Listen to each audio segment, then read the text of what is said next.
Sacred Symbols is sponsored by Fume, a new spin on going cold turkey. And the true beauty of this entire setup is that it's completely analog. You can't even charge your Fume because there's no battery. There's nothing to turn on, nothing is being burned, and there's no voodoo here. You're merely pulling air over and around the flavored and scented cores to great effect. It's time to start the holidays off right with the good habit by going to tryfume.com/sacred.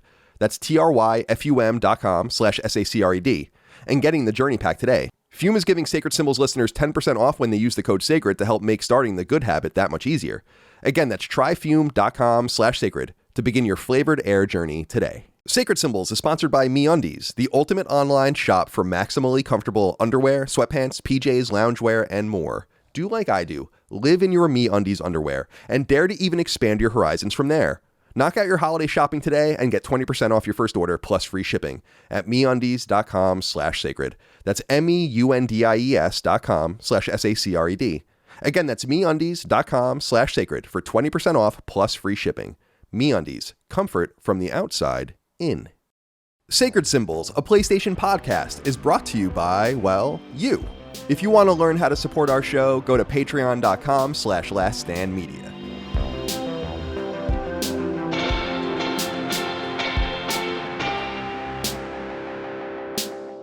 Greetings and salutations. Welcome back to Sacred Symbols, a PlayStation podcast. This is episode number 285. Is that right? That's right. Wow. Okay. My name is Colin Moriarty. Well, I'm a little confused because you already recorded 286 and 287, I guess. Yeah. Right. I always check if it's wrong, then last week's is wrong also. Oh, okay. Which someone would have said something by now. Yeah, probably. I do like that you asked like, all right, is this the episode number? And then that was your name being Colin Moriarty was contingent on that information. Right. Yeah. Unclear how to proceed if I don't have the episode number right. Well, it's good to be here with you guys today. Chris Raygun, my son, how are you today? Wearing your Spider-Man shirt and your Delson Rowe beanie. Yeah. For a very PlayStation festive sort of thing going on here. How are you today, my friend? I'm good. I'm feeling caffeinated. You know, I got my coffee in front of me, so I'm all set. Excellent. Love it. Dustin Furman, executive producer. How are you today, my friend? I also have coffee and man, you know, Colin, we talked about I told you yesterday I was getting Frisk's teeth cleaned. Yeah, that's right. Feel bad. These little dogs, you try to take care of their teeth. They're just apparently it's some with the genetics. So she had to get some teeth removed. Does your pet insurance cover teeth? I don't know. I don't think so. I think it might cover cleanings, but not like every so often, but not like, removal or something. Because we give the dogs like the Boston's dental treats to try to, and Micah has like a little brushes their teeth and stuff too, but I don't know. give Frisk some HQ dental treats, but she will not let us brush her teeth under any circumstance. We've tried, so we just can't. But yeah, it was like close to $1,000. Yeah, it's expensive, dude. It's expensive. It's painful. Yeah, I remember that with Lola. She had a bunch of teeth removed too, and I was like, oh man, this fucking sucks. And then I saved some of them and I lost them at some point, but I'm like, look at these little things. And taking each one of them, cost a certain amount of money.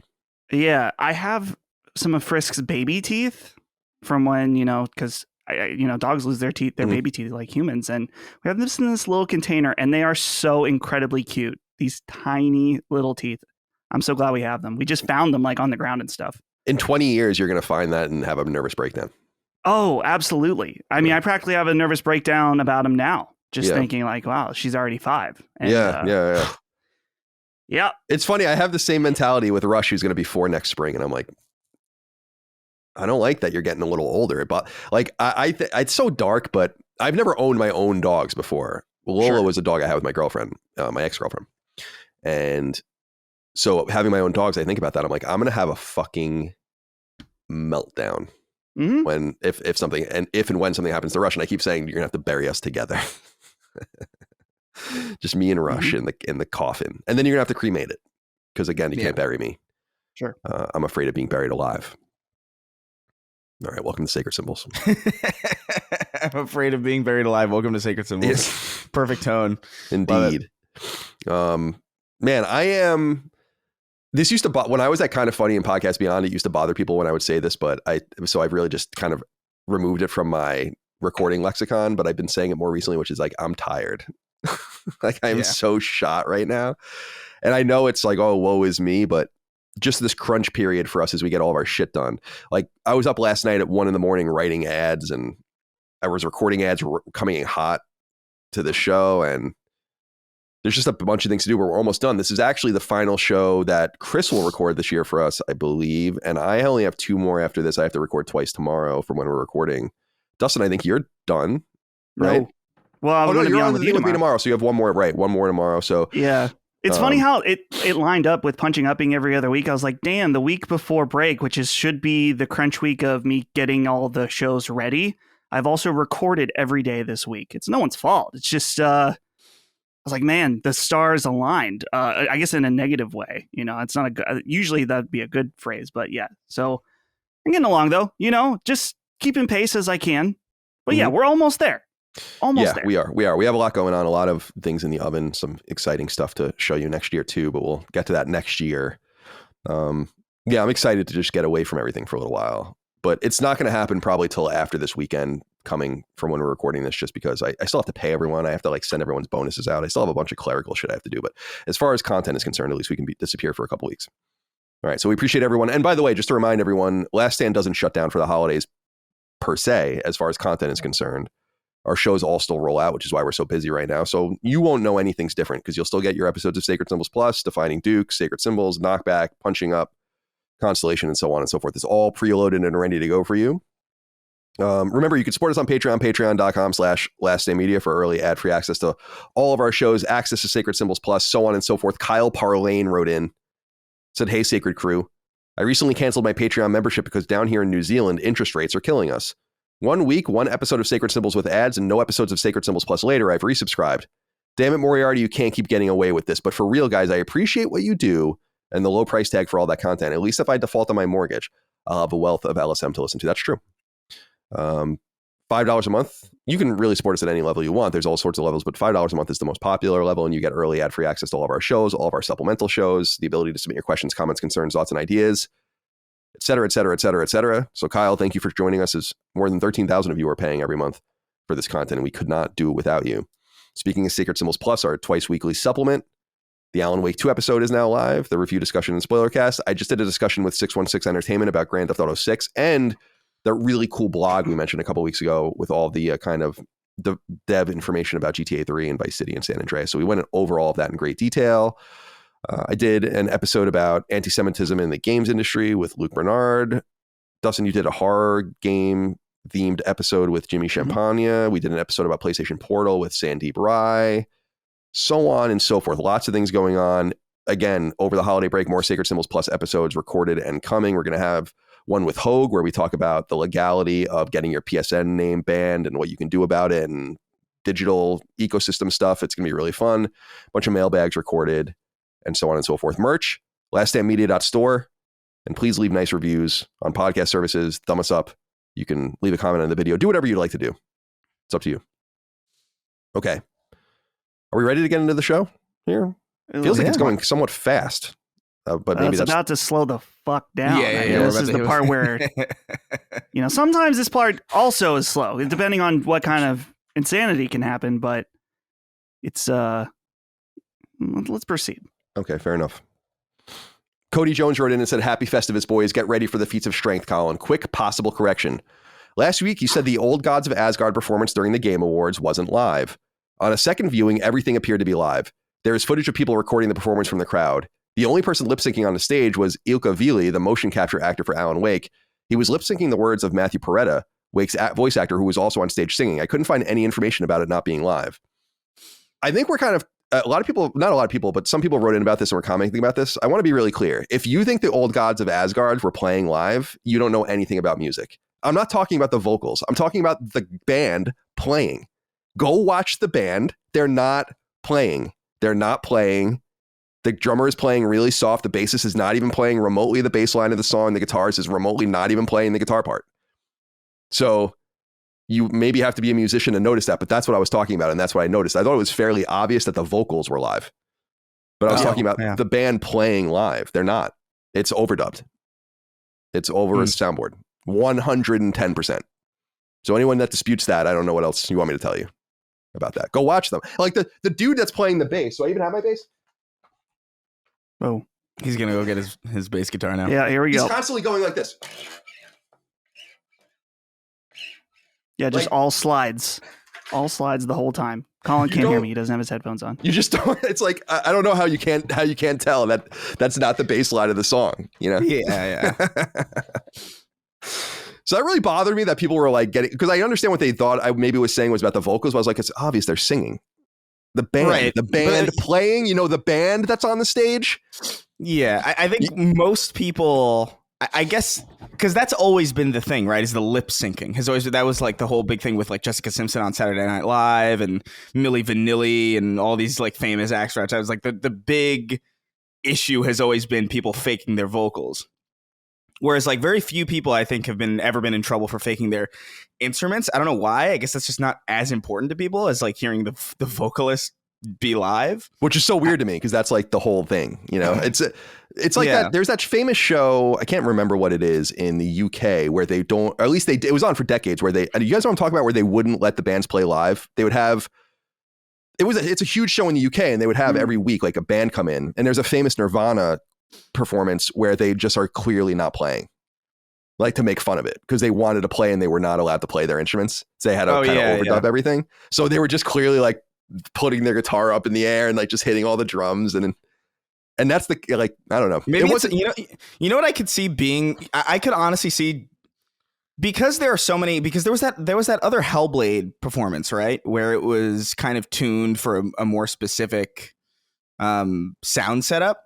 And I think this happens a lot with like live events where oftentimes the sound mixing, both like live in theater and through like feeds, are tailored or tuned specifically for like, okay, listen, this is an award show, but a lot of people are giving speeches. You're going to want to tune this for speeches or for like for vocals and like people talking. And that doesn't always necessarily sound good when you throw a band in there. So I could see maybe like from an audio standpoint, they were like, listen, we've got this weird like kind of Hellblade, like choral kind of occasional drum beat thing going on. We've got people talking about their games and Jeff announcing stuff. This is not really going to sound great with a rock band playing live. We might have to, you can sing live because it's tuned for vocals, but we might have to just put the instruments kind of, or the instrumental track kind of in the background because that's the only way it's going to sound good. And that might be why they might be doing a similar thing with Nirvana, right? Where if he's obviously, because that guy obviously knows how to play bass, right? Yeah, no, that might be. He could obviously just play the song, but the fact that he's doing this kind of seems like he's just like, all right, well, we can't play bass. Like he would also put his hands like the bass line, just like and like he would just be like, it's so clear they're not playing. Like I can't believe this is even a controversy. The thing that I noticed first was the drummer, and it's because I play drums for most of my life. You could tell when a drummer's not playing because they don't go through. You're supposed to go through the hit, but you're stilting the hit. Right. When he goes and hits the cymbal, he's like hitting it like that. You don't hit. Yeah, you don't. Yeah, exactly. Are loud as hell. And if you hit it, if you play drums over a track of you playing those same drums, it's going to be so deafeningly loud, and it's going to fuck up everything. So it's that makes sense to me. It's not a big deal. I personally don't give a shit. I was just pointing that out. I was surprised that so many people, but I think a lot of it was confused about the vocals versus the musicians, and they weren't even watching the musicians. If you watch them, you'll be able to tell. I mean, unless you don't know anything about those instruments, but. Game Awards has an inconsistency in terms of live vocals or tracks, because when they did Devil Trigger, the song from Devil May Cry, it was definitely live, and you can see it on YouTube still. And Mick Gordon. Mick Gordon, that amazing Doom thing. Well, that was definitely live too. When they had when Mario Odyssey was nominated and they sang the song from the game that Pauline sings, they had the girl come out that sings the song. They had her in a red dress looking like Pauline, and then she just is lip syncing the entire track. So I don't know what the reason is, but maybe she was sick and they just were like, well, we got to run with this. Yeah. Who knows? Again, no disrespect. I think some people are confused about it. Like, I don't care. Like, I just thought it was funny that they weren't playing. So Cody, thank you for writing in. Jimmy G wrote in and said, hi, CDC. A somewhat recurring theme on Sacred recently has been the sameness of historical Asian action games and how we have too many of them. I'd like to push back on that a little bit. The conceit that these games can more or less be lumped in together is ignoring pretty big disparities in time and place. For example, Neo is set around 1500 and Rise of the Ronin is set in 1900, both in distinct regions of Japan. That's vastly different in the same way that a game set in 1600 New England wouldn't be similar at all to a game set in 1900 West Texas. Even if they're both action games, to people in the US, that's intuitive and obvious because they're steeped in US culture. Same with region. Wo Long is set in China and Neo is set in Japan. They're both in Asia, sure, but a Westerner probably wouldn't look at a game set in France and a game set in Norway and say they're the same. We all have blind spots, so I'm not chastising anyone or anything. But the differences in these games aren't trivial or surface level to the people who live in and have experiences with those cultures and histories. Someone who wants an action game set in 1200s China may not want to play a game set in 1900s Japan, and it's great that we have options. Just wanted to give that perspective. Thanks and keep up the great work. I think that's totally fair, Jimmy. I think that's fair feedback. I think that we do get lost in the weeds sometimes. First of all, we don't have the cultural familiarity of Asia here in the United States. Mm-hmm. I think you're right. I think from the outsider's perspective, though, it's man with samurai sword and some sort of Asian garb in some sort of historical setting. And that is a pigeonhole, whether or not you want it to be. So I think you're right, totally. And we should be better about that. And I should certainly be better about that as someone who studied history and knows very well that there are major differences between these societies. But I think from the outside, maybe it's kind of like superhero movies. Right. Yeah. We're talking from a very surface level framework in the first place because we're just talking about trailers and we haven't really played any of these games. Obviously, these are not going to play identically, but I don't know. He's right, but I also kind of feel the same way I feel about, I don't know, there were so many sci-fi shooters shown at the Game Awards as well, right? Where I'm sure these are all vastly different. And as somebody who's a big fan of first-person shooters, I'm very, very familiar with how, although they look very similar at a glance, it's a gun in the lower right-hand corner, a HUD, and, various different art elements that kind of look the same at a glance. If you blurred the screen of any first-person shooter, it'd be kind of difficult to tell what it's from, even if they are distinct from each other. But it's still at a surface level without playing the game and just kind of seeing them kind of showcased the way they're showcased. If you see too many shooters in a row, it kind of does feel a little bit okay, maybe they're good, but it does have this trapping of feeling too familiar. And I think that's what's happening with these games, even if they are very, very different from each other from a gameplay perspective or, any number of, finer differences in detail between them. They're definitely going to play differently, but it doesn't stop it from feeling a little samey when you see the same general trapping over and over again. It's not a value judgment on the game necessarily, or the cultures, which I guess I was saying. And that's kind of why I wanted to read it. I get it. I know what you mean, and you're totally right. But perhaps it does collapse down, Chris, like we were saying, angry, upset dad simulator. It's so you're saying God of War and The Last of Us are similar, right? In that sense. Again, I'm not defending it. I just think we all kind of do it. Dustin, do you have any thoughts on this, especially as a honorary Asian man? Yeah, I could say that. I guess that some of the feeling is that, with, Japan and China, Korea, a lot of these, they're Asian countries. They share similar mythology, similar. Well, I guess when in terms of Japan and China with characters and stuff like that. So it makes sense that they all kind of can feel rooted. I think if you could make the same comparison of way far back Europe and the different regions of Europe, it's they're going to be very different also. But yeah, I'm with Chris in that it's I from especially our perspective, you can understand why it feels that way. But absolutely, if you break down these games, they're going to be vastly different worlds and lores. But I think from a aesthetic perspective, you could say in particular, it can start to feel similar. Well, you know what they say about Asian games? They all look the same. Oh, Jesus no. Christ. Oh, no. Somebody get Gene on the phone to make this okay. Oh, no. Yeah. Gene, help us. Damn. Graham Lynch wrote in. God damn it. That wasn't a good joke. I thought that was a good joke. That's good. It's good. Yeah, it's too good. That's why you have to say damn after. Yeah, fair enough. Damn. Graham Lynch wrote in and said, "Hello, Sacred Brothers of the Cloth. Colin, I would like to request that you ask Mr. Raygun what really bothers Marge Simpson in the bedroom. Thanks for all the great entertainment you guys keep dishing out. Chris?" We're not doing this. I don't like this crossover that's happening now as the Snark Tank is growing and people come in and cross pollinate. we had like a whole so we read the credits at the end of the Snark Tank.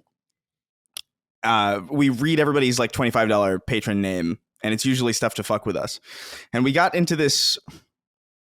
It feels so gross for this show, but we were doing impressions of them in the bedroom, and I can't remember if it was Derek or somebody. One of them was like, "Homie, stop burping on my clit, homie." And it was, and it was heinous. But this doesn't belong here. This is not the decorum for that. We have to stop. Yeah. Fair enough. Oh, YouTube.com/the Snark Tank if you want to check out Chris's comedy podcast with our friends. Christ. Sweeney and Derek. All right. That just came in this morning, by the way. I just added that right before the show. Yeah, thanks. Yeah, I wasn't prepared for this one. Yeah. Because I get everything together. I go about midnight and I start putting in the night before we record, and I start putting in all the commentary from the audience. And then I go back to the thread when I wake up just to make sure there's no odds and ends. And let's say that was an odd and an end. So. Oh, yeah, it was an odd end. Shane wrote in and said, "Hey, Chodes, something has been on my mind. Whenever Colin says, please look forward to that, it gives the same vibes as Jeb Bush's please clap. I understand there's an entirely different intention behind it, but I can't help but think of this every time I hear it. That's fair. Understand that I'm invoking, for people that don't know, when I say please look forward to that, it's the Japanese game developer. Making fun of Asians again. Oh, my goodness. There it is. We're not ending strong here at all. Please look forward to that. Right? Stop they always say that. Hate. Well, but when E3 still existed, they would often say that at E3. Yeah. And they still do it on Nintendo Direct. Yeah, please look forward to this or whatever. Please look forward to the Mario Brothers Wonder video game. They'll say, or not video, the Super Mario Brothers game. Yeah, like they'll always include game at the end to be clear. It's like, oh, good. Didn't know I thought we were talking about, something that like you think masters of localization like Nintendo, and I mean that in all earnestly for decades, right? Great localizers at Nintendo, generally speaking. You think someone would go to them and say, like, that's not really a translatable line, and you should say something like, we hope you look forward to. You can't say, please look forward. That's not a thing we ever say. It sounds desperate, and it is like Jeb Bush's please clap. And let me be honest with you about the Jeb Bush please clap thing. I would love to, you could write a whole book on that. Where was he on with that? Was he defeated at that point? Like, did he feel defeated at that point, or was it a joke, or like, what was going on with that? Because that is hysterical that he literally did say that. Like, please clap. Jeb Bush was born defeated, I would say. Like I love that story. I'm sure we've talked about it on Secret Souls before, but like this is back when it was probably a little bit more recent and relevant. But like I remember seeing a video of him walking around handing people like these pewter turtles or something, or like these weird. Do you know what I'm talking about? No, I'm gonna look it up. He was he would like talk to people. He would shake their hands like, hey, oh, it's good to meet you, a person that I'm representing. Have a turtle. And he would just like hand people turtles. Yeah, here it is. It's Jeb. This is CNN Politics from January 6, 2016. Jeb Bush, the joyful tortoise, gives out tiny toy turtles on trail.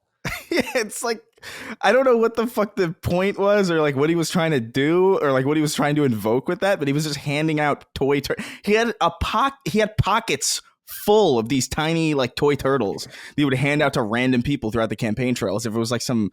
It must have been a reference to the tortoise in the hare, like he was going to win, right? But he was getting slowly going or whatever. There's another article here that says, this is from a publication called The Week. I don't know what that is, but we're going to say it's 100% factual. It says he carries the turtles in his pocket to remind people that slow and steady wins the race. Yeah. How'd that work? Please clap.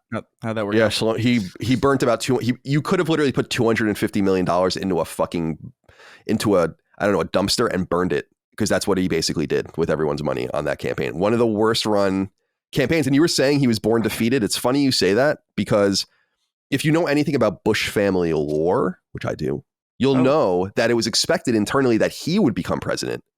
And when George W. kind of usurped him and became, was big in Texas and then became president, that was kind of like a big deal within the family structure of the Bushes, an ancient United States family, American family. And so he literally was born defeated because he was basically the one groomed to become president, and then it never happened. So Very So interesting wild. stuff for him. And then we Remember how- and his stupid brother got 2 terms and fucked up 2 countries as well. You ever see that? I don't mean to interrupt you, Dustin, but like Go ahead. it just reminded me of that. There's a video going around, and I'm sure it's one of these examples of just like, oh, it's probably like conveniently edited, like cherry picked clips. But I remember it very distinctly of like videos of him during his presidency and him before, and he was like, where he had like black hair, and he was like, I guess was he like a governor or like a mayor? I don't remember what. He was the George governor of Bush's- Texas. Yeah. Governor of Texas, and he was like talking and to Congress or whatever, or he was like giving like press conferences, and he was like very, very articulate and using like big words and like very, very like quick. And then like he became president, and then he was like, and then suddenly he had like a character developed. Suddenly he was like, we've got to emulsify the competition. We've got to, you know, like just saying all these like weird, like making up words. And what was that one? Was that one where he's like, fool me once, fool me, can't get fooled again. Like it's just like it's like he became president and then he got stupider, which didn't make any. It was so confusing to me because I saw that video and I was like, is this like just an act? Like what's going on? I'd like to think that was when so weird. I'd like to think that when the Supreme Court ruled on Bush v. Gore, he was surprised and was like, "Oh, I won," and then now I have to figure this thing out or whatever. He's I don't think about him very much anymore, which is weird because he was so dominant in American culture for so many years, both for good and for depending on how you looked at it. Like remember, you guys were a little young, but the anti-war marches all over the country was truly the last time I remember mass, like well beyond what happened in 2020, mobilization of people. I remember it very distinctly. I remember specifically because we would have class elections, and this was in like oh my God, it must have been either kindergarten or first grade. I don't even remember when exactly we did this. I'm trying to remember exactly like when the terms would have been 2000. You're in 2000. You would have been in like grade? first grade, second grade. Yeah, like second You grade. graduated in 2012, right, Chris? I graduated in 2011. So you but- graduated the year before me. Yeah. So And I you're think. younger than me Oh, by really? a little bit. Oh, that's Yeah, weird. Very strange. Anyway, Huh. Derek, or I don't know why I called you Derek. That's my brother-in-law. Dustin is a slow learner. He got held back. My birthday is late, so like they either throw me forward or throw me back. That's what happened to me too. I started college at 17. So Yeah, that's me what too. happened to me. Yeah, Exactly. It I was was just oldest a in my weird. grade. It was just a weird in between thing. What'd you say? Yeah. I was oldest in my grade with my birthday being in September. So I was Interesting. almost on the line, but not quite. Yeah, like I Yeah. had to go to nursery school, like Montessori school, for 2 years, which is unusual because I got started so early. You know, and I think my mom was just like, "Get the fuck out of here." But I remember we did Done these with the class elections in first grade, I guess, or second grade. It was that early on, and I remember Bush won in our class, and I remember distinctly the reason because the teacher would ask, like, "Okay, well, why did you vote for Bush or whatever?" And everybody was basically like, "He's funny. His voice is funny." Yeah. Like that's like. It's so funny how translatable kindergarten or like first grade logic is to like the real world, because I'm sure if you ask that same question in like a 2016 classroom about like Trump and Hillary, I bet Trump would have won for the same exact reason. Yeah. As long as you didn't have one of those crazy blue-haired teachers that would have thrown you in a closet if you talked about Donald Trump at that point. But yeah. All right. Where are we? I don't even know what we're talking about anymore. Let me see.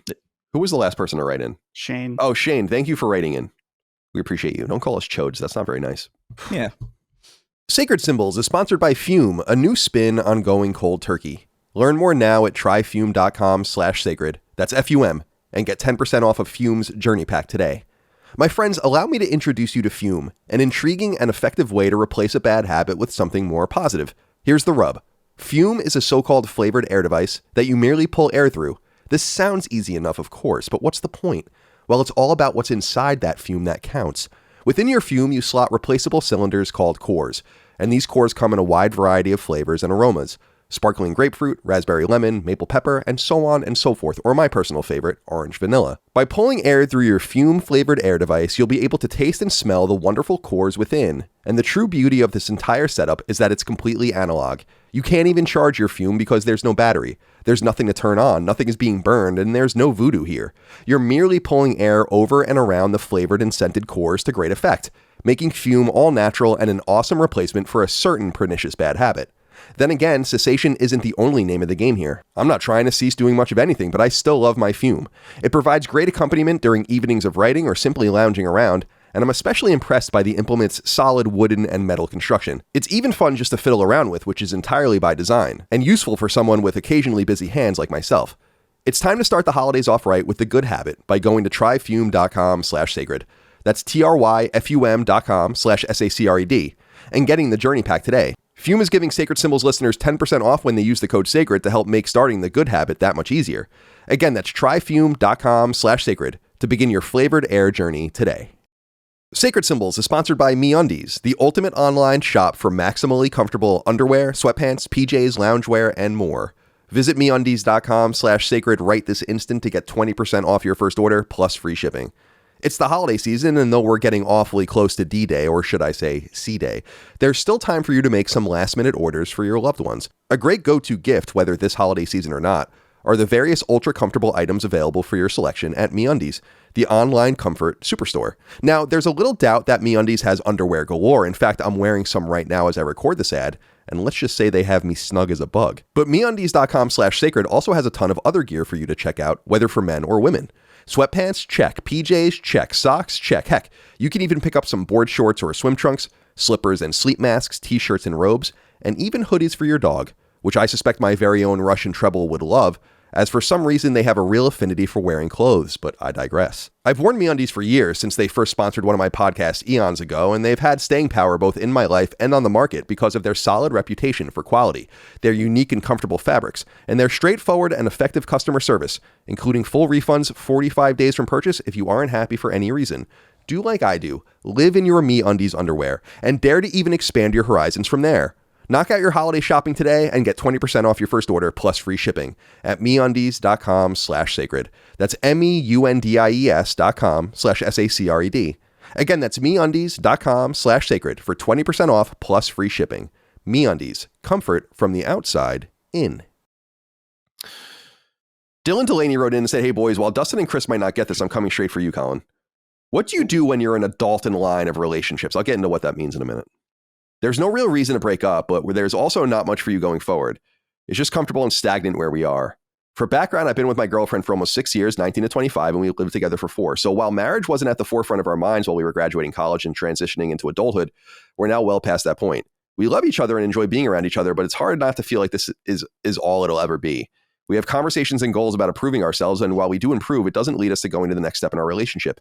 Trust me, I know this is not a therapy podcast, but I just wanted some perspective from the sacred gentleman." Oh boy. The Dalton Line is an NFL term, well, like a football fan term, and it refers to Andy Dalton, the quarterback, who's still in the league. He's a backup quarterback now. But when he was a starting quarterback for the Bengals, he was considered like, we know how we talk about how Dead Island 2 is like the base acceptable AAA game, like that's what it should be. Andy Dalton's like the base starting quarterback, and the Dalton Line was that everyone above Andy Dalton you'd want to keep, and everyone below Andy Dalton you'd want to kind of trade or get a different quarterback. And he was kind of the line of demarcation. And thus you find yourself in the Dalton line of relationships. When you're in the Dalton line of relationships, if you really, I don't know, man, your perspective on love and relationship changes. I did love my girlfriend in college. I did. But it wasn't the same kind of love I feel or even felt for girlfriends after that or for my wife now. And I was with my girlfriend in college for most of it, and we haven't even spoken in 15 years. I guess what I'm saying is that you aren't going to be with this woman because there's no way you would feel this way if it was meant to be more than that. If you love each other, then maybe you should have this conversation and be open with each other.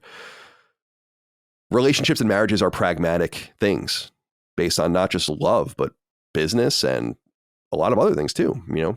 Like, can you even stand being around each other? I've loved people where I'm like 3 hours. I love people where I'm like, I got to get the fuck out of here after a few hours. Like, I can't do this anymore. I'll see you in a month.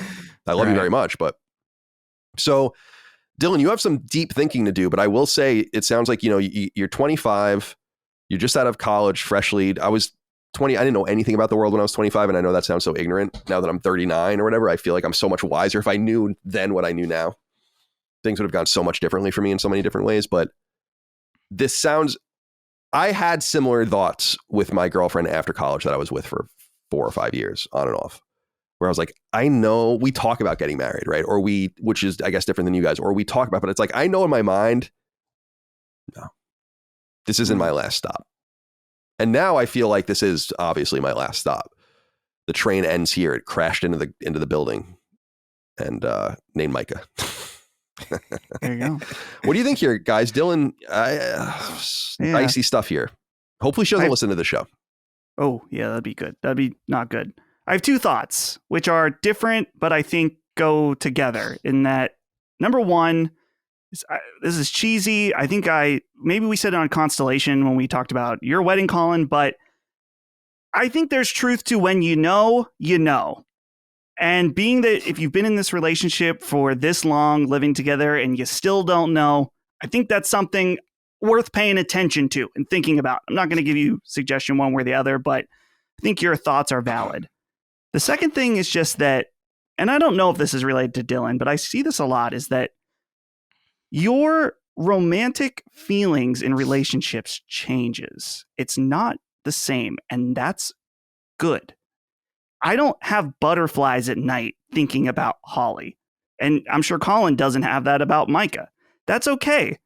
That's part of your relationship changes. It's not that you don't love each other anymore, but you no longer have the same type of relationship when you did when you were first together, or when, for Dylan's case, when you moved in. I'm sure that there's a lot of it. Colin's probably still has some of those feelings because he just married. That's going to go away. And well, that's I know okay. what you're saying, though. It's like in my experience, it's like in my relationships, like the people in the beginning, both sides are almost obsessed with each other in the beginning.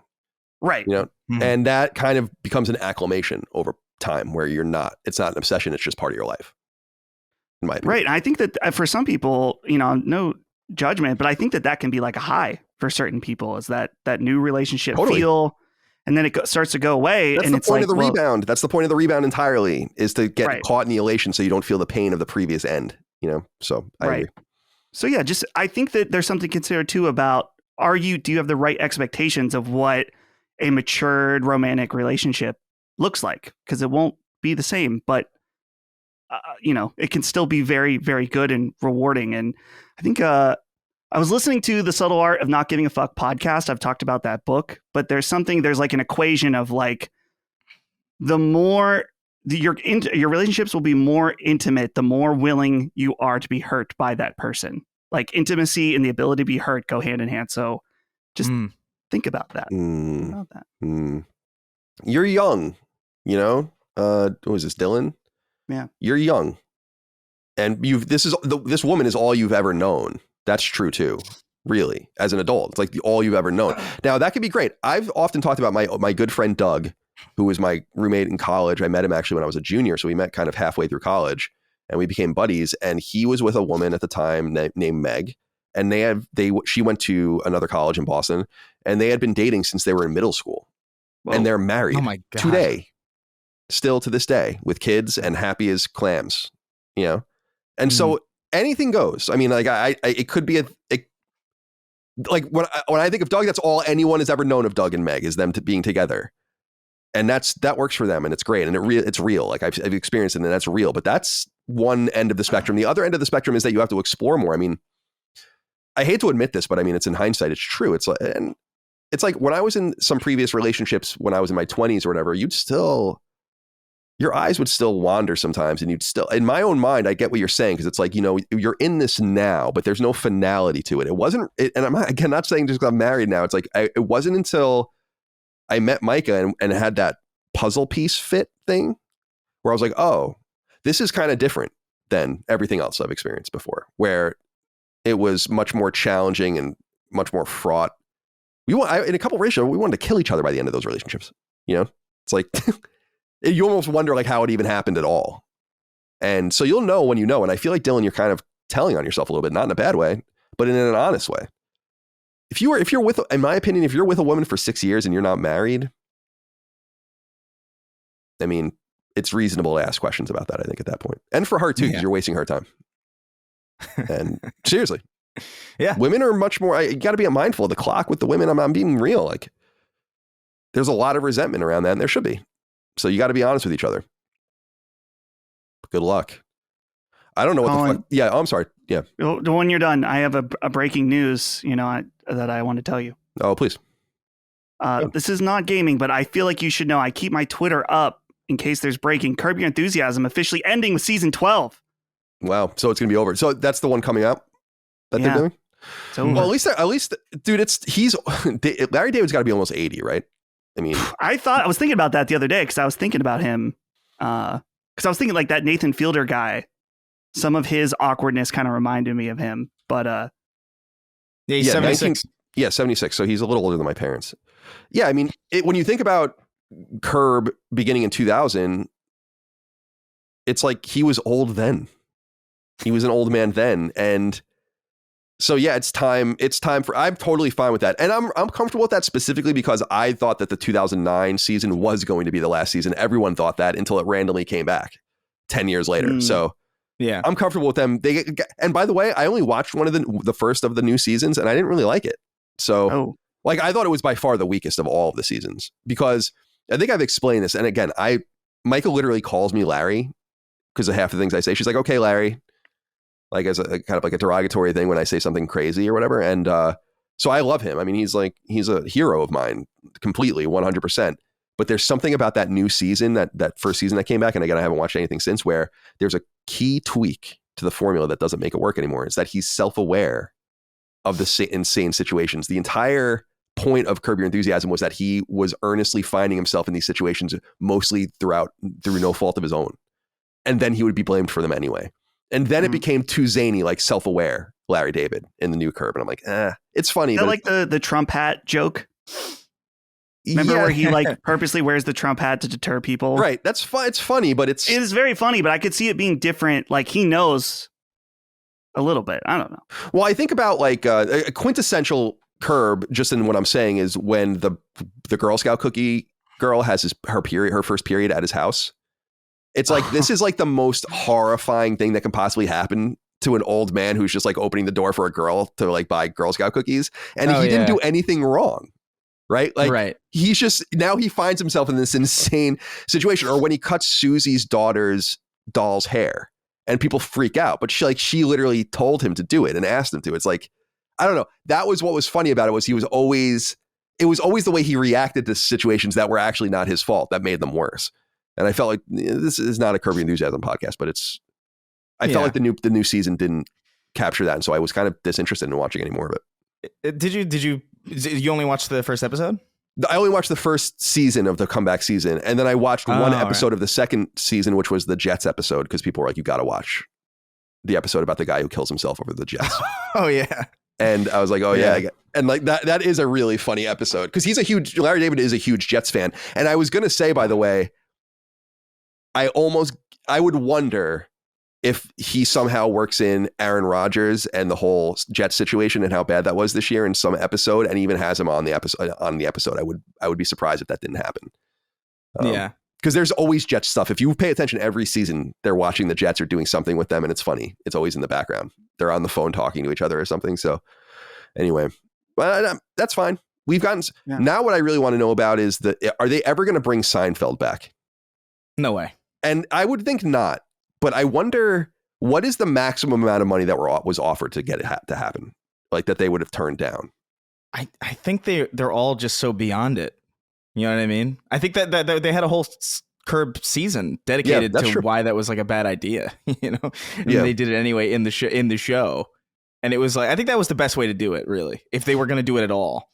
But yeah, I don't know. I'm glad that I wonder how they're going to end it, because I can't even imagine like how you would even do a final episode of Curb Your Enthusiasm, really.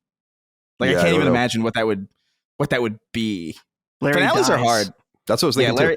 Larry, he was supposed to die in the last episode of the last season, and they didn't do it.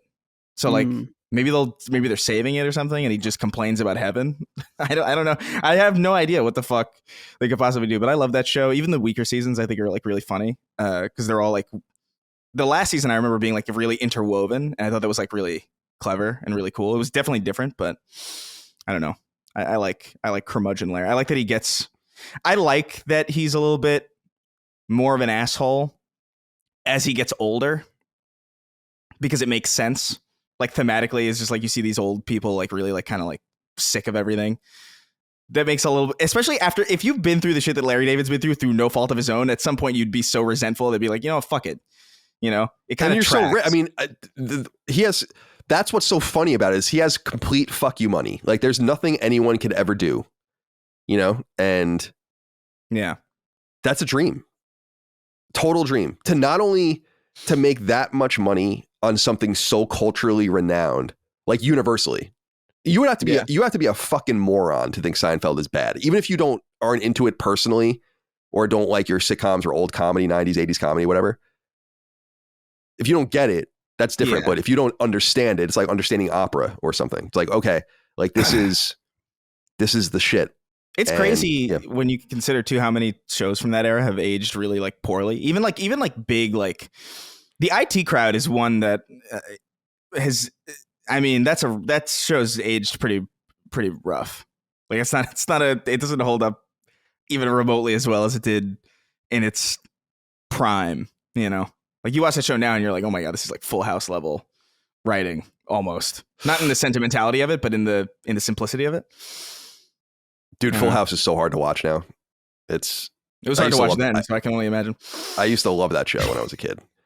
And then when Fuller House came back, I remember watching the first episode of it, which was actually pretty funny. And then I watched the second episode and I'm like, I can't do this. And I was gross. I was so grossed out by it. I could not. I tried. I watched like the first episode of Fuller House and then Stephanie comes in with that ridiculous dress and I'm like, I can't watch this. Yeah, I was like Jesus Christ. She's weird. Go away. Get the fuck out of here. All right. What are we talking about here? Oh, yeah. Bobby T. Hey, Sacred Strashers. Just wanted to shout out the chatter about White Elephant last week. I have no idea what that tradition is, but it gave me a laugh. You boys talking about it so sincerely. When I was at school, a white elephant was turning your pockets inside out and getting your cock out. Hence why I loved hearing about your fond memories. Thanks for all the good times, my loves. Bobby, did you go to school in prison? Yeah, I like how people's fond memories is just sexual harassment. It's really great. What are you talking about? A white elephant was turning your pockets inside out and getting your cock out. Because it would be like I've never ever heard that in my entire life. I've never heard that either. Did you ever have any kids that randomly got their cock out in junior high? There's a kid I knew that did that. No, like I remember I was at the lunch table eating, and he was like, "Hey, Dustin, I sat on some gum," and then he just whipped his cock out in front of me for a second. That's a weird preface in the to lunchroom. That action. Yeah, that's like a. It was like a quick flash. I was like, "Bro, why would he say I sat on some gum? What was the?"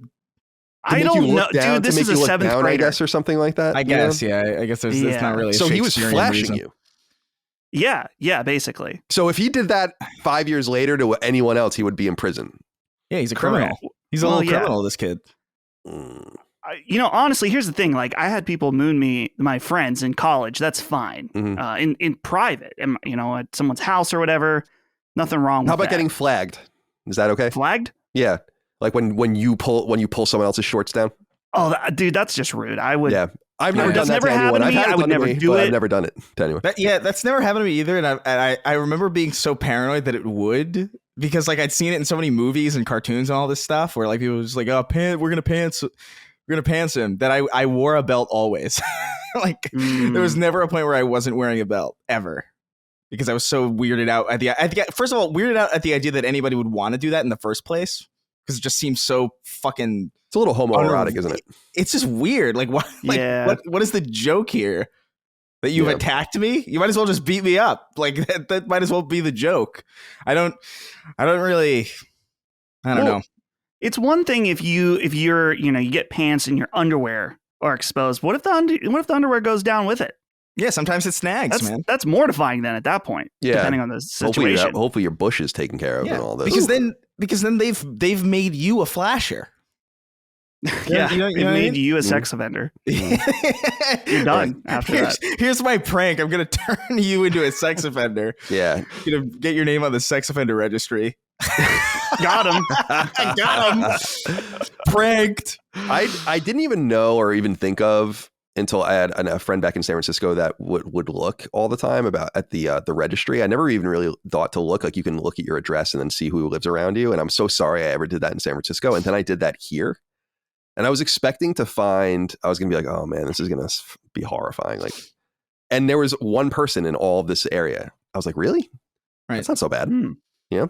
numbers seem to be getting better out there on the sex offender registry.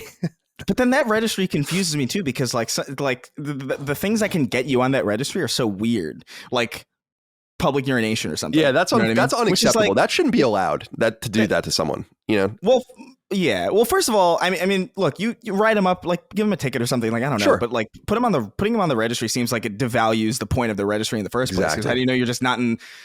Like I don't know. I see that too, right? In like cities where it's like, oh, there's like 200 sex offenders here, but it's like, but then you think about the logistics of it, and it's like, is that real, or is that just because there's so many people around that invariably someone's walking out of a bar, they pee out in the street? Like I've pissed in the street. Oh my god, me too. Drunk after abso-fucking-lutely. Me too. Many times. Many times. And the idea that some bastard is just gonna look, it's like, oh look, this guy's pissing, I'm gonna, you know, stick the cops on him and then get him on the registry. Like I don't know, that bothers me, because I feel like it just completely defeats the purpose. Like that registry should be like a very serious. That's exactly right. Thing. That's what I'm always saying. It's you're exactly right. Where people say, you know, you pee out in public and be like, oh, you can go on the sex registry for that, and everyone's like, oh, okay, but no one says that's fucking insane. Why would that be the case? Right. Nudity isn't sex offense. We all know what a sex offense is, you know? So what? Yeah, that seems really totally unfair to do to someone.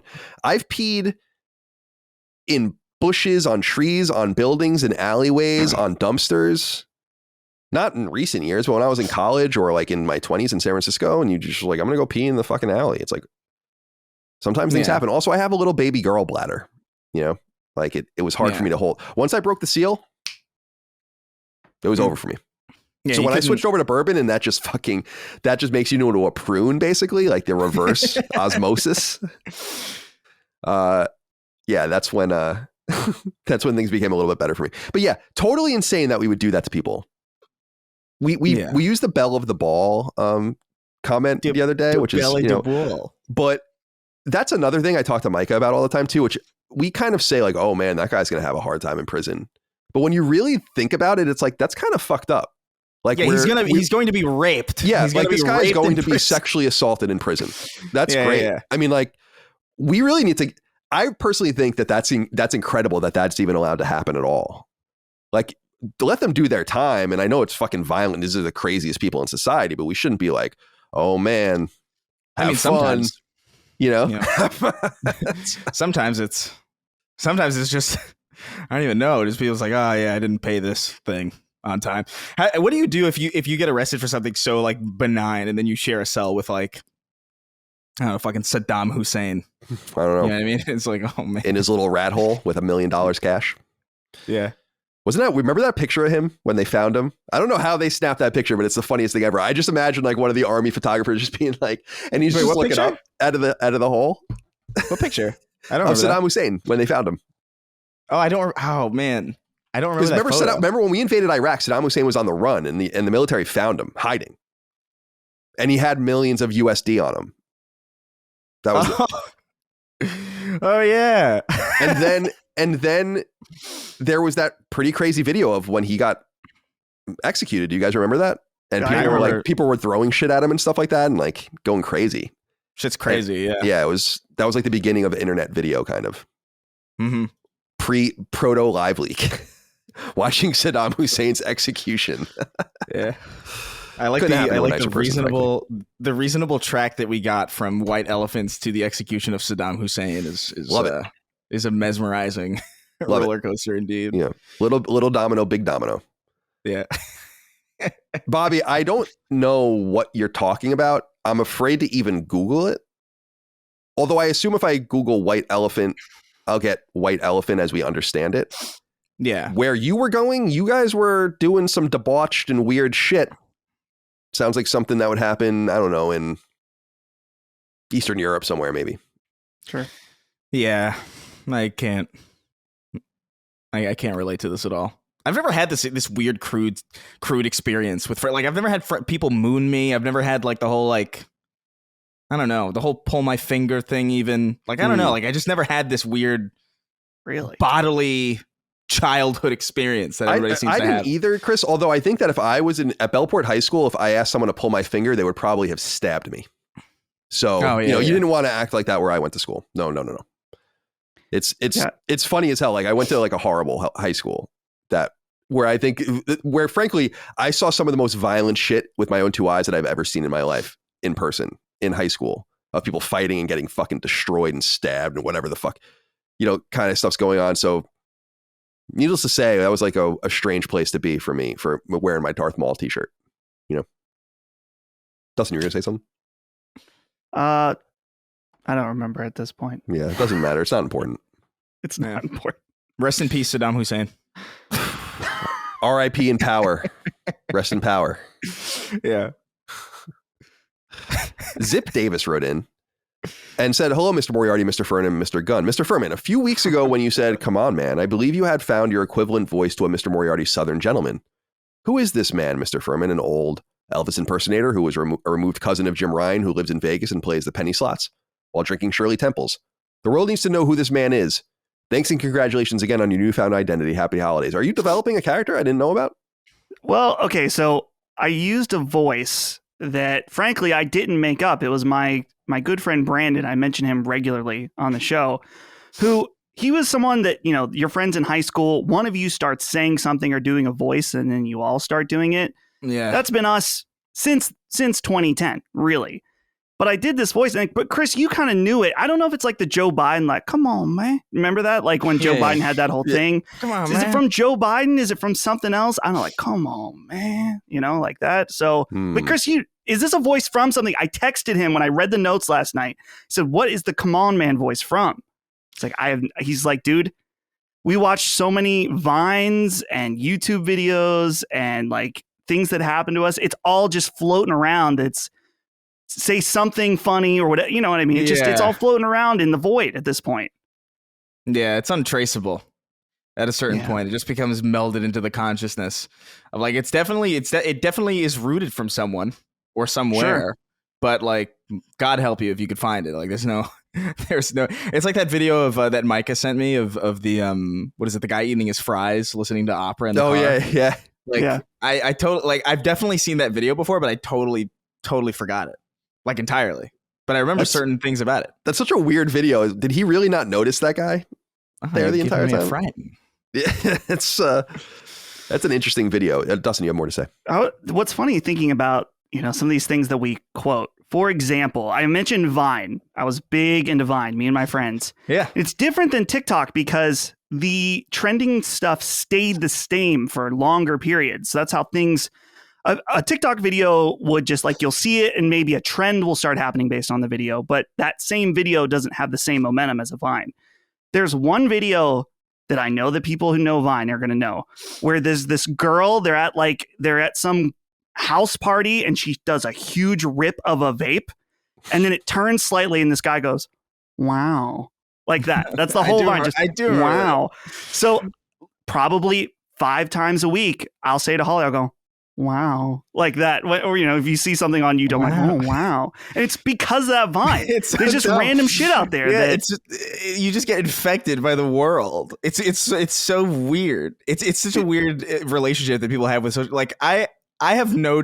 There are specifically many Christianisms that have found their way into my lexicon. Purely because of just how infectious that has been in my life for so long. Like I've been paying attention to this in some form or another for like 10 plus years at this point, probably 15 years since high school. I remember. So like I always catch myself saying I'm working on it. Like just by anger complete towards accident. you. I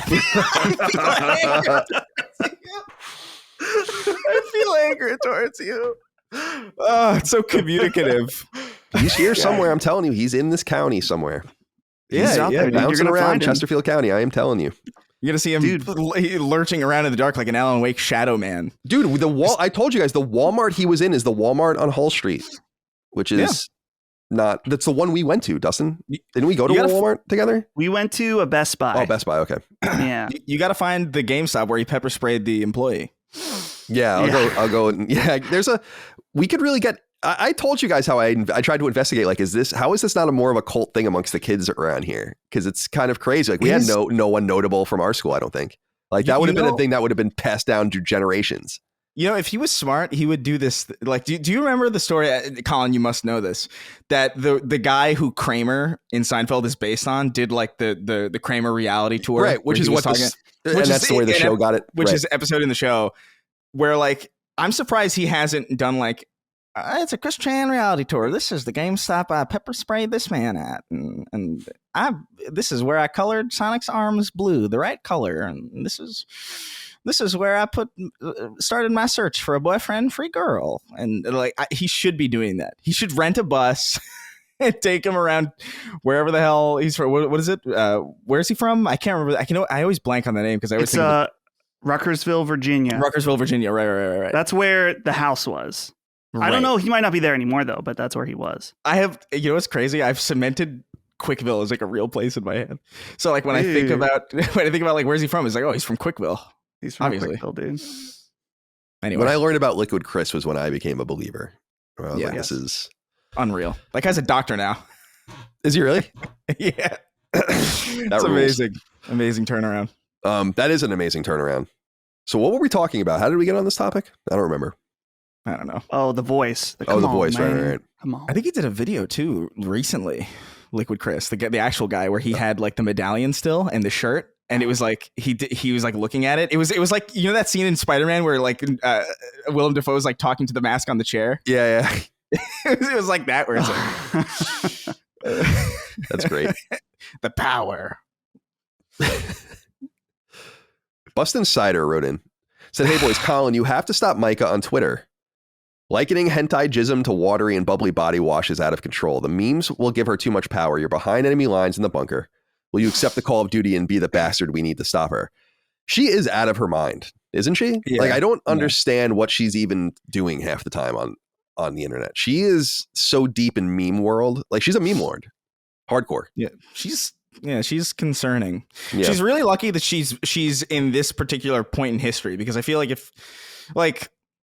Micah, if you transported Micah to like, I don't know, like Salem, you know what I mean? Like, she'd immediately, this is a witch.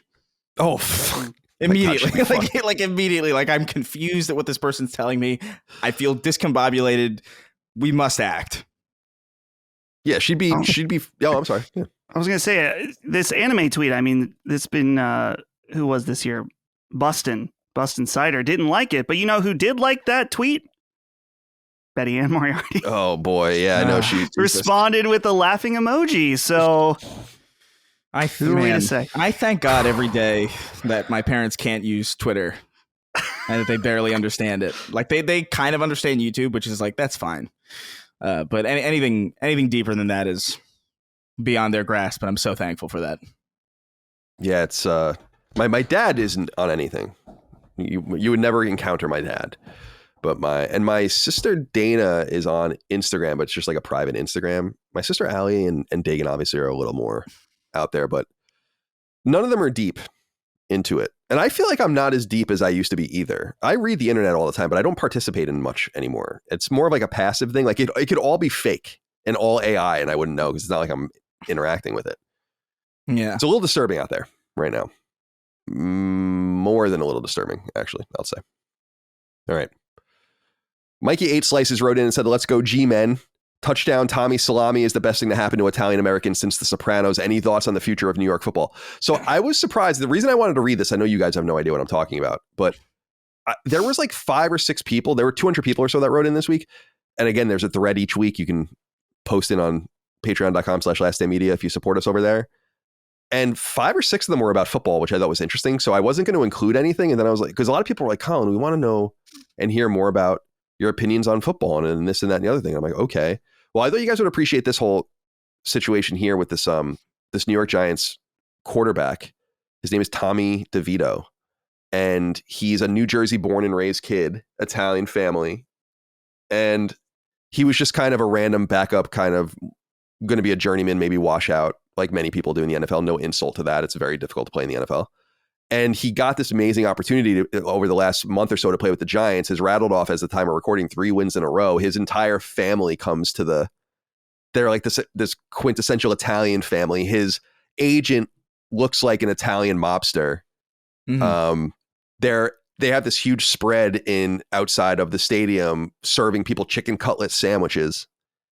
It's the most Northeast Italian phenomenon I've seen in a long time, and it's been great to watch. Now, I'm a Jets fan. The thing about Jets and Giants fans is that I always hear people, the rivalry. I'm like, what rivalry? I have no idea what you're talking about. Jets and Giants fans don't care about each other. They play in different leagues, or different conferences, I should say.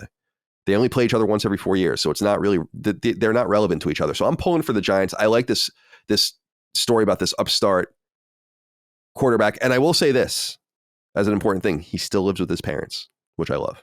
Very, very fun as he pulls in an NFL salary. Mike Yates Slices, thank you for writing in. So his name isn't Tommy Salami. No, they're calling him like Tommy Touchdowns and all these guys, like some, all this, it's Tommy DeVito, which is. Yeah, right. Yeah, I thought it was like maybe like a, I don't know, like Thomas Salamis or something. Like, and that was like his official name. Tommy DeVito. I wish there was a man. Like if I, first of all, if there was a kid in school named Tommy Salami, like if I was in first grade and there was a kid named Tommy Salami, I'd be like, I got to be this kid's friend. I have to know this person. I have to be able to go. I have to be able to tell my parents I'm going over to the Salamis for dinner or something. Like I need just for that small bit of satisfaction. I don't even have to like him, I put a link in the chat here to a people.com article just so you can see what his agent looks like. This is the whole thing they got going on. What the? Wait, is it the guy in the hat? Yeah. Oh my God. He both looks, he looks like, that's so strange. Cause he doesn't look as much like a mobster as I was expecting. He looks kind of like I used to do indie rock. And now I'm a manager. Yeah. He looks like when, in film school or something, they're looking for a guy to be a mobster, and all you can get is your one friend's dad who has like an outfit that he wore 2 Halloweens ago. Yeah. That's the vibe I get. Fair enough. What's up with the bracelets? Yeah, I don't know. I can't do bracelets. I did get used to wearing a watch, which I was surprised by. But yeah. All right. Yeah. Let's jewelry see. is. Oh, good. No, I was gonna say jewelry is like I've been trying to like I used to have a chain like when I was young, but it was I think I told the story on the podcast before. It was a crucifix chain. I had Jesus on it, but he was only connected at his middle, like at his abdomen, and like the connecting points between his feet and hands had frayed. So I was able to like spin him to like make decisions. I was be like, because I never had a coin on me, so I'd be like, all right, what do I want for lunch or whatever, and I would like spin it, and if his feet were pointing left it would be like heads, and if his feet were pointing right it would be tails or whatever. But ever since then I haven't worn any jewelry, and I kind of want to in some way, but like how do you even look for that shit for men? It's kind of difficult. So like I wait for people to give me things, and the bracelets are the only things that people have given me that I'm like, all right, I guess I'll wear this. It's fine, feels neutral enough. The only piece of jewelry I ever had was a gold necklace that I got for my communion. And it was like a thin gold necklace. And I think you're supposed to put a cross on it. And then I lost it. I have no idea where it is. Yeah. It's probably exactly what mine was. All right. Friends, let's get into it. There are things to talk about. There are things to discuss. First of all, the PlayStation 2023 wrap-up is out. If you guys want to check it out, you can go to, there's a quick URL, wrapup.playstation.com. And when you go there, you can log in with your PSN account. And then it'll show you your yearly and annualized stats. Now, I personally, we can go over these if you want, but I find this stuff generally fairly useless from a time spent standpoint, because I want to reiterate that there is no way in God's green earth that this system is counting the amount of hours that I'm playing these games properly, because it's counting pause time and all of this. And I leave games paused all the time. So I don't, did you see that stuff with Phil Spencer going around where it's like and I'm not saying he claimed, it says that he played all of this time on Xbox. And I'm like, I don't think so, dude. Like, that seems a little outrageous. How do you do anything in your life and play that many video games? So yeah, it's impossible. So I wish that they were better at tracking this stuff. I wish it was, but I understand it's difficult and it's just supposed to be fun. And also people probably don't leave their games paused forever like I do. So what it said for me here, do we want to go through this? Is anyone interested? I don't know. Dustin, you said you were. I have mine ready. I do not have mine because it refuses. I don't know what is up with PlayStation and the PlayStation app or whatever, but I've had the same exact login credentials for this thing for ages, and I've had to reset it every single fucking time, and it just never works. I have to go through like a million emails back and forth to get this shit to work, and it's still the same problem. I don't get it. I don't know what's wrong. I don't know what they have against me specifically. You're not playing enough. I guess not. All right. Dustin, do you want to go first? What are some stats you want to share from your wrap up? Yeah, I was a little surprised. My number one game in terms of hours, which again, this might not be totally right. It's close, but it was Hogwarts Legacy. 53 hours on that. Number 2, Final Fantasy XVI. 3, Resident Evil 4. 4, Lies of P. And 5, Spider-Man 2. Now for a total, which Colin, I know you're going to try to give me shit for this, but I'm ready. 324 hours on PlayStation 5 this year. Well, you're somewhat agnostic, so yeah, I have like another 300 on Switch, and they haven't done the Steam one yet. So, and dude, it doesn't count the fact that I played all 1 through 4 of Metal Gear this year, so that's not counted. What else on here? Yeah, like this will be almost exhaustive for me because the only games I played off platform this year were Halo 2 and Halo 3. Right. So for me, the top 5, it said Final Fantasy 16, 90 hours, Wild Arms 2, 64 hours, Dead Island 2, 47 hours, Dead Space Remake, 46 hours, Sea of Stars, 46 hours. I don't know how accurate any of those are, but I did platinum Wild Arms 2, Dead Island 2, Dead Space, beat Sea of Stars, beat Final Fantasy 16. So probably fairly accurate numbers. And then what did it say your gaming style was? Did it say anything for you on that? Hold on. I'm switching over. That's the third one. Third one. It's so slow. I finally got it. I'm a thrill seeker. So thrill seeker. 62%. I'm a role player, it says. Oh. Yeah. It says let's go back to you, Chris. Do you have yours going in the second slot? Does it say what your big hitters of 2023 are? Oh yeah. So my big hitters were, I think, Spider-Man 2 first. It makes sense. I platinumed that. Final Fantasy 16, Alan Wake 2, Street Fighter 6, and Final Fantasy 7 Remake Intergrade. Oh, interesting. which is fascinating. I still haven't played that. I'm going to play it in January. Yeah. I mean, I haven't really played it either. Like, to be like, I started it up a little bit, but yeah, I mean, I guess it makes sense. I was kind of playing all over the place this year. I mean, as with most years, to be fair. But does it say your gaming style?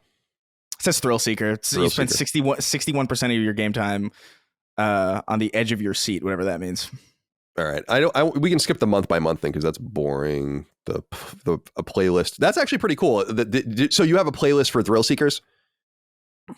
Is that the fifth of the 10 columns?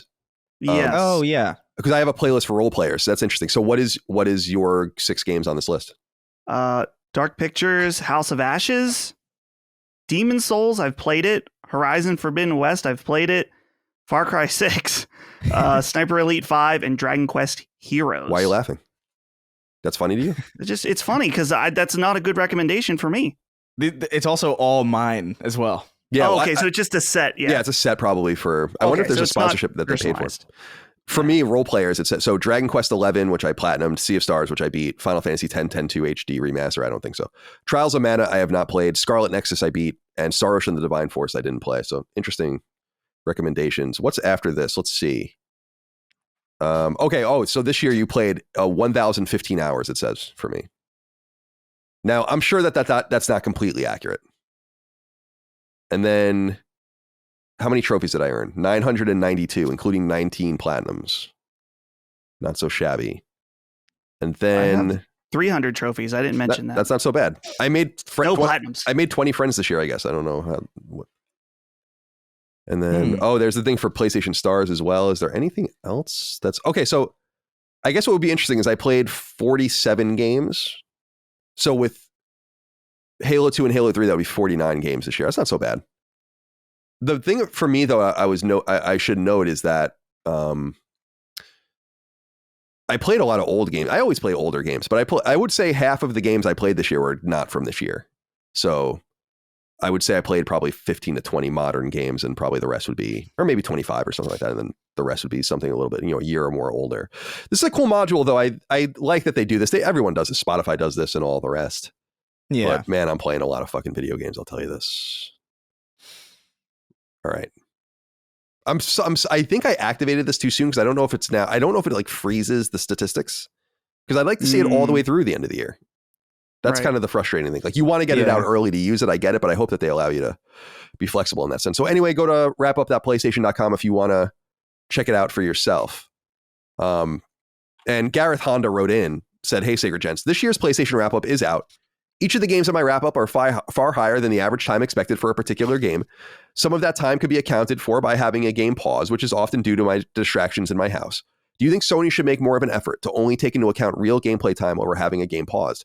How do you think your times are affected by pausing your games? Have a great Christmas break. It's been a stellar year for your content. Thank you." Yes, I would love for them to figure this out because someone had pointed out, it was pointed out to me that someone had pointed out actually, that on PSN, it says I played Witcher 3 for 400 hours, which is 10% of how long I played it. So I don't even know where that number came from. I must have had a pause for fucking weeks. All right. Well, I have a question. Yeah, please. Do you think that when I pause a game, if I know I'm going to get up and do something else, I will pause it and then go to the home menu. So I wonder if that counts as playtime if you're on the home menu, or if it will only count if you're paused within game and that's what's showing on screen. I don't know. Hard to say. Yeah. All right. Let's see. What else? Oh, real news now. Insomniac Games, Sony-owned Spider-Man studio, etc., released a statement on social media saying the following. "Hey, webheads. We have some news about the next game update for Marvel's Spider-Man 2. We know players have been eagerly awaiting features such as New Game Plus and audio descriptions, among many more. We have been working vigilantly on these features and require more testing to ensure the quality is up to our standards. We are now targeting early 2024 for the next game update, and we'll have a feature complete list closer to its release. We've heard your feedback and we'll be adding some highly requested features, including the ability to change the time of day, swap tendril colors, and replay missions, just to name a few. We can't wait to share more with you in the future. In the meantime, we appreciate your patience as our team works to finish our next update for Marvel's Spider-Man 2. No big deal here. I mean, I'm done with this game as far as I'm concerned, so it's not something I need. But why isn't, I don't know. I don't want to say why. I know why, because they want to be able to market it, but New Game Plus should just be available. You shouldn't do that to people that buy your game day one or early and then beat it the quickest and then they're left waiting. Like, that shouldn't be a feature that's added later. You should just give players the option to play New Game Plus immediately. And Miles Morales did that, but it's weird that they're holding out on purpose. It's they're doing that with all their games at PlayStation, and it's a little annoying. But does anyone care about this? I'm surprised you can't change time of day. Yeah, I know Gene wants that. Yeah, because if you just want to go in and swing around, maybe beat up some bad guys, it would be fun to be able to change it up. But it's especially annoying considering, because I remember being kind of excited about that, specifically because of the black suit. The black suit is just so aesthetically awesome at night.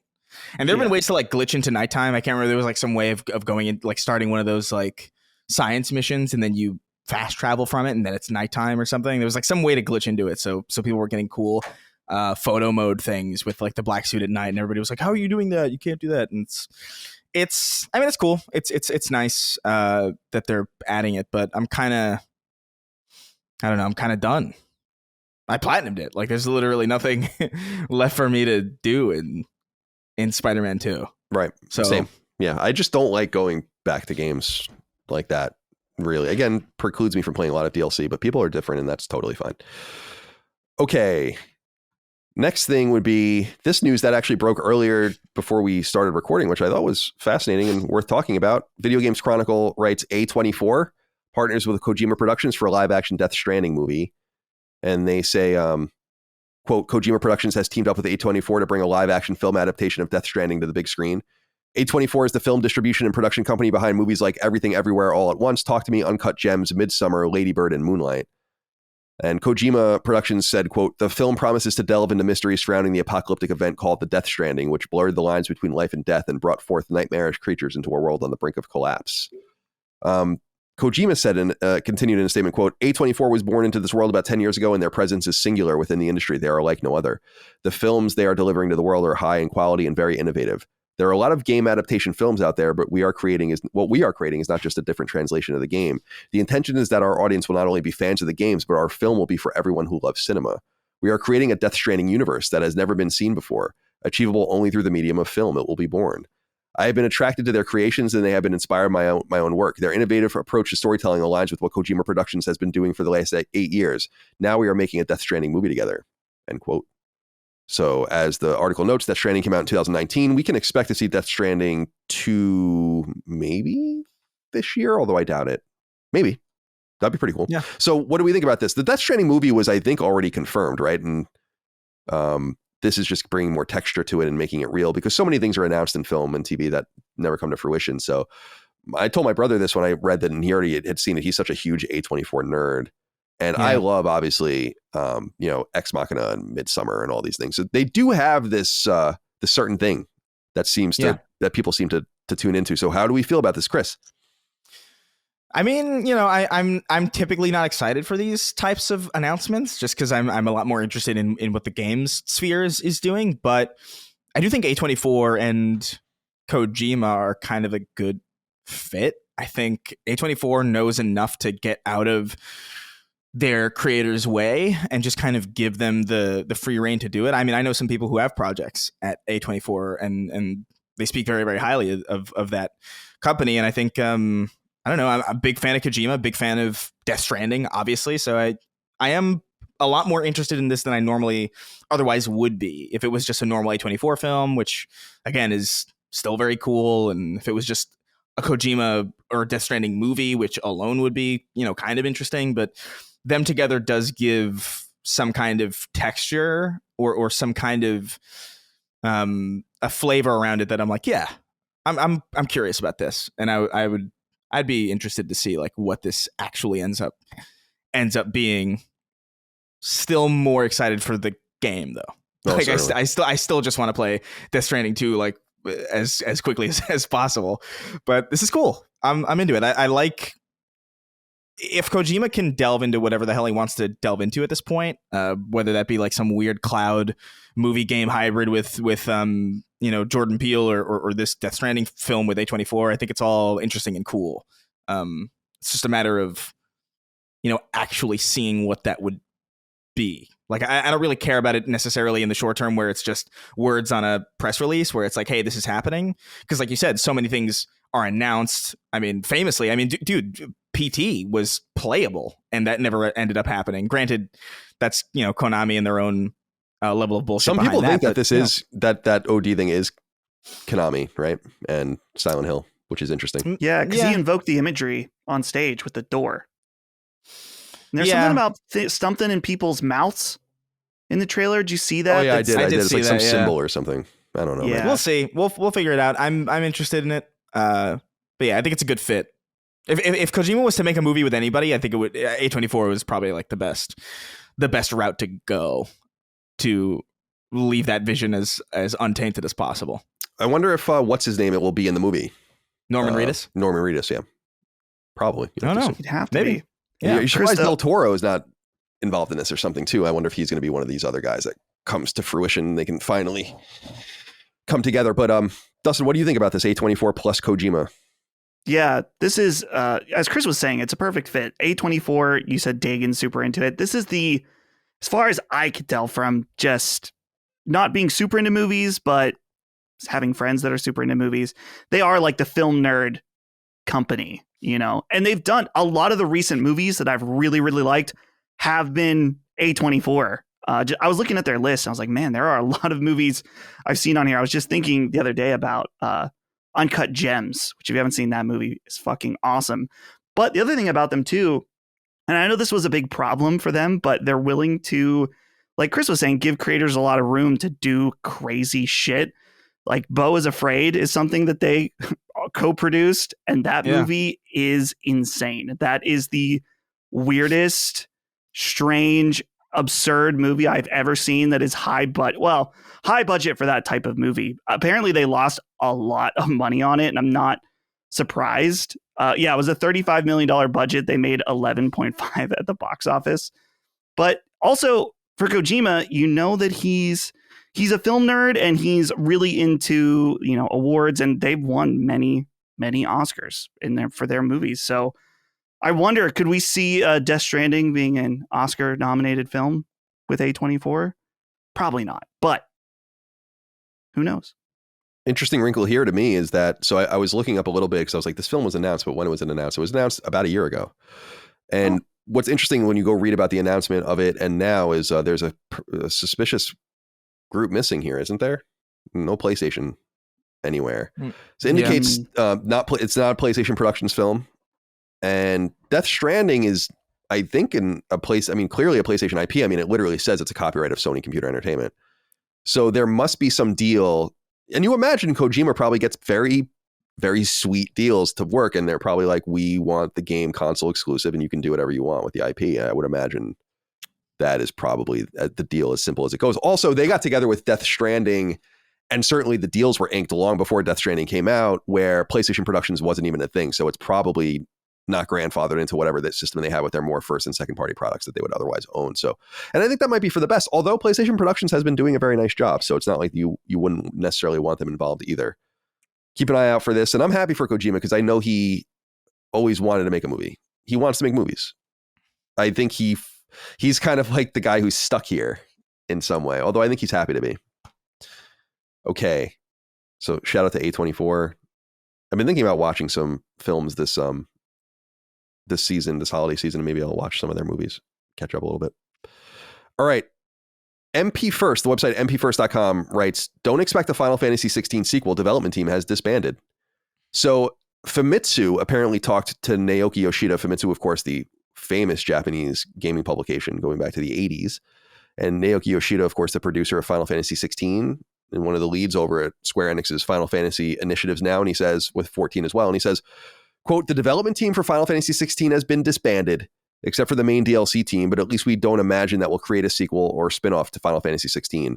This time, I have accumulated a lot of knowledge from Final Fantasy XVI. Rather than continuing with one title forever, I would like to use that knowledge to consider new challenges, such as the next title.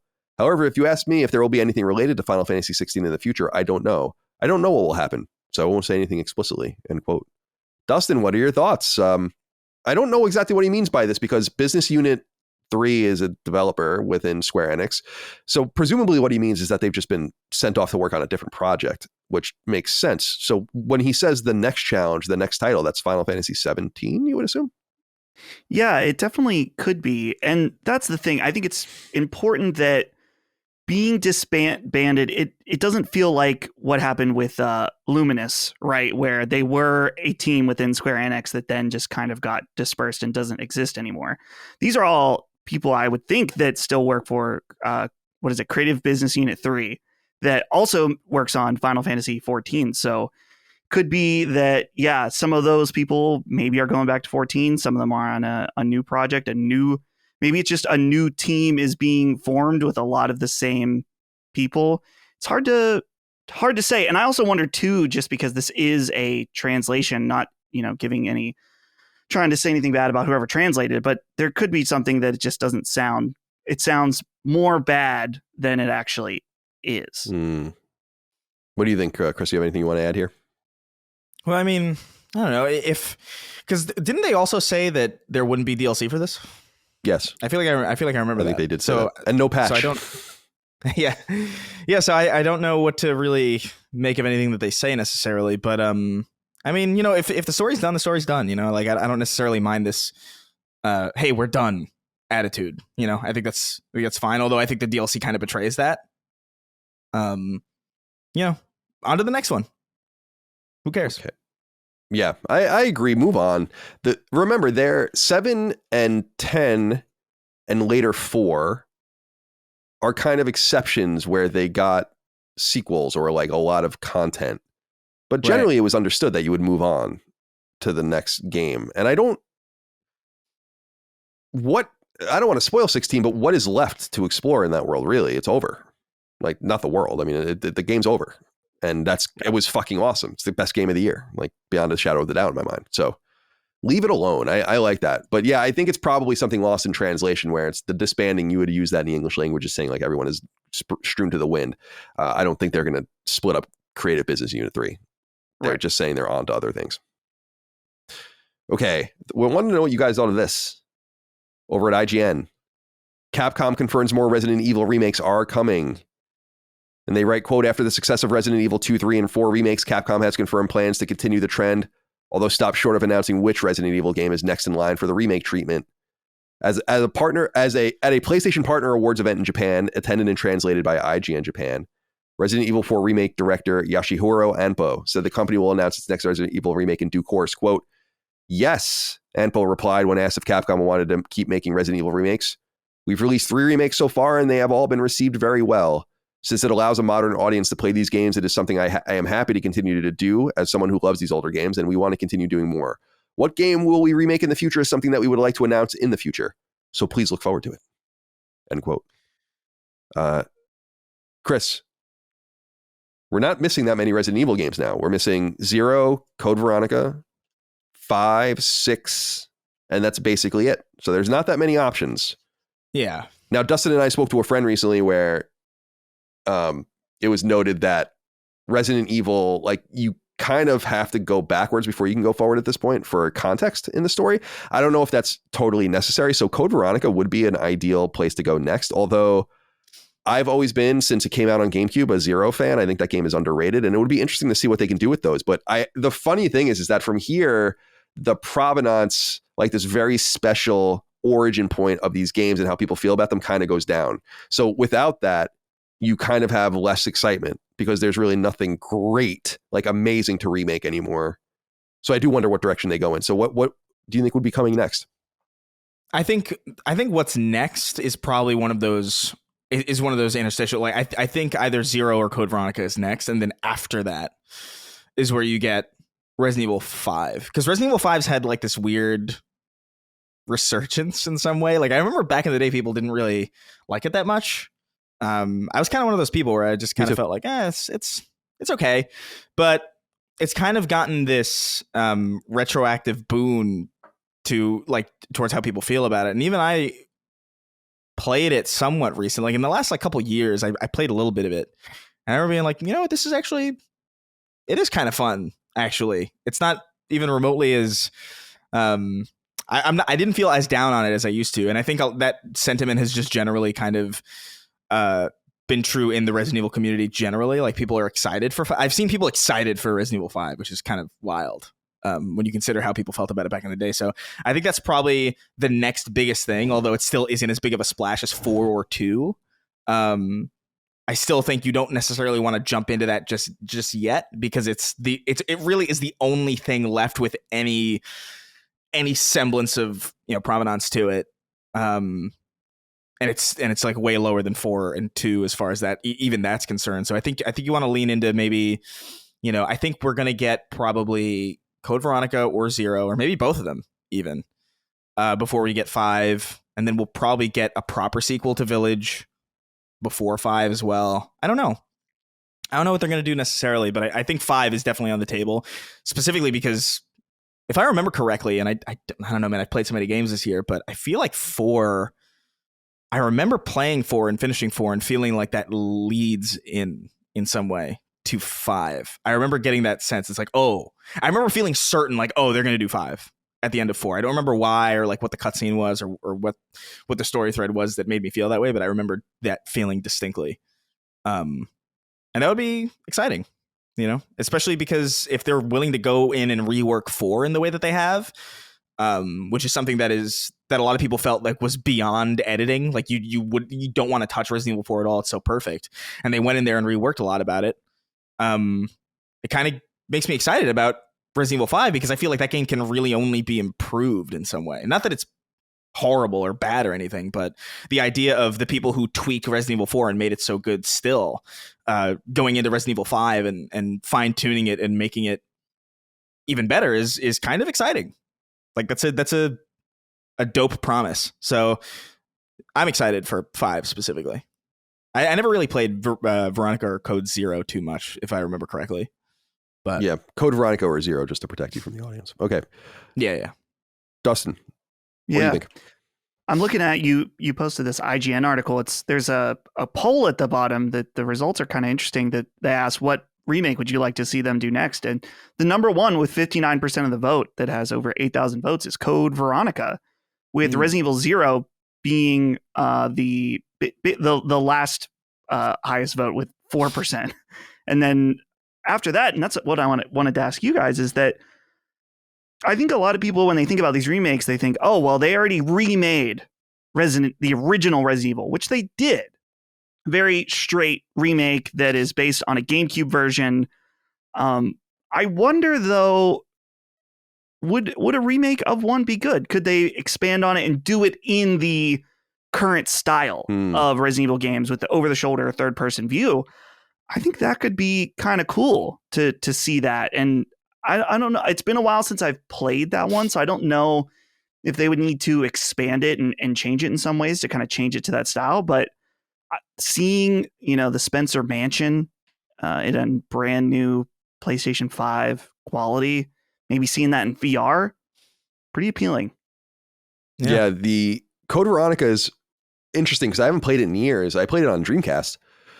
That's where I had it. And people remember it came on Dreamcast in 2000, and then it was actually ported later to like PS2, GameCube, and it didn't come to Xbox, I don't think. And it's a really good game. It's very well regarded. I wonder if there's any interest in going back to that. And then Zero, maybe less so. And then, like you said, though we have a remake, like an R remake already, it's a long time past. There was this weird move with some of these Japanese studios back in the day, or publishers back in the day, and we note this with Konami and Metal Gear Solid as well, where they remade them pretty quick. And I often note that there are interviews from the turn of the century with Squaresoft at the time saying that they were looking into remaking Final Fantasy VII, 8, and 9 on PS2. So there was like this whole inclination that they were just going to go crazy with these old remakes, and then they pulled away. It would ultimately be cool to go backwards, make sure we get RE1, Code Veronica 0. That would be pretty all-encompassing for the franchise. And then you can go forward, because it is worth noting that 5 and 6 may not really, as the next generation after Resident Evil 4, maybe are less in demand of a remake. Although, Chris, as you said, 5 and 6 are so controversial, although they sold extremely well. You wonder if they would just rework them entirely and keep the story and characters the same, but maybe rework the gameplay. Because what I remember about RE5, I wrote the guide at IGN for it, and I hated it at the time. It's like, this is a shooter, straight up. Yeah. But now, like, we're in a place where I'm like, that's totally fine. I don't know why I really had a problem with it, as opposed to being, it felt like a third person shooter first, and that was weird to me. Okay. Over at Axios, and by the way, I don't know if you guys saw this, because this is by Steven Totilo, but he just quit Axios. I don't know if you guys saw that. And he's going independent and doing he's more of like a business gaming journalist. And so he's going to try to do it on his own, and we'll see how that goes for him. But he wrote on Axios Gaming before he left. He talked to some people over at Disney Gaming, and there was it's actually a really interesting interview about all the things that are going on, but there's a specific quote in here that I thought was interesting about Indiana Jones. And I put this in our Discord because I feel like I'm becoming such a conspiracy theorist with things that are going on with Xbox and PlayStation as a dynamic together, that I don't know if I'm just seeing things. But there's this thing here, so Axios writes in bullet points. That's their whole thing. They write these bullet point lists instead of these long form articles. So it says, bullet point, on renegotiating the Indiana Jones game's terms at the request of Microsoft to make it Xbox and PC exclusive after Microsoft bought its development studio. So to back up, an Indiana Jones game was announced and in development at ZeniMax owned Machine Games, the Wolfenstein studio, before Xbox came and bought Bethesda. So the deal for Indiana Jones that was made between Bethesda and with Disney as the holder of Indiana Jones was to make a multi-platform game. And they went in afterwards and renegotiated it as an Xbox and PC exclusive. And so the person from Disney that they're talking to here says, they're asked, like, what was that like? Now, tell me if I'm crazy, okay? And I know I'm crazy. Tell me if I'm off base with this. Mm-hmm. It says this, quote, with Xbox still being one of the bigger marketplaces for games, we didn't feel like we were going to be overly exclusionary. We felt like it's still going to reach a broad set of folks, and we felt financially and strategically for the game that made sense at the time, end quote. Does that read weird to anyone? It's in past tense. Yeah, like at the time. We felt like it's still going to reach a broad set of folks, and we felt financially and strategically for the game that made sense at the time. I'm surprised more people aren't picking up on this. Not that it has, it's nothing. It's just, it's interesting why you would say he says, we didn't feel like we were going to be overly exclusionary. We don't feel like we're going to be overly exclusionary is the active form of that. We felt like it's going to still reach a broad set of folks. We feel like it's still going to reach a broad set of folks. And we felt financially and strategically. We feel financially and strategically. It's like, it's very strange to me that no one really picked up on this. This seems kind of like a lamentation. Am I off base? I have a question. Yeah. Do you think that this means that they are saying, well, we agreed to make Indiana Jones exclusive, but that's not how we feel anymore? Or that the terms have changed now and Indiana Jones is No, I think changing? that my personal opinion is that it's an exclusive, but that they probably wouldn't have made that deal today. And this actually, I don't know if I'm being crazy. It doesn't matter. I love machine games. I wish them the best on their Indiana Jones game. But it is interesting that no one seemed to pick up on the complete past tense of everything he says about the game. That made sense at the time.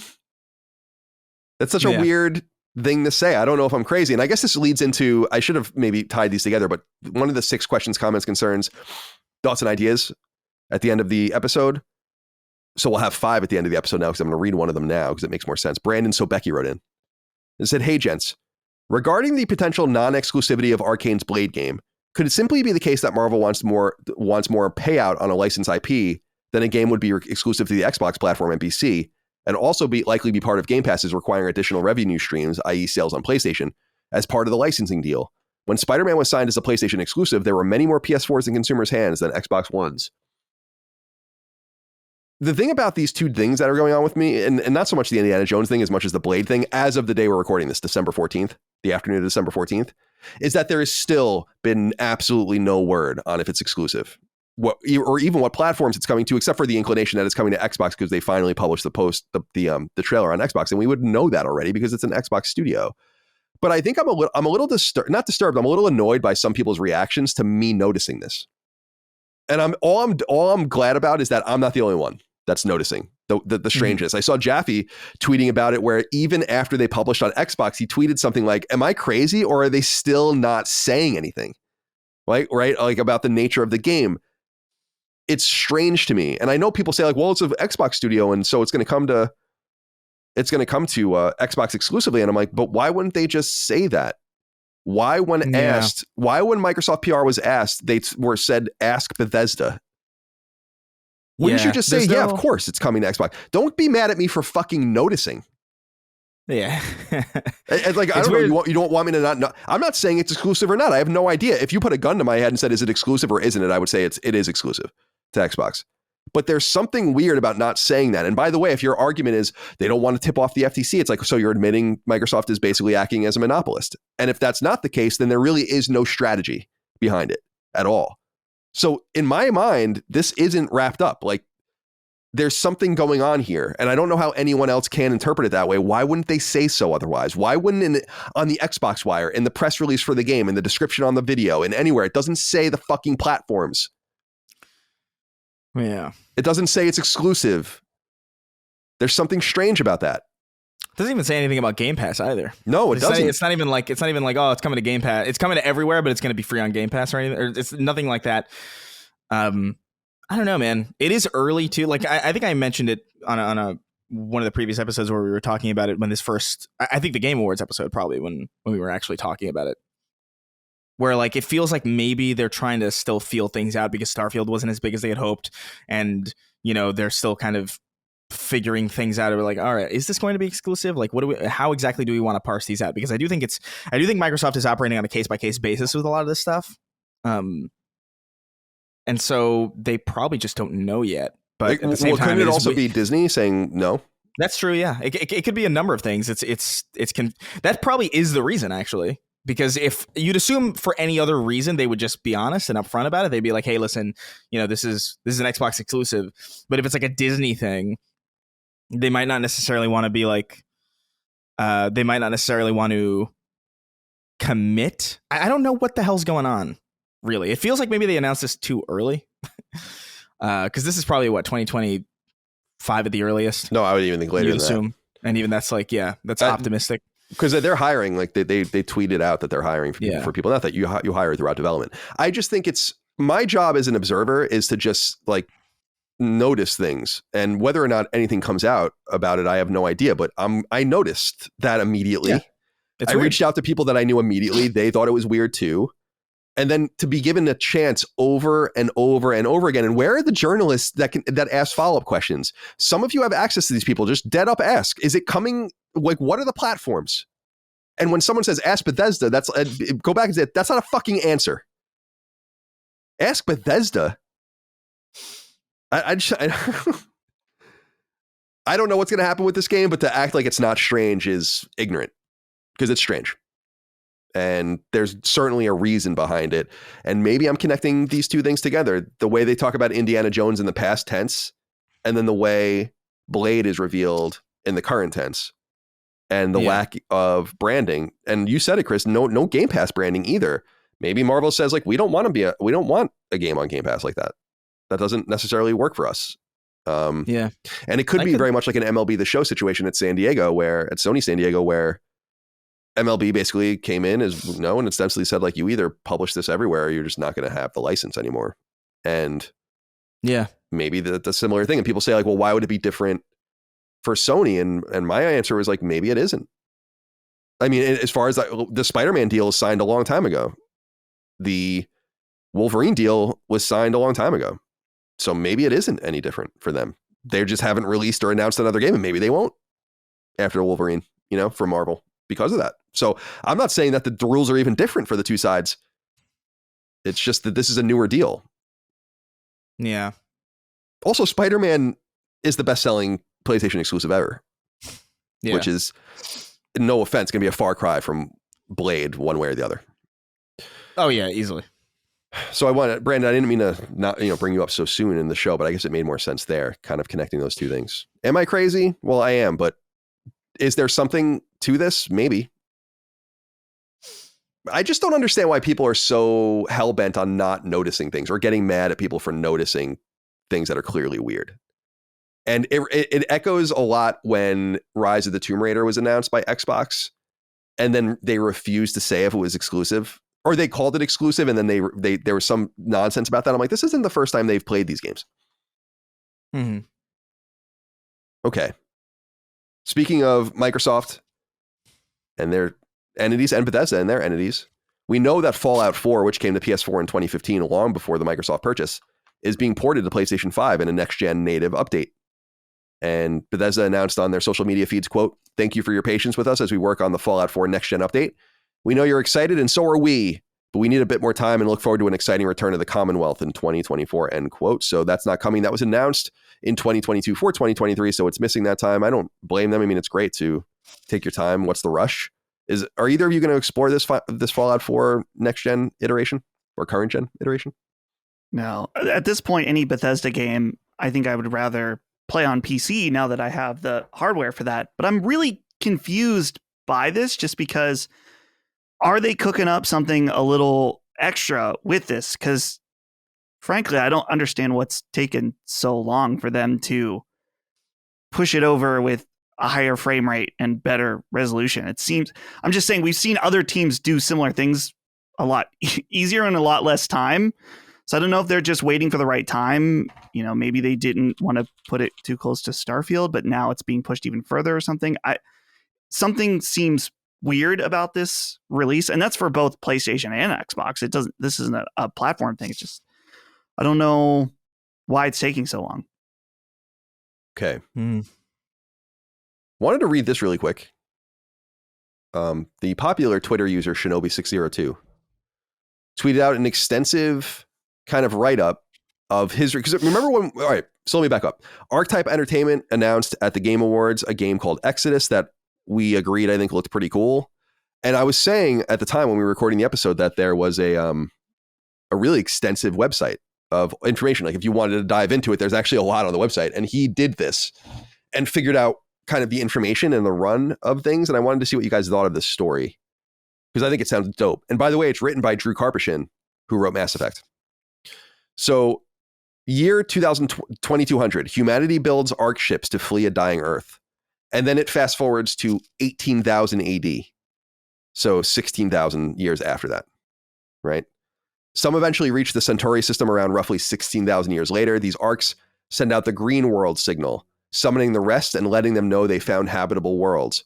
Humans begin settling and colonizing Centauri, knowing it'll take thousands of years for the signal to reach other ships. Over millennia, more ARC ships start trickling in, struggling to find a place in a now unfamiliar galaxy and either evolve and adapt or die. Centauri sees conflict, war, and the rise and fall of different empires and civilizations. Over thousands of years, genetic engineering speeds up evolution, and descendants of the original colonists break up into many different groups and species. These transhuman beings call themselves Celestials and continue to fight for dominance over the system. So from that point, and that in and of itself is a dope idea, but that's not nearly all of it. This is still history in the game. I love this idea of them finding, after thousands of years, like the remnants of humanity find this green world and then send out the signal in which ships arrive over many thousands of years as they receive the signal and find their way. And they're all different, and they all have their challenges in getting involved or surviving or dying, like they say. That in and of itself is cool. Fast forward to 28,000 AD. This results in the Formation Wars. Hundreds of worlds are destroyed in the conflict. Meanwhile, more human ARC ships continue to arrive over the years, overwhelmed and quickly relegated to backwater worlds by the more powerful Celestials. 30,000 AD. A powerful celestial species called the Elohim come out on top and build the Gates of Heaven, an interstellar network that connects different systems. What does that sound like? It's a golden age of trade and prosperity for thousands of years. The Elohim implement laws that no more habitable worlds can be destroyed. Eventually, over time, the Elohim disappear and other celestial species step in to take their place with trade, peace, and wars. Still, no one dares to break the Elohim's laws in case of retribution. With super advanced tech, the Elohim were also able to move entire worlds to different systems, including a moon called Lydon, moved to the Malakbel system. And finally, 41,500 AD. A long-lost human ARC ship arrives in Malakbel and establishes the colony on Lydon, built on the ruins of the old celestial civilization called the Deniner. After struggling for centuries to survive, a human traveler named Orion Aslan emerges as Lydon's leader and savior. Orion establishes the Aslan dynasty, loyal followers to rule over Lydon in his absence. Travelers scour Centauri for celestial artifacts, weapons, tech, etc. to advance their worlds. Lydon slowly starts dying due to a celestial virus called the Rot, something beyond humans' capability to fix. Orion and his wife partner Ava, a celestial being, have a child and perfect heir, Jun, genetically engineered with celestial and human DNA to bridge the world between humans and celestials. On his last exodus, Orion never returns. Gideon Aslan, June's half-brother, takes control of the dynasty and declares himself ruler. June is forced into hiding as a child. We play as June Aslan, a fully customizable character who inherits the gift of neural induction from his or her mother, Ava, giving us the ability to interact with celestial tech unlike other humans. This sounds like a mix of Mass Effect and Avatar in some sense, in that it's about like bridging the world between these two species. So that's kind of Avatar-ish. But Mass Effect-ish. They're basically making mass relays. These species sound like the Protheans, right? Isn't that what they're called in Mass Effect? The ancient ruler race that made the mass relays. It seems like everything kind of loops in and on itself again, but I think it sounds really cool. And I think the whole idea of just these ARC ships coming in and out of nowhere after thousands of years, you never know when they're going to arrive, is so cool. So I know it's a lot, but I wanted to read that out and give that game a shout out. I think that's a game I'm going to be keeping a close eye on. Any interest? There's a little bit of Dune in there, I feel like, too. Not, I guess, just in that it's been so much time since what we understand, you know, even our future or whatever, where we imagine humans in space. This is still tens of thousands of years later, which is something I like. That's something when I saw Dune, it's like, what's going on here? What's with these guys? It's like, oh, there is really important history in Dune about this war that happened between AI and humans and why they never use computers and stuff. There's like deep lore that's not even in the movie, that if you read the books or something you would get. But I like the post human type story to it. Yeah, it's neat. Chris, are you down for it? Yeah, it's a cool story. It ultimately, though, it is lore, and lore is kind of the coolest thing about a lot of games that I end up not really enjoying. Like Destiny's lore is fucking amazing, but like that's a very particular game for a very particular type of person. So like I hope that the gameplay and whatever the game ends up being does justice to that story, because it is really fucking cool. It's just a matter of like, man, you've got a lot of good ingredients now. Now you gotta make sure you don't overcook it. You got to make sure you don't undercook it. You got to make sure you add the ingredients at the right time. You got to make sure it all works. And that's really the hardest part. The cool ideas. I remember, like, I can't remember who told me this a long time ago, but it was when I was going to it was when I was in college, and somebody was like, "There's a lot of idea men out there, and a lot of ideas are awesome. It's very easy to stumble across a great idea. That it's executing on it that's like really, really fucking difficult. So hopefully they nail it. It's a cool concept. The art is cool. But yeah, it's. I would imagine that this is still pretty early, right? Like, how far away is this? I don't know. They didn't put a date on it. It's been in development for a few years apparently, but I would imagine it's going to be a few more years. Yeah. Until we see it, maybe 2025, 2026, something like that. Yeah. All right. Finally, I just wanted to throw this out there because I thought it was interesting, an interesting find from Video Games Chronicle. Ubisoft has registered domain names for Might and Magic Fates. And they did reveal that a Chinese-based studio in Shanghai is working on a new Might and Magic AAA game. I just thought this was interesting because, so basically they got mightandmagicfates.com, mightandmagicfates.com with dashes in it as well, all sent to Ubisoft's Whois. So definitely them. And we know the announcement came from them. What's interesting, I don't know if you guys are familiar with Might and Magic. It's not a series I ever played. I remember there being an NES port of the original Might and Magic that was actually pretty good looking, but it's been a long dormant dungeon role-playing game if people are into DRPGs, which I'm not really into, kind of like first person encountering, going down the labyrinthine corridors and finding your way. It's a neat idea, very PC centric. It's been kind of dead for 20 years. There was a PC release 10 years ago or so, but Ubisoft ended up getting the entire who's calling me here? Oh, hold on a second. I think I have to take this. Hold on a second. You guys there it goes. We can carry on. Do we carry on about Might and Magic? I was going to say, when I saw this in the doc, I felt like Gandalf, where he's like, "That's not a name I've heard in a very long time." Yeah, I can't remember. I literally cannot remember the last time I heard Might and Magic talked about at all. Sorry, I thought that was my accountant. Usually I wouldn't do that during a show. We're broke. Yeah, we're done. That's what he's calling about. Our accountant's so strange. I think I've said this before. I love our accountant. He's so strange, though, in the sense that when he's ready to go, it's like, I need to talk to you. I need to talk to you. Let's get this done. And then he'll disappear and recede into the weeds for a while. So anyway, I was saying this about Might and Magic. I'm sorry to interrupt the show. Might and Magic's been dormant. So Might and Magic was started by an old developer called New World, and they were acquired by 3DO after 3DO's kind of hardware initiatives failed, and people remember 3DO kind of became a developer after that. Like, they made the Army Men games and stuff. And then they acquired Might and Magic, and when 3DO went out of business, Ubisoft acquired the IP, but never really did very much with it. And so this will be basically the first revival of note since 2014's Might and Magic 10 Legacy, which was made by Limbic. And Arcane made one of the games in the series too, which I thought was pretty interesting. So nothing really more to say about it. I just thought that was a fascinating little return to perhaps, I'd be interested to see if it's still going to be a DRPG. Like, will it be a very modern Dungeons and Dragons role-playing game, or are they going to turn into like Bloodborne or something like that? Might and Magic's a great name, by the way. Always love that name. All right, friends, let's get into the games we're playing. I will go last, I guess. Let me see. Any crossover here? No, I guess not. So, Chris, let's start with you. Yeah. So I finally got around. By the way, perfect timing for this. I finished Alan Wake 2 over the last couple days. And just as I finished it, basically, they put out that new game plus with like new story content. I think it's called The Final Draft, which has some new story elements, some new stuff. So like right when I finished, I was like, that was amazing. It's that Alan Wake is a superb. It's so good. I loved everything about it. It's a game that I'm still kind of chewing on and thinking about because it feels so layered and so meaty. It feels like there's so much there. Very rarely do I feel compelled to play a game like this again immediately after, because it's so, linear and so dense and so story heavy with like so much importance on cutscenes. But I feel weirdly compelled to with this, just because I feel like when you finish, and I'm speaking very, very broadly here because I do think it's something that's worth not spoiling. It is really cool. But when you finish it, you have such a different framework and such a different lens by which to view even just the beginning again.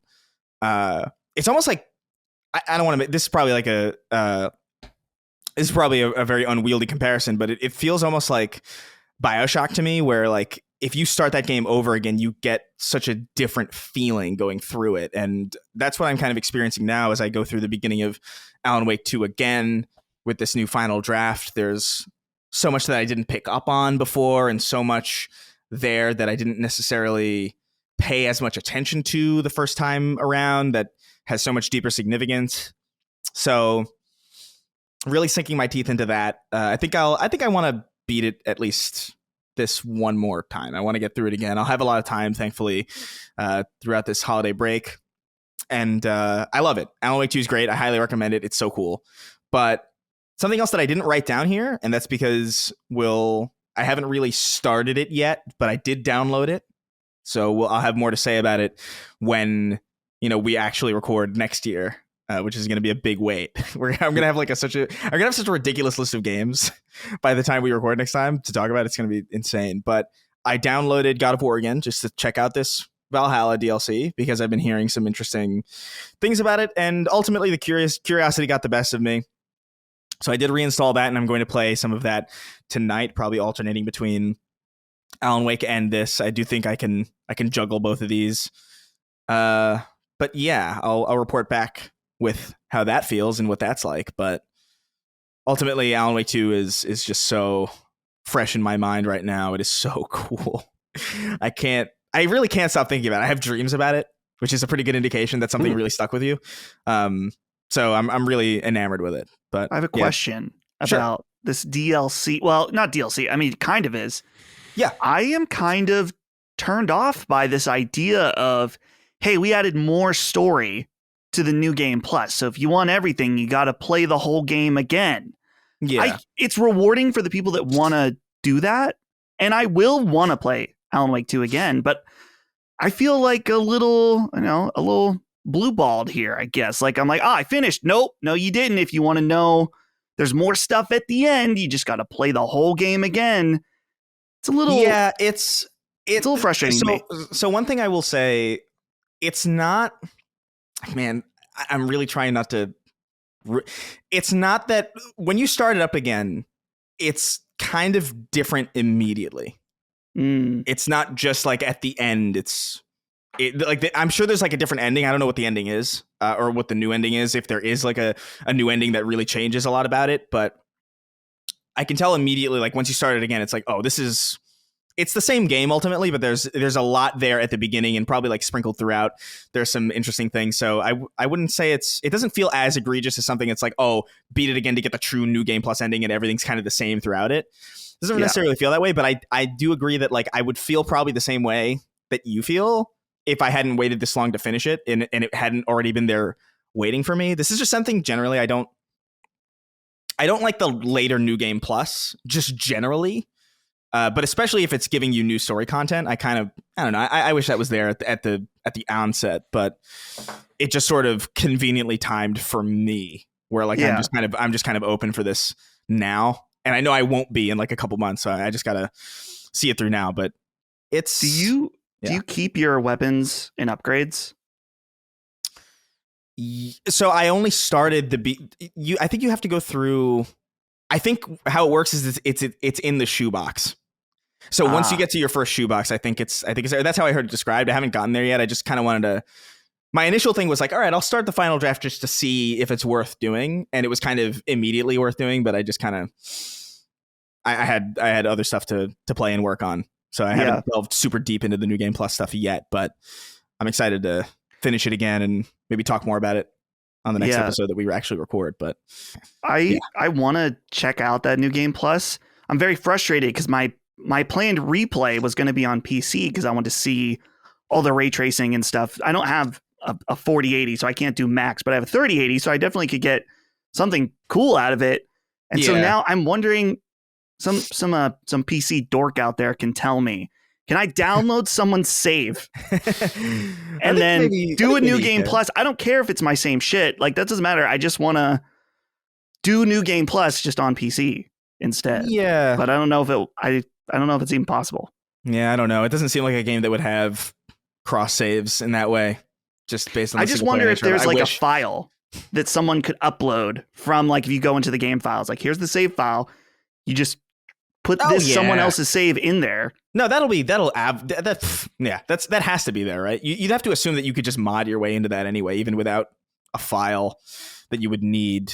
You can probably just like trick the game into thinking that you've beat it already by unlocking some kind of trigger, and then it'll.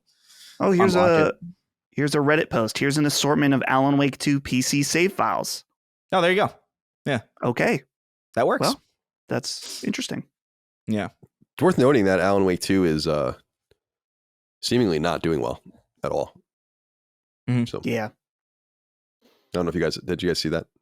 I did, but I didn't know to what extent, because I know there was some explanation about, because that's the Circana listing, right? That yeah, it was like Matt Piscatella talking about it, and something about he was explaining because it's digital and and it's on it's on Epic Game Store and stuff, which is hurting right. it. But it might be around 1 million units, which is cool, which is good. But all right, let's see here. Oh, I wanted to read this from Brian Keogh. It says, "Evening, gents. Hope all is well since we brought it up.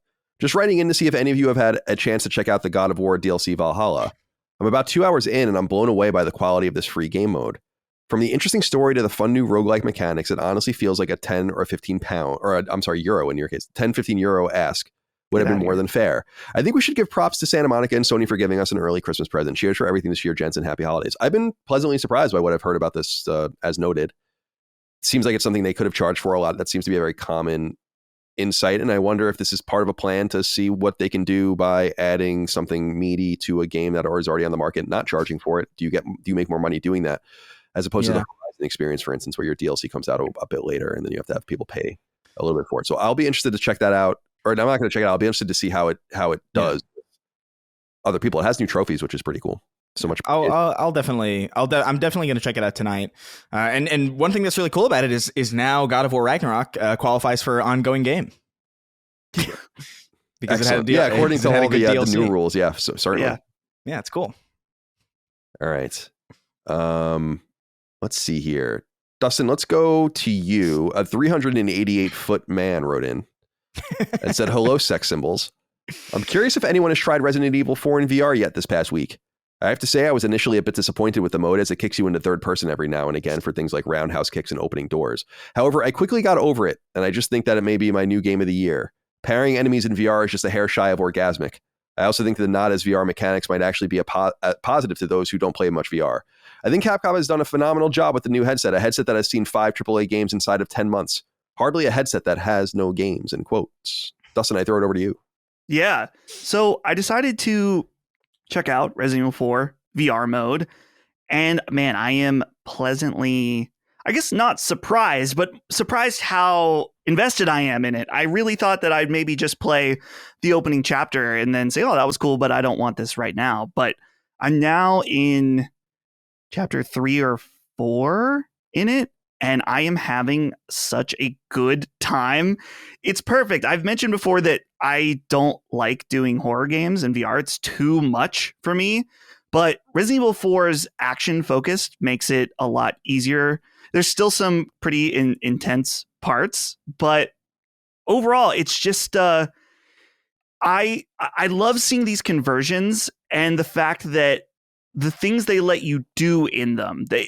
It's, I think, understood by Capcom that, hey, some of this is probably going to break the game a little bit, but not in a way that's okay. For example, I noticed, and there's this video I saw on Twitter where the knife is kind of, it reminds me of the Skyrim VR knife, where you don't have to like do huge sweeping slashes. You can kind of go up and like tickle an enemy a little bit with just the tip, and that's going to do some damage. So that can be kind of fun. But also, if you pull out your pistol, you could also pull out the SMG and dual wield if you want, something you could never do in the standard flat screen version of the game. And I think they do a good job figuring out what should be in VR and what shouldn't be in VR. And that's what 388-foot, the 388-foot man here says about how it kicks you into third person every now and again. That's okay with me. In fact, it makes sense.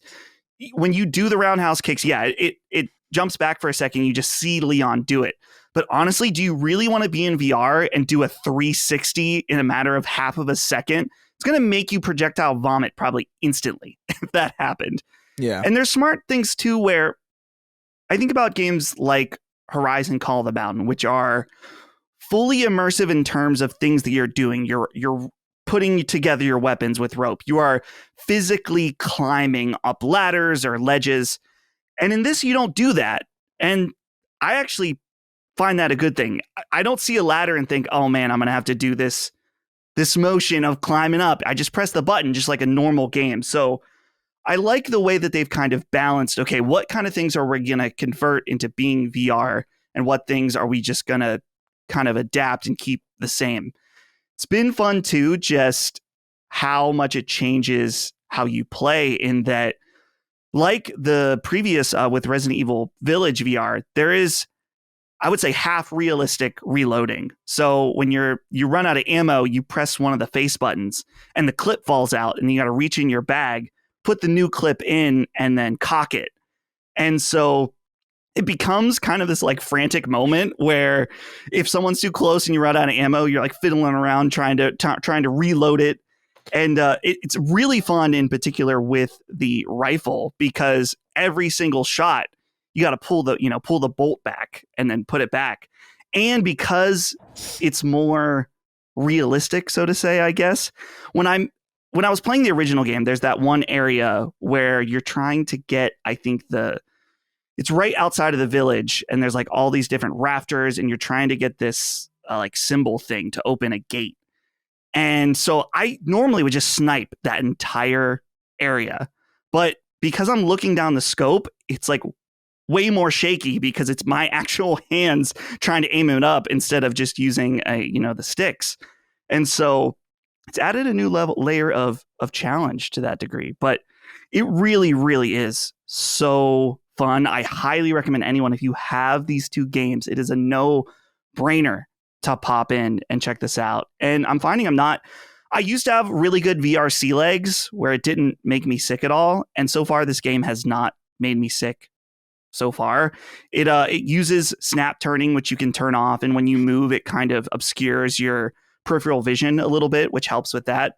If you want, you can turn all that stuff off, which is cool. If you are used to being in VR and it doesn't make you sick anymore, then go ahead, turn that off and, go crazy. But I'm just very impressed, and I'm happy that Capcom is doing this, and I'm sure that Sony's paying for it. But if it results in us getting an awesome free VR update, do more. I'd love to see all Resident Evil games in VR going forward.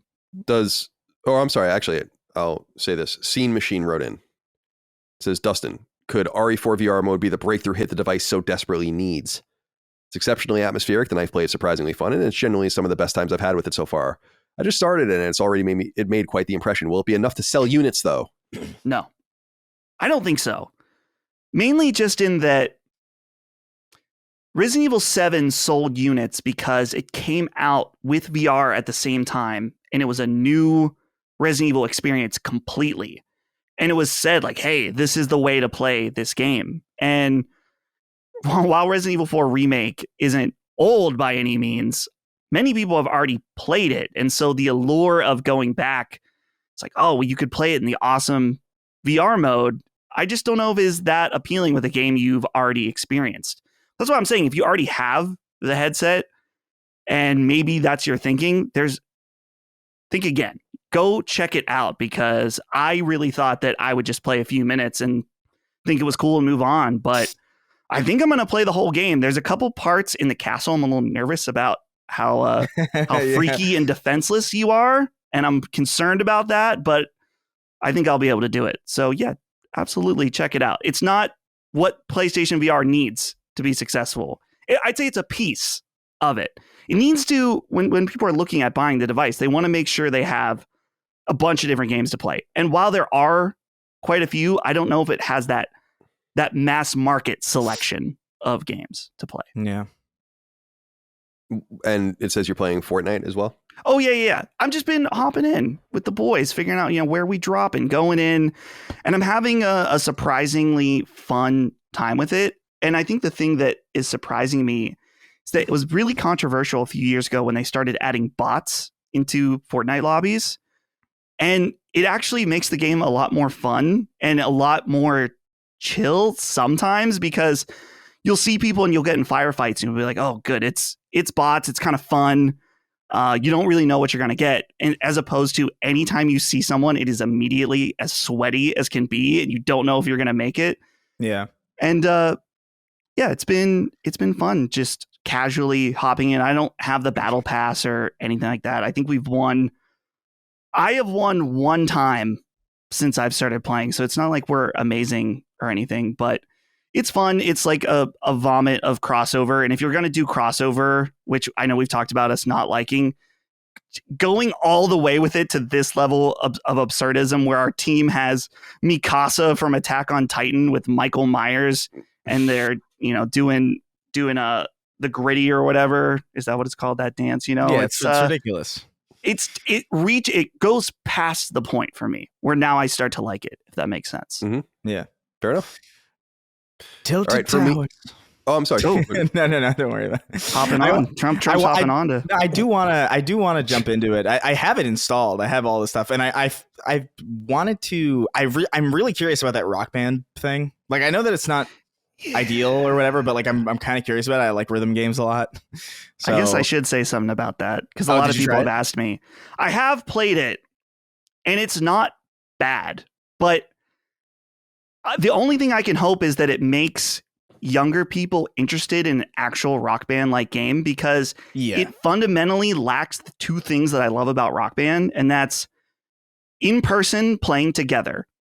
Because you can play with other players, but you don't see what they're doing. So it's if someone's playing a crazy solo or something, you don't know. You just are viewing your own highway or whatever.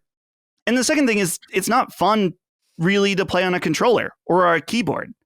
It lacks the instruments, which they've said they're looking into. And dude, PDP just put out a tweet a few days ago teasing that they're going to release a new guitar controller. And that's very exciting.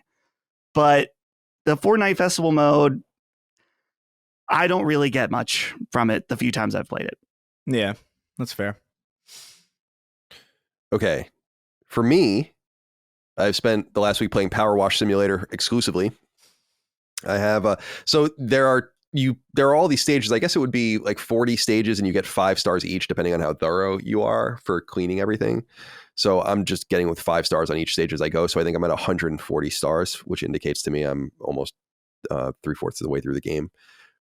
I think this game just hit me at the right time because I'm not typically into simulators. And this is this is one of those games where I don't know that I'd recommend this game to very many people unless you are really nerdy, like into video games and want to see something kind of strange and unique. But what I'm so fascinated by about it is it's a Square Enix collective game. So like an externally published so-called indie game from Future Lab, a studio, like I've said in the past, that I really like from their Vita support, especially.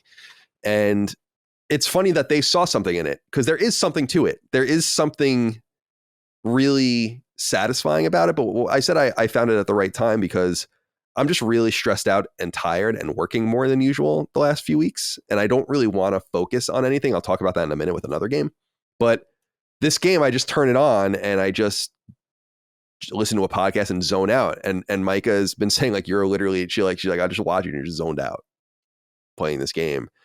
And it's something really satisfying and interesting to enjoy at a quiet moment at night when you don't really have the bandwidth in your brain to focus on anything more thorough. And so I'm really enjoying it quite a bit and intend on platinuming it. And it was free. I think is it still free on PS Plus? Yeah, I think it's free this month on PS Plus, if I recall. That's why I downloaded it to begin with. So you can try it out for yourself if you'd like.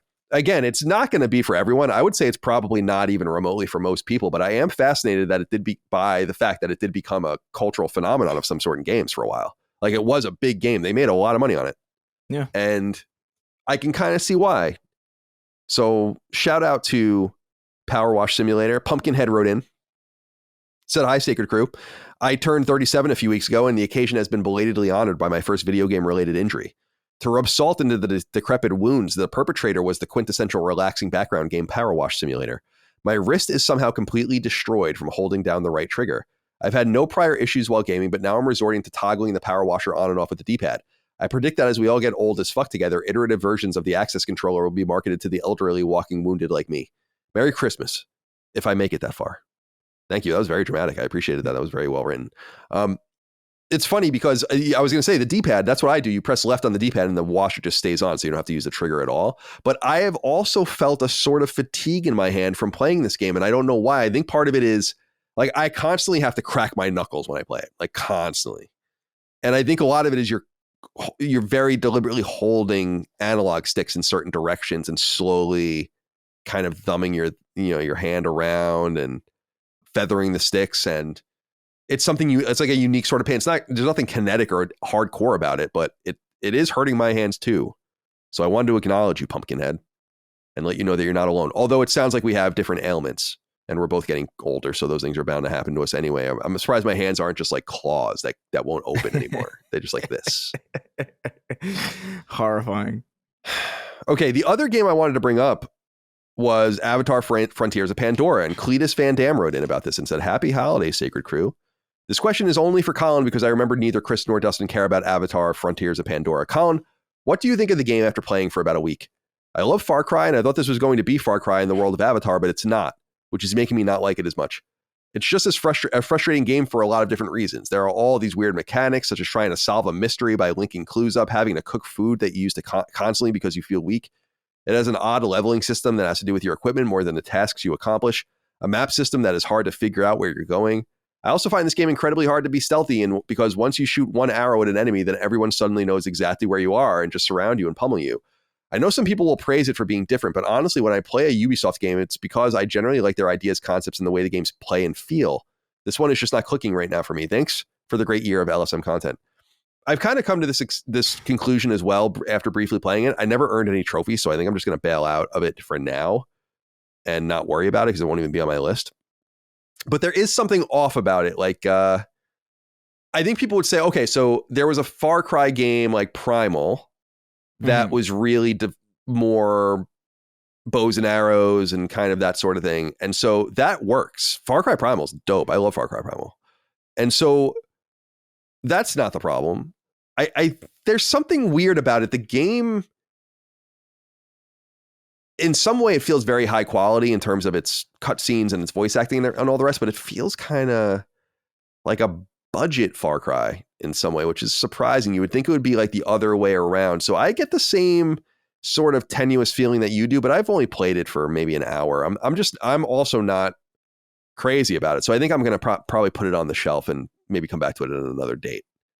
So I'm with you there. Cletus, thank you for writing in. All right, that's everything for the games we've played this week. Let's get into the news at hand. Okay, we're cutting in here. This is ironic, boys, because I've already named this episode Deader Than Dead. And it was going to be all about E3 dying and so on and so forth.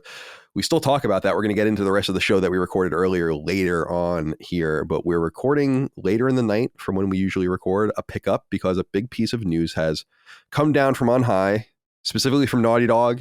We all know Naughty Dog, Sony-owned developer behind Uncharted and The Last of Us, etc., Jack and Daxter, Crash Bandicoot. They released a statement called an update on The Last of Us Online. Now, quick note here. Is that the first time they ever called it that? Yeah. Because as far as I know. You'll remember a few weeks ago, I reported that I talked to someone who had played the new PS5 content in a session, and he said that on the machines were another package file for The Last of Us Online. So that seems to match up pretty interestingly. He didn't play it, as far as I know. At least he didn't tell me that. So here's what the statement says. Quote, and it's fairly long. I'll read the whole thing because I think it's all relevant. It's not that long, but here it is. We realize many of you have been anticipating news around the project that we've been calling The Last of Us Online. There's no easy way to say this. We've made the incredibly difficult decision to stop development of that game. We know this news will be tough for many, especially our dedicated The Last of Us factions community, who have been following our multiplayer ambitions ardently. We're equally crushed at the studio as we were looking forward to putting it in your hands.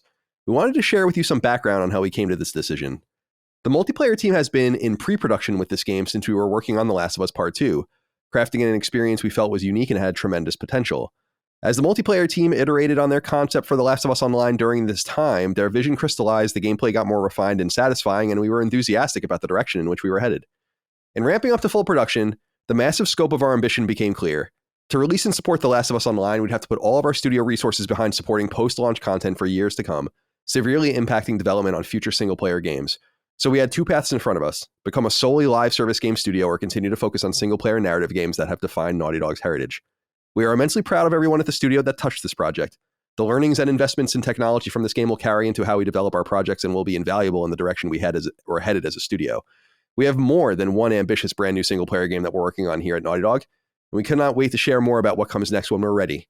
Until then, we're incredibly thankful to our community for your support throughout the years. Yeah, let's get everyone's thoughts. Dustin, let's go to you first. This is really I'm of two minds, really. We'll start positive. I think it's positive that they made the realization, or there was a decision was made that they didn't want to become a live service team. They didn't want to do that. They knew that doing this was going to have to shift their priorities in the future. And I would have hated to see a reality where, let's say this came out and it was awesome, but then Naughty Dog changes forever. That's not a good outcome in my mind for what I want personally. So I'm happy to see them have that foresight. So that's the positive aspect. The negative aspect I have specifically comes down to, let me read this line here. To release and support The Last of Us Online, we'd have to put all of our studio's resources behind supporting post-launch content for years to come. And this is what we've been talking about. Why does every game or these multiplayer games, it's like, oh, we can't just have a multiplayer experience. We need to have a game that's your fucking life, that you play for years to come, literally, quote, years to come. This is so frustrating to me because I think that there could have been a reality where they release this and say, we're going to support this content for a year and a half, and this is the package, right? And maybe then after a year and a half, they can decide whether they want to reinvest and hire a dedicated team to support the game so they can continue to do their single player stuff. But I think that there's a lot of people that, factions fans in particular, which I'm not claiming to be one of them. I'm not a fan either. I just never was checked that out really, that didn't necessarily want a lifestyle game out of this. They wanted Last of Us multiplayer and maybe something a little more, more involved with story and stuff like they were promising, but they didn't necessarily need this to be a Destiny for them. And so I'm frustrated about that aspect of it. The last thing I'll say, I don't want to take up the air too much here, but I'm wondering what happened. And with the changeover with Jim Ryan and Mr. Live Service being his push, if that's somehow related in all this. Yeah, well said. Chris, what do you think? Yeah, I'm still kind of, at the time of recording, this is still really, really fresh for us. But I don't know. The thing that comes to mind specifically is, hey, they put out this statement that said, oh, well, we realized that we would have to, support this for years and years. And I guess the surprising thing to me is that it took them this long to realize that. Because the reality is that, like, a Last of Us multiplayer game, whether you wanted it to be if you wanted it to be how it used to be, which was like, hey, here's just kind of a tacked on multiplayer mode that's maybe a little bit more fleshed out than normal, like what we would normally settle for in the late aughts or the early 2010s with, BioShock 2's multiplayer, even something like Uncharted 2 and Uncharted 3's multiplayer that would just kind of existed as a bit of side content for the main story. Like, if you wanted that type of multiplayer experience, then, I mean, why not just release that?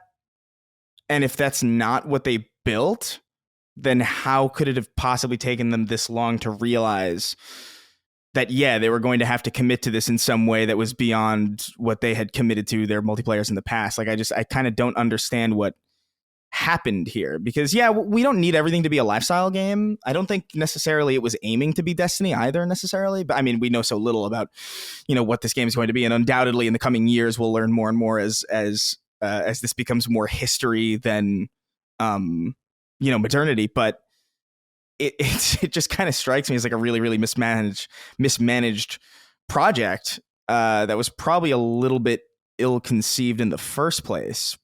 Because, I mean, dude, like, yeah, you were going to have to put a lot of weight behind this. And something, too, is like the answer could have lied in like, hey, we'll make this from the outset, but then we'll hand it off to like a support studio. But if the thing that really defines Naughty Dog's push into this space is their world-class story and their world-class focus on cinematic storytelling, then that's not necessarily something that you can hand off to a secondary studio in the way that you could, like, for previous Halo games, you could, or like previous other old school multiplayer games, you could be like, just map packs. You know, anybody can make a map that's completely serviceable, that, you know, is built off of the game design that we've built as a first party team from our vision going forward. Like, that's relatively easy. But if their mark was to be like, hey, this is going to be a real story driven multiplayer concept where, you know, if we are going to have updates, presumably that's more than just maps. Presumably that's actual first class, you know, first party storytelling, Naughty Dog storytelling.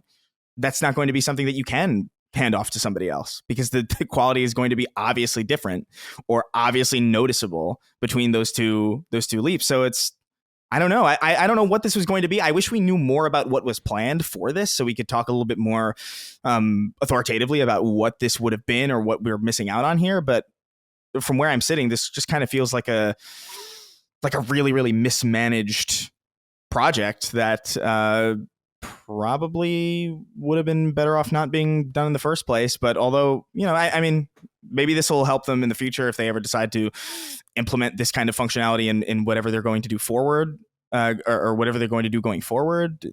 Maybe they will bring on some kind of, you know, side multiplayer activity to whatever it is they're going to do in the future, and it won't have to be this, you know, live service thing. So I don't want to say it was like a complete waste of time necessarily, but it is fascinating to me that they went through the gauntlet of not only announcing this and showing it off in some conceptual way publicly to everybody, but that this went on for a while before they decided to pull the plug. I think it's all really fascinating, and I just wish we knew more, you know, about what this was going to be in the first place. Yeah, I wonder a few things. I mean, there's so much to say, but will it leak now? Because now I think we need to see it to make the final assessment on, you know, in historicity, like, how do we feel about this thing? I guess we don't need to see anything, but I suspect it will leak at some point, maybe if not sooner rather than later, or at least details of it. And I also think we have to kind of wait for more internal kind of storytelling from journalists with access that can tell us more about what happened here. Because as you guys both noted, it's a huge mystery. I mean, I was writing some notes as you guys were talking, and what changed? Isn't that the major question? You guys have both kind of touched on this, but something changed. I read this statement a few times and I'm like, I don't really buy it. The multiplayer team has been in pre-production with this game since we were working on The Last of Us Part 2. They were in pre-production for 4 years. Pre-production. Because it sounds to me like the game was running, and remember only earlier this year when they said that we would see it this year. Not that it would come out this year, but that they would finally show it to us. What changed? Now, I think we all identify that maybe this Bungie connection, which I hope is what future stories about this go into. Did this really happen? What a waste of time and resources. What a fucking complete waste of everyone's time and all of these resources. And how did this thing get greenlit? As was noted, how did it pass so many milestones? They felt comfortable enough to reveal that the project was coming. They felt comfortable enough to acknowledge the product. They felt comfortable enough for Neil and others to say, like, you'll see more later this year. They were clearly passing internal milestones. On stage with Jeff Keighley, nonetheless, like a very important, all eyes on, hey, we're doing this. Yeah. You know? Is it the monetization stuff that had to do with the Fortnite guy and some sort of conflict with Bungie? I don't want to be too hard on Bungie, which I think I've been somewhat hard on Bungie recently. I just don't know. How can't you sell a few million copies of this and make money? Yeah. How much money did this thing cost? If you're in pre-production, it couldn't have cost you that much. In quotes, pre-production. But by my math, a first-party game, let's say it cost $70 when it came out and it sold 3 million copies. That's $210 million, straight up gross, no splits, because it's first party. That's not enough to cover your nut on this game. And that's pretty conservative, 3 million copies of a Last of Us project. And I would say maybe very conservative. Now, is the argument that this was never going to be paid, this was a free-to-play game? Because that's what it sounds like. And I think that was a mistake from the get-go if that was what they were trying to do. Remember, a game as a service doesn't have to be free. And we have plenty of examples of that. So it sounds to me like they were hedging on this idea that they were going to put this thing out for free. It sounds like, because otherwise, how couldn't they have made money on just releasing this one-off thing, even saying straight up front, 6 months of support and we're done with this. And it's been pointed out by many people as I've been reading around. Go on Factions right now and you can play. So why the fuck wouldn't people play this for years to come? Even if the material was limited, we haven't gotten an update to The Last of Us Factions in a fucking decade. And people are still playing it on old hardware. So why wouldn't they play this? It doesn't make any sense. Yeah. So that's why I don't understand how you can let this get, and I think you touched on this, Chris, like we both did really in your own way, but you let this project get so far and then you say, wait a minute, whoa, if we do this, this is all we can do. Like you just looked up one day and realized that? Yeah. How can that even be? And by the way, I don't believe that for 1 second. If you don't want to dedicate a lot of resources to it, or if you're afraid, like what happened with The Last of Us and Uncharted 4, where people are vacillating back and forth between projects because they're being pulled and pushed and you don't want to do that to people, that's totally fine. But it doesn't make any sense to say like, oh, suddenly after 4 years of pre-production, in quotes, this big fact snuck up on us that we can't, that we are going to become a different studio if we release the game. It's like, oh, okay. Whatever you say, guys.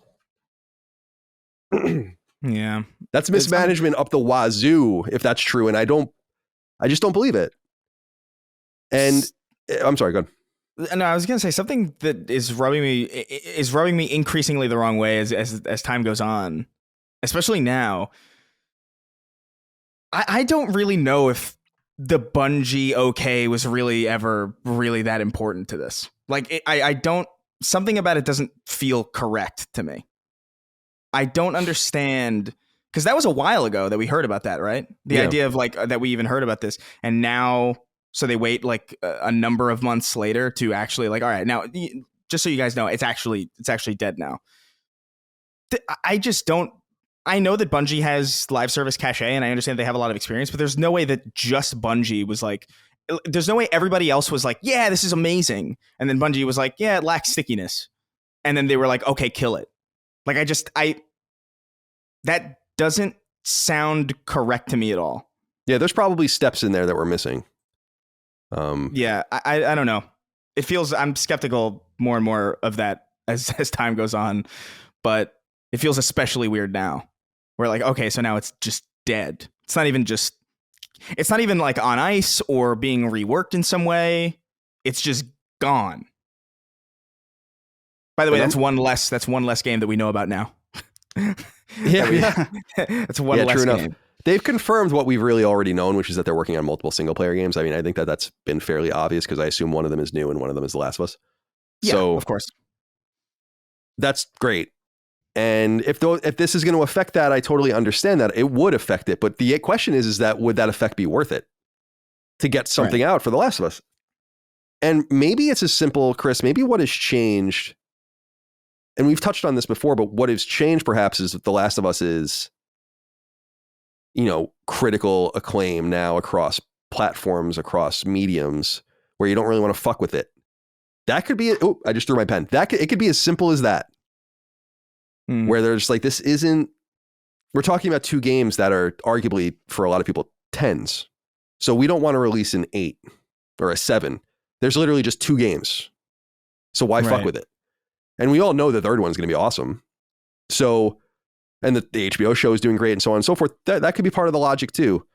it's important to note that the Bungie scapegoating thing all comes from one story, although it comes from a reliable source. So I believe it. You'd think you would more explicitly refute that if it wasn't true. I don't know if it's as simple as Bungie coming in and swinging their dick around and being like, this is the way it goes, boys. But I think they were probably given a task of going around to all the studios and looking at their games as a service and then saying, this is a problem or this is going to go. And it seems to me like Concord and Fair Games passed. Mm-hmm. So. Well, do you think that part of that Concord and Fair Games passing is that Bungie, let's say they were just asked to give feedback, that they looked at it and said, well, these two teams are built and designed to support live service games, and you are not. And that's something you have to consider. Why does it? Oh, I'm sorry. Go ahead. I didn't mean to interrupt. I was just going to say, it's not necessarily like, oh, Fair Games and Concord are better, and these ones are Last of Us is not as good as these, but maybe just a question of logistics. You could be right. I also wonder though about this development stuff, where it's like, well, we have to support it. Why? And I'm not only saying if you want to support the game for years, why do you have to do it? This to me, like, you can shepherd it and produce it, but don't tell me in a world where there's like 8 teams working on Call of Duty that you need to make all of the assets for The Last of Us online. That sounds a little insane. If you want to say you have like 20 or 30 people internally that shepherd this thing, we are the writers, we structure it, we direct it, and all of that, it comes through us, nothing goes out without us, that's fine. But the idea in a world where in a world where there's so much contract work that Sony is literally going out and buying contract studios like Valkyrie, because it's becoming so onerously expensive that they're like, we actually need, or like what's going on in East Asia with their studios, where it's like, we actually need studios in our family that just do contract work. And we saw that even cross over into third-party games. I mean, Callisto Protocol, Sony people worked on that game. And so I just don't buy that. That seems like a bad excuse. If you thought that this could work, that wouldn't be a problem, because you could just literally spin up a studio. Like, that's the kind of situation where if you really felt that way, you would have some sort of embryo of another studio where like 5 guys left Naughty Dog and they're like, we're going to leave and make a spin-off team, and this is what we're going to do. We're going to support this game. And you would make it happen. You would just make it work. It's just, so I appreciate the attempt, but I don't believe this. At least the way it's framed. The pre-production stuff, the creeping ambition. Whoa, where did that come from? After 4 years, it just doesn't make any sense. It's just, that just belies belief. It's confusing. I really don't understand anything about this. I understand less about it today now that we have concrete information than I did even just yesterday. Because now I'm just like, what? How did this get this far? How did you not know that you were going to have to support this for a long time? Well, let me reintroduce this little nugget here, what I brought up earlier, because I'm really curious. You asked Colin, what's changed? Well, the president of PlayStation, Jim Ryan, who's known to be the live service initiative that we've heard stuff about how chaotic that initiative has been, is now on the way out. Is it possible that they began this project as something smaller scale, and then he was the push to say, no, it needs to be live. Let's take this. Let's make it live service. This is going to be our Fortnite, print money.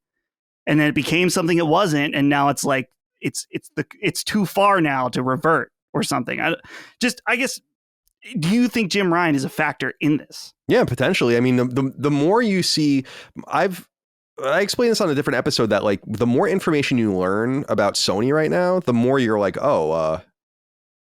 maybe there is something here. Because what is going on over there with some of this stuff?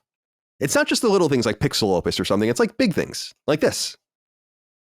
And you even see things like Dreams, like just like that was their chance to do something cool in live service as PlayStation. Then they go out and buy this team, apparently empower it. And this team can't even hit its own fucking milestones.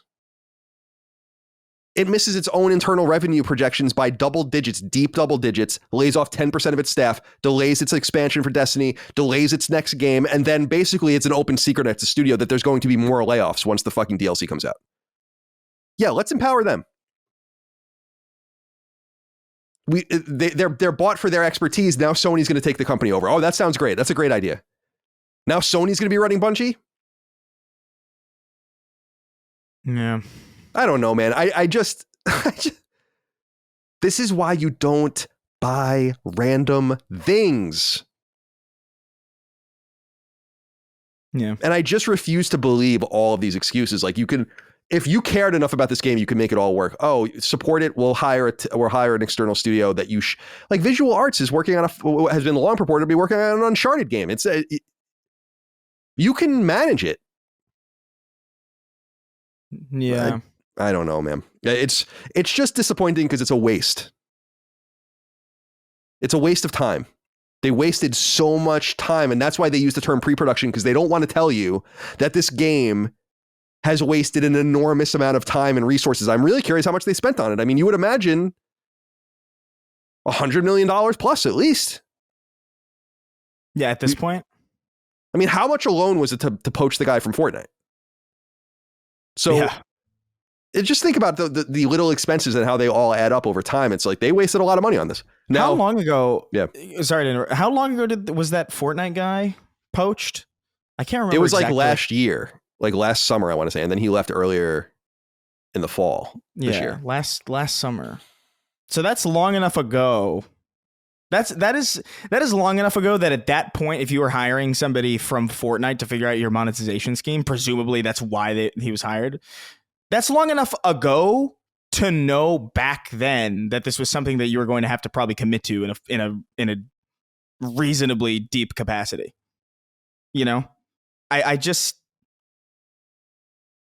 something about this does not track to me. I don't know. I can't reconcile anything about this in my head to make it make sense. It was their choice to go down this road with this game. Right. They could have made a spin-off or a smaller multiplayer, like limited multiplayer game, or a suite of multiplayer features that I'm just going to reiterate would still be played 10 years after it was released, just like Factions. They could have just treated it the way that God of War just treated their DLC. Honestly, like, I don't know why they didn't just have that type of situation, that type of beat. They had it for Ghost of Tsushima. They had it now for God of War Ragnarok. Would have made perfect sense to have it for The Last of Us Part 2, this secondary marketing beat where you could have like, hey, new DLC, free or otherwise. It's a multiplayer. It's multiplayer factions. You know, with God of War, it's a roguelike or whatever. And with Ghost of Tsushima, it's like this kind of co-op multiplayer raid type situation. We don't need like forever games necessarily. That's not as important as the integrity of what the game is. And if you think you can hit that Last of Us scope on a smaller level with something like that, why not? Yeah. It's so weird. Who's responsible? I mean, this is the point. It's like Jim Ryan, I guess. I mean, the buck stops somewhere, but is this an internal problem too? And how do they feel about it? And people go to Naughty Dog to make single player games, and that's always going to be their bread and butter, like they said. But I don't know, man. I don't know what else to say. It's just disappointing because it's a great point, Chris. There's like one less game, one fewer game that we know about, which is pretty unbelievable. Like a big fraction of the games that we know about now have just been blinked out of existence. And this probably added years of combined development to the new games. And this could have just been part of The Last of Us Part 2. And this could have been even a part of the PS5 version of The Last of Us Part 2 in a very limited way. So just poor resource management, really questionable decisions internally. Does this go back to some of the exits that we've seen too from internal production? The bungling of this costs real money. I mean, and we'll also find out in their financials if they're going to write this off, which is probably the reason that they're just not even saying anything or showing it ever. So it could just never exist at all. And very similar to, didn't another thing just get taken off of HBO? What was it? The Watchmen, right? Well, yeah. Watchmen. So I just refuse to believe in a world of Call of Duty where fucking Toys for Bob is making indistinguishable content for that game, you know, from Infinity Ward or whatever, that a studio of talent can't come in and make Last of Us content funneled through the arbiters at Naughty Dog. That just sounds complete nonsense. Like if you felt like this would work, then you just make it work. You'd make an entirely new team. You would split something off. You would do something to keep, and you would actually use it as a marketing beat to protect the sanctity of Naughty Dog's single player provenances, you know, with their various games. You know, we know the source of all of these games is this single player inspiration. To protect this, we're going to found this new team, or here's like some new things, or we're hiring these guys. Yeah. Just make it work for you. It's not worth talking about now. They've made their decision, but yeah. What did they learn? They say they learned stuff. We'll see. Yeah. And when will we see another one of their games? A long time from now. Like, yeah. I can't even imagine. What I would love to imagine, straight up would love to imagine, is if they're really serious that a fraction of the team has been working on this in pre-production, that means the Naughty Dog's been working on a game for over 3 years. That's not that game. Mm. And that's pretty tantalizing in the sense that maybe that is a year or two away. What would really be nice is if it was a new IP. Yeah. Because we want I don't want to say we. I want The Last of Us Part 3, no doubt. And we're going to get it. Yeah. No doubt. And that will be the end of it, I think. But something new from them would be exciting too. It's been a long time. So where do we leave it? I guess we just leave it here. Yeah. Is there anything else to say? Thanks for putting it out Thursday night. And I mean that, because if it was Friday morning, I would have been very annoyed. So this is I put it in the render queue, this episode, and then the news dropped. And I thought, better now than tomorrow. Totally. But yeah, totally. Creeping it out, this news on a Thursday night. Creeping Very it out funny. indeed. Yeah. I just think it's funny that I already named the title of the show, and it's going to remain exactly the same. So, Yep. Just going to need to write a new description. All right, we leave it there. Chris, any closing comments? No, this sucks. Yeah. this really blows. What a dire time. Like what a dichotomy between the performance of PlayStation 5 and the reality on the ground of like what it means right now to be a core PlayStation fan. Yeah. If you're a fan of just agnostic gaming on PlayStation, that's a great place to play, and it's obviously killing. But if you're a fan of what makes PlayStation, you're kind of looking around wondering where the fuck it all is. Yeah. And I don't know, man. I was looking forward in some way to seeing Naughty Dog do something, because although it's still The Last of Us, it is Naughty Dog doing something different. You know what I mean? They're not really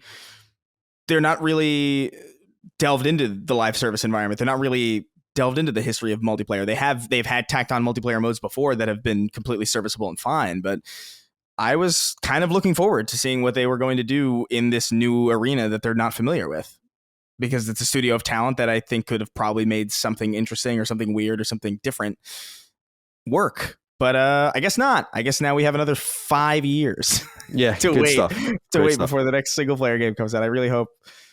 Yeah, like you said, we're still gonna get more Last of Us content. Although, to your point earlier, you said maybe this is a way to avoid fucking with it. I would argue that the HBO show is probably one of those things where it's like, why would you want to fuck with it at all in that sense? And they did it anyway. So. Well, they got away with it. That's the thing. And maybe it's like Icarus flying. Do you think it was like a whew, that would whew, people liked it. Whew, like, they loved it. Yeah. Maybe that's a major part of the situation. What's changed? Well, The Last of Us isn't going to win. Yeah, I don't know. It hasn't. Has the Emmys or have the Emmys happened yet? When they happen, it's going to win many Emmys. You know, and yeah, for sure. Yeah, and maybe that's what's changed. And they're like, we just got to take good care of this thing. Now, just one more game, and finish the HBO show, and we'll leave it there. Yeah. That would be nice. That would be nice. Yeah. But what's going to happen in the future is they'll just manipulate this franchise in some other fucking stupid way. And so we await, in the meantime, the inevitable leaks and exposés that will come from this. I don't know. Jason Schreier, get on it. I don't give a fuck what time of year it is. You know? Let's Crunch go. on that story. Let's go. Crunch away, my friend. All right. Well, we already recorded a whole other show for you, so we'll get back into that now. Boys, thank you again for joining me for the pickup. All right. Enjoy the rest of the show. Number 1. If a report from Australian publication Cyber Daily is any indication, Sony, its PlayStation brand, and its fully owned studio Insomniac are currently dealing with a dire problem. In short, a ransomware group is claiming to have breached the company, stolen documents and other data, and is threatening Insomniac that it will release what it's stolen if not paid a certain amount by a certain date. So here's the rub. According to the website, a so-called ransomware operator named Rizida, quote, has published limited data that appears to back up its claim that it has successfully hacked developer Insomniac Games, ellipsis. In fact, some details regarding the upcoming Wolverine game may have been included in the hack, as an annotated screenshot from the game appears to be included in the gang's proof of hack data, along with character art that seems to relate to other Marvel characters that may be featured in the game. Also included are passport scans that appear to belong to Insomniac employees, including at least one ex-employee who now works at Disney after being laid off by the developer 2 months ago. Another personal document appears to belong to the voice actor who voiced Peter Parker, aka Spider-Man, in the latest release of the game, Yuri Lowenthal. Other documents featured as proof of hack material include internet emails and signed confidential documents, end quote. The group is auctioning off the data for 50 Bitcoins, which is about $2 million, which Sony itself could conceivably pay, as companies sometimes do. In a comment provided to website Eurogamer, Sony notes that while it's, quote, aware of reports that Insomniac Games has been the victim of cybersecurity attack, end quote, they, quote, have no reason to believe that any other SIE or Sony divisions have been impacted, end quote. Insomniac, founded in 1994 and purchased outright by Sony in 2019 after more than 2 decades of second-party commerce, is arguably PlayStation's most important team and is fresh off of Spider-Man 2. Wolverine, announced in 2021, is presumed to come to PlayStation 5 perhaps in 2025. Ryan Garcia wrote in and said, hello, Sacred Crew. What are your thoughts on the Insomniac leak? I am sure the members of the studio are crushed for this information to be held ransom. Do you think we will see more, or will Sony pay the ransom? It is surprising, and I think a lot of people don't think about this, is that companies regularly do pay ransoms to get information back. The thing I'm confused about is it like a code of thieves or something? How do you know it's like you're being blackmailed and someone has pictures of you or something. How do you know that they're not going to come out? I don't understand that. That's the whole confusion. Data is replicable. It's like, okay, here's the data. It's like, okay, you don't have a backup with all of the data on it somewhere? That's absurd. You expect me to believe that? So I wonder about that. Is it worth paying them? $2 million is pretty low. There's a website that tracks all of the payments that companies have made ransomware companies. Some of the payments are in the billions. Wow. And this is very low. $2 million is very, very low.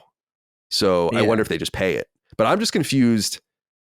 What does that mean? Like, so the data is still out there. Someone still has it. And a lot of their personal stuff too. And you're not going to probably get these guys. This is also a group that has claimed other hacks recently and other companies as well. So what do you think about this, Dustin? Well, you can take it from any angle you want, really. Yeah, I mean, I'm sure it absolutely sucks for that team. And it's funny in the very sad way that there's the guy that got laid off and now his passport is on blast. It's like, man, that extra sucks. So it's a good question. I've wondered that too, Colin, about couldn't they pay the 2 million and then they just sell the data to someone else and then someone else could put it up for ransomware? So I wonder if there is some kind of code going on. But here's my argument here, Dustin.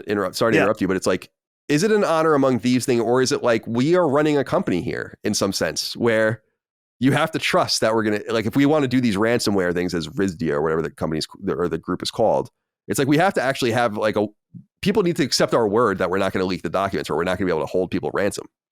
So there is some sort of like logic to it, as any business would operate. And that might be it. I don't know.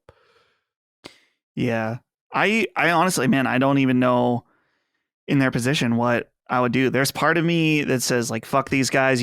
I wouldn't want to pay someone ransom, but we're talking lots and lots of personal information of your employees being let out. So there is some degree where it's like, well, maybe we got to do what we got to do to protect them. That's the biggest thing for me. Yeah, the fact that there's Wolverine and Spider-Man stuff potentially in these documents they'll get leaked, that also sucks, but it's the personal information that is the worst. I couldn't find any high res images from this hack, like, websites are reporting on it. I don't even really know where to look for this stuff. I'm sure people are much more canny than I am in getting this information if they wanted it to, but I couldn't. There's like basically a collage image that's going around. You guys have probably seen it, right? Mm-hmm, yeah. Which is like and it's very low res. Have you guys seen anything higher res than that, or is that literally it? Because I haven't seen it. Because if that's literally it, because I thought I saw on Twitter at some point people tweeting high res versions of Wolverine screens, which maybe I'm just making that up. But oh wait, what is this? This is the best that I've seen in terms of looking around, but I wouldn't call it high res. But I think, Colin, this is more just them saying proof. Hey, we've got this, and we got a lot more, instead of just claiming to have it. Yeah. Yeah. No, I mean, that's totally what it is. I just, I I guess what I'm saying is that if this is it, then it is no harm, no foul. No one knows anything from this. And from this collage as we see it. Now, maybe on the dark web or something, like there's a higher res version of it, unredacted, obviously. But if this is the case and you think you can trust, in quotes, these people, then why wouldn't Sony just pay $2 million? That's nothing. And just be done with it. What's more interesting is, how did it happen? Who clicked on a link? Who signed into a fake Facebook? Yeah. And gave away the keys. All right. Godspeed. Chris, you have anything you want to say as we exit?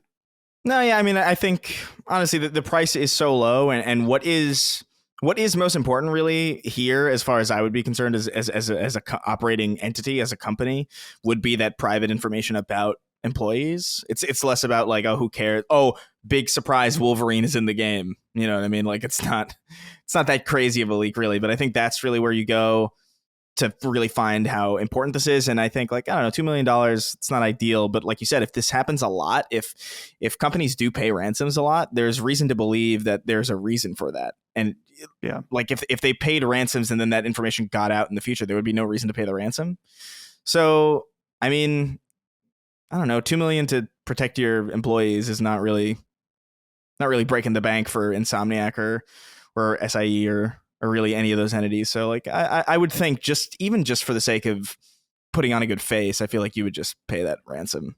Yeah, there's a certain logic to crime where, like, when you're within it, where you think about like racketeering or something, where if you have a racket going and you're getting protection money and then some other gang comes in and fucks these people up, then they're like, well, we get fucked up either way. We're just not going to pay you anymore. Like, you have to actually, even though it's a criminal enterprise, you kind of have to fulfill your end of the bargain. Yeah. Or not, I guess. I don't know. It's like those people that call. I watch all these body cam footage videos. They're awesome on YouTube. There's so much body cam footage. It's so funny. Some woman calling the cops because someone stole all of her drug stash, which is like so good. Oh yeah. And that's the impossible position for a lot of these people that they're in, is like, you can't really do anything about it one way or the other, but you guys can click around. There is a whole compilation of companies that have paid these ransoms, and they are so much worse than $2 million. I'll say that. Yeah. All right. Number 2. The day has finally come. E3 is officially no more. The once popular, iconic industry trade show spawned in the mid-90s was once a staple of the hardcore game space, but has become increasingly irrelevant in the years leading into COVID, culminating with companies like Sony opting not to show up at all. The story comes from our friend Gene Park of the Washington Post, who relayed word from the Entertainment Software Association, or ESA's CEO, Stanley Pierre-Louis, who said the following, quote, "After more than 2 decades of hosting an event that has served as a central showcase for the US and global video games industry, the ESA has decided to bring E3 to a close. We know the entire industry, players and creators alike, have had a lot of passion for E3. We share that passion. We know it's difficult to say goodbye to such a beloved event, but it's the right thing to do, given the new opportunities our industry has to reach fans and partners," end quote. E3, which stands for Electronic Entertainment Expo, began in Los Angeles in May of 1995 and continued every year without fail until 2019. Notable years include a brief move to Atlanta for the 1997 and 1998 shows, a bizarre one-off showing in Santa Monica in 2007, and an increasing consumer presence in the 2010s as the media and industry side began to wane. In the magazine era, the Internet 1.0 and 2.0 eras, and even into the current era, E3 was an iconic early summer presence when every console manufacturer, publisher, and developer of any consequence gathered to make announcements, show off products, and sell the world on their wares.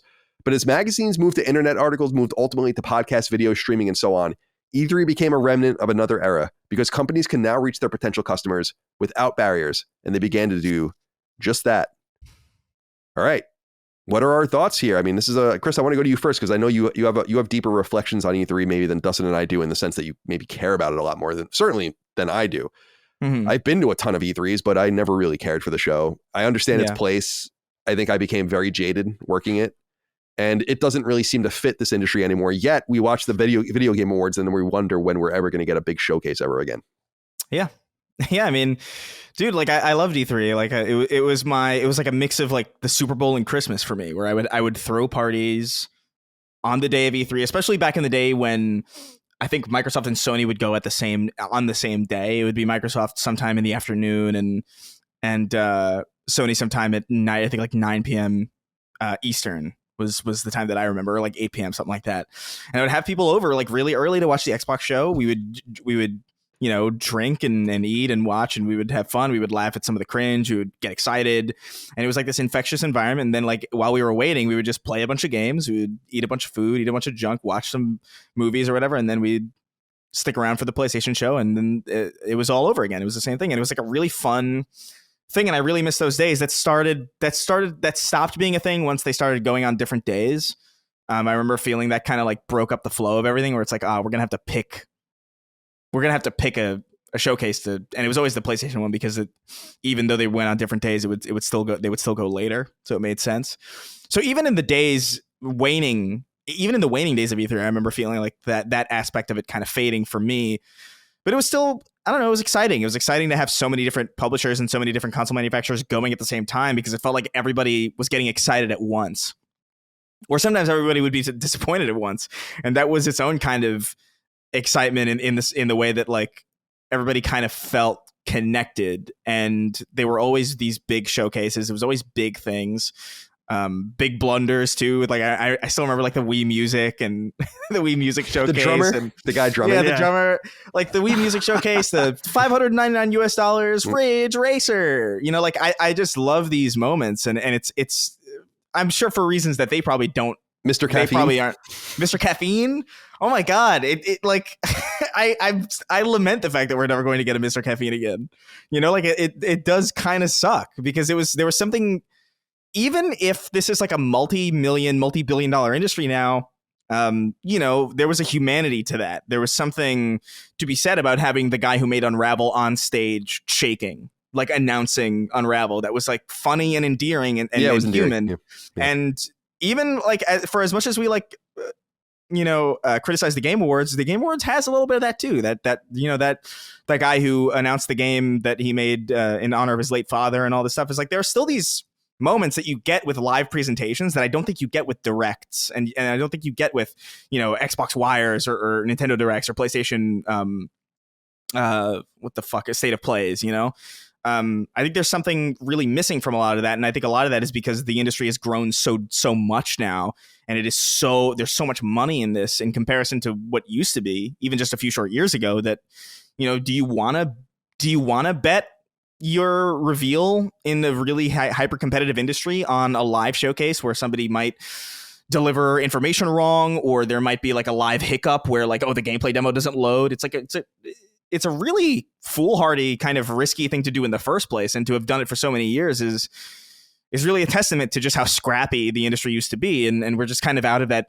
We're just kind of out of that meta now. Like now we're just in this very hyper polished, very sterile kind of environment, say for the Game Awards, which by the time the Game Awards even happens doesn't really have much left to show us, because we have these replacement shows, Summer Games Fest that goes all summer, which kind of overstays its welcome in some ways, I would argue, and these like shorter reveals throughout the year with like from the publishers and from the console manufacturers directly that kind of they use to really really throw out all they have to offer. So I'm gonna miss it. I think we've grown beyond it. I don't think it's necessarily necessary anymore. I do think it was a relic of a time where it was just more affordable and more reasonable to kind of do these kinds of things. There wasn't as much on the line in comparison, but I'm gonna miss it. And something that really got me thinking about was like, man, I really thought that E3 would be around for a long time. Like I did not think at all, like when the pandemic happened, that would be like the last time. I thought like, for sure, like after this, it'll happen again. And the fact that it isn't, it's making me kind of consider all of these things that like, even though I know that if I went to the Game Awards, I would be bored out of my mind. Probably. I kind of want to do it at least once. You know what I mean? Just because I know that these things are kind of ephemeral and it's part of the history of this industry.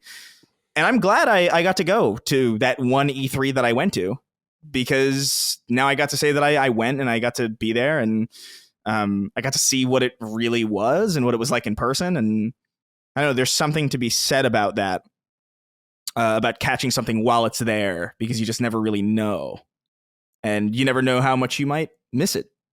Actually, like when it's gone, we kind of take it. I remember taking it for granted for a long time, because I didn't work it like you. I didn't like go all the time. We would just watch it at home, which was like obviously the superior way to experience it. Like, it was like way better to watch it at home and have a party. But I think becoming jaded, I think, is a choice ultimately. And I allowed myself to make that choice. If you don't see the joy, I mean, you become jaded about driving a fucking bus or something. I totally understand that. But becoming jaded about going to E3, it's like that's a very special situation to be in. But the experience of working that show, especially when I was younger, was horrifying and I can imagine. And stressful, especially for IGN. I would imagine if you went there and you worked at a magazine, it's like, who gives a fuck? You don't even have to file a story the entire time you're here at all. But like we're seeing things, and then I'm like, on my fucking laptop, like a maniac trying to get there first. Like that was our whole thing, and writing all night. I never went to one E3 party my entire life. Not one. E3 parties are notorious. I never went to one. I didn't go to one. First of all, IGN didn't even used to invite us to our own party, like the editors. And that's crazy. It was like everyone in the company but the editors. They didn't want us there. But Dustin, let's go to you before I pontificate a little bit. I'm curious what your kind of remembrances are, where you want to take this conversation in the end of E3. And shout out to our boy Gene Park for getting the scoop. Yeah. Yeah, E3, I mean, for Chris and I growing up and as teenagers watching E3, viewing it as this holy mecca, of gaming. And I remember watching the press conferences. It was always at the beginning of summer break and just being so enamored, thinking, man, one day I'll get to go. I hope I get to go someday. And yeah, that the first time I got to go was, I think it was so the last one was 2019 and I went 3 years in a row. So it would have been summer 2017 was my first year. And I went through such a weird situation where PlayStation was doing this thing where if you went logged in on your PSN, they had so many passes that they were giving out, like the consumer pass. And I got one of those. And I remember, shout out to my friend, I was on a trip with him at the time, my friend JT. I know he still listens to the show. So shout out JT. I remember being with him and saying like, yeah, I don't think I can, like, I want to go so bad. It's going to be so hard. It's going to be so expensive. And I just don't know. And he's like, dude, you have to go. If you want to make this happen, you got to go. I was like, you're right. You're right. Which honestly, I didn't really get any networking opportunities that time, but it was a big step for me to go to Los Angeles by myself to go to this thing. And I only even was able to go one day because of work. But the feeling when you first walk in there, it's like, holy shit. Yeah, you walk through the doors and then the staircases and the escalators going up. Yeah, well, into the it's hall. the feeling first of seeing the convention center and they've got the giant Call of Duty sign or whatever. And you're like, holy shit, that's it. That's it. This is the place that I've been thinking about wanting to be here for a decade plus. And now I'm here. And then you walk in, you're like, holy shit, this is a real place. And it's funny because 2017, I mean, that was kind of the beginning of the bad times where they let people like me into the show and ruined it, where there was like, they didn't have the space in between the booths very well. Like they were super small, it was crowding everywhere. I waited 2.5 hours to play Mario Odyssey. It was not really a great experience, but the year after that, I got to go through my site, Handsome Phantom, and I went with Ben. So that was a different type of feeling where at that point I felt like I at least earned it to some degree. And then, yeah, the last year, 2019, me and Ben and our friend Phil, who was writing with us, all went together. And so these are some of like the best memories of my life, being at these shows. And obviously being at the show is really cool, but spending a week with two of your best friends in Los Angeles and going out and doing cool stuff and seeing games. And we went to a few parties, but even then it's just, we're on the other side of the country in a big city that we don't normally go to. So let's go and do fun stuff. And we were working too, like shooting videos and writing, not to the degree of an IGN editor or anything like that, but it was amazing. And we got to meet a lot of cool people. And I think that is probably going to be the biggest pain in hindsight, is just the networking that happened at in-person events. Just, it's not the same trying to talk or meet people on Twitter, just because I think that networking on Twitter, there's always this assumption that someone that's talking to you is trying to get something from you. And that's usually the case. Whereas networking in person can be a lot more of just meeting someone either randomly or at a party or something and making connection. It doesn't have to be about business. And then sometimes that turns into business, or even if it is a very official business stuff, like getting your smaller game seen by this big company or games getting pitched to publishers and stuff like that. It's definitely was a valid thing. And I think Chris is right. Times have changed. We've moved on past that, but I don't know. There's always going to be a longing for those fun times. So I'm sad to see it go, but I understand. Yeah. Yeah, I've thought a lot about this since that letter came up in the Washington Post article, and then the comments on social media from the ESA. My first E3 was 2004, and it was really exciting. Like I remember being so excited.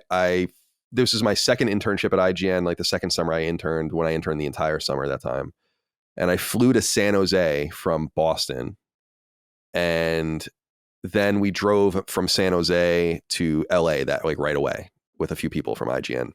And that was like my first experience as an intern at IGN. That second time was being at my first E3, and I just couldn't believe I was there. I was like, this is insane. And that was it's not to be like a hipster, but it's like, that was real E3 in my opinion. That was 2004 was still when E3 was like real E3. And I think E3 was real E3 probably till the PS4 era. Yeah. In my opinion, like where it was just totally different. But I have so many funny memories of doing all this stuff. And I was saying, like, you would literally, even in 2004, this is how it went. You would go, and I was an intern and I was like gophering. So I would go and be like, all right, you have to go to every booth and see if they have assets, which was a huge deal at the time, like video assets, screenshots. And so I would go into each of them, give them like my intern business card or whatever. And then it would give me these assets. And oftentimes you would still get videotapes of footage along with CDs and all that kind of stuff. A lot of dongles, like early dongles. But a lot of time too, you would get like just a piece of paper and log into an FTP, like literally an FTP. And it was so interesting. And then I would go back to the war room. We would always rent this space at IGN first at the convention center, and the convention center space is so expensive that they would start renting it offsite. But I remember like using all these machines and trying to get the tape going and downloading things. And it was a really interesting experience. And then the next time I went was 2008. The 2007 one was, and then I went every year from 2008 to 2016.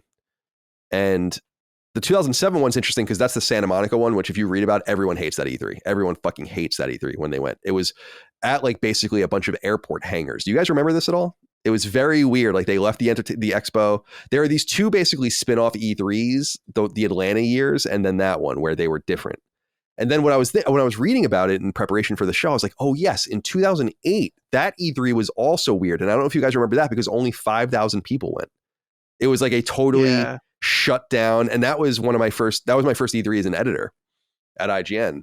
And I remember that E3 very well because it was weird. It was spooky. And then after that, it kind of became bigger and bigger. And yeah, going to the press conferences and then stopping going to the press conferences after a while because I was like, I don't want to go to I fucking hate doing this. I would rather just watch it. I don't know why I need to be there. It's not necessary. And just all the funny memories of all the times with the IGN guys and a lot of good memories, a lot of drunken moments and celebratory moments and some serious moments. And they used to get us Airbnbs to stay after a while because again, IGN was just cheap as fuck. So I remember getting an Airbnb. They used to basically put us in Skid Row. I mean, that was basically where the Airbnbs were. And I remember the Airbnb I had one year had a straight up just huge weed plant growing in it, which is like I unfortunately my phone at the time died, like, and I lost like 2 years worth of pictures, and that picture would have been on it, which I thought was just so funny and interesting. Like they didn't even care at all. And I don't know. At IGN one year, an offsite war room was they basically rented like a porn studio, but I don't think anyone really realized that that's what it was. And then it was like set up for for us with all the tables and the computers and stuff. Another year, we rented out like a huge theater, which was kind of cool. I've told the story in the past how I threatened to quit at an E3 one year. That was the year when when Steve Butts, the editor in chief of IGN, wrote an article about The Last Guardian being canceled, and it was blamed on me. This was like a pretty big thing. I don't know if you guys remember that. And remember I was like, it's not me, it. it's not mine, you know? And there was like a major. It was me and Ryan McCaffrey had like a major meltdown because of it. And I remember it was sad because I remember Steve, like, I didn't see this, but someone had said like Steve was crying on the phone after that or whatever. And I was like, oh boy, I didn't mean to. But he had kind of like ruined my reputation. I had to like go, I remember this really well, like not ruin my reputation, but hurt IGN's reputation with Sony. Because they were on the phone being like, what the fuck is this? Like, who wrote this? Like, where did this story come from? And I'm like, I don't know, dude. I remember having to go and meet them at one of the hotels, like the nice hotels, like the PR girls, to like settle things with them and be like, it's no big deal. Like, we're good and all of the rest. And that was when Scott Rhodey had said something to me on Twitter and like totally blew me up. And it's like, so that was, that all happened at E3. And that was a very memorable moment for me too. And then, of course, in my later years, like with Kind of Funny, we did like live shows from there and stuff. It was fun. During the Kind of Funny era, it was much less stressful. But I'm glad to not have to go anymore personally, and I wouldn't go either way. And I do want to say, since this is a PlayStation show, that I do think that Sony had a material effect on the downfall of E3. Absolutely. Their recalcitrance and like and just saying like we don't really want to. Their lessening of their footprint to the point where there was no show and then no show floor stuff and no behind the scenes stuff, which is very weird. And I think that really hurt them a lot. And because PlayStation was just doing better and better and better. And that's one of the things I wanted to say in postscript was, from an industry standpoint, I think that everyone kind of came to the same realization to E3's detriment, which is that this is unnecessarily distracting and unnecessarily expensive. And we just simply don't need to do this. When a company like EA sends people for their booth and for the meetings and for the behind the closed doors things and all the support that has to go into that's millions and millions of dollars.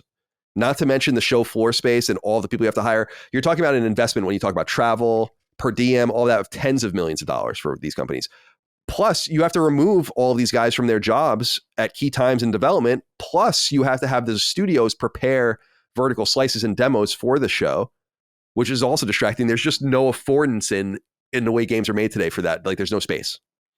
You can't fuck around like that. The money's too tight. The time's too long. It's too engaging to like disrupt the entire thing. So you can like polish this stage up for a month.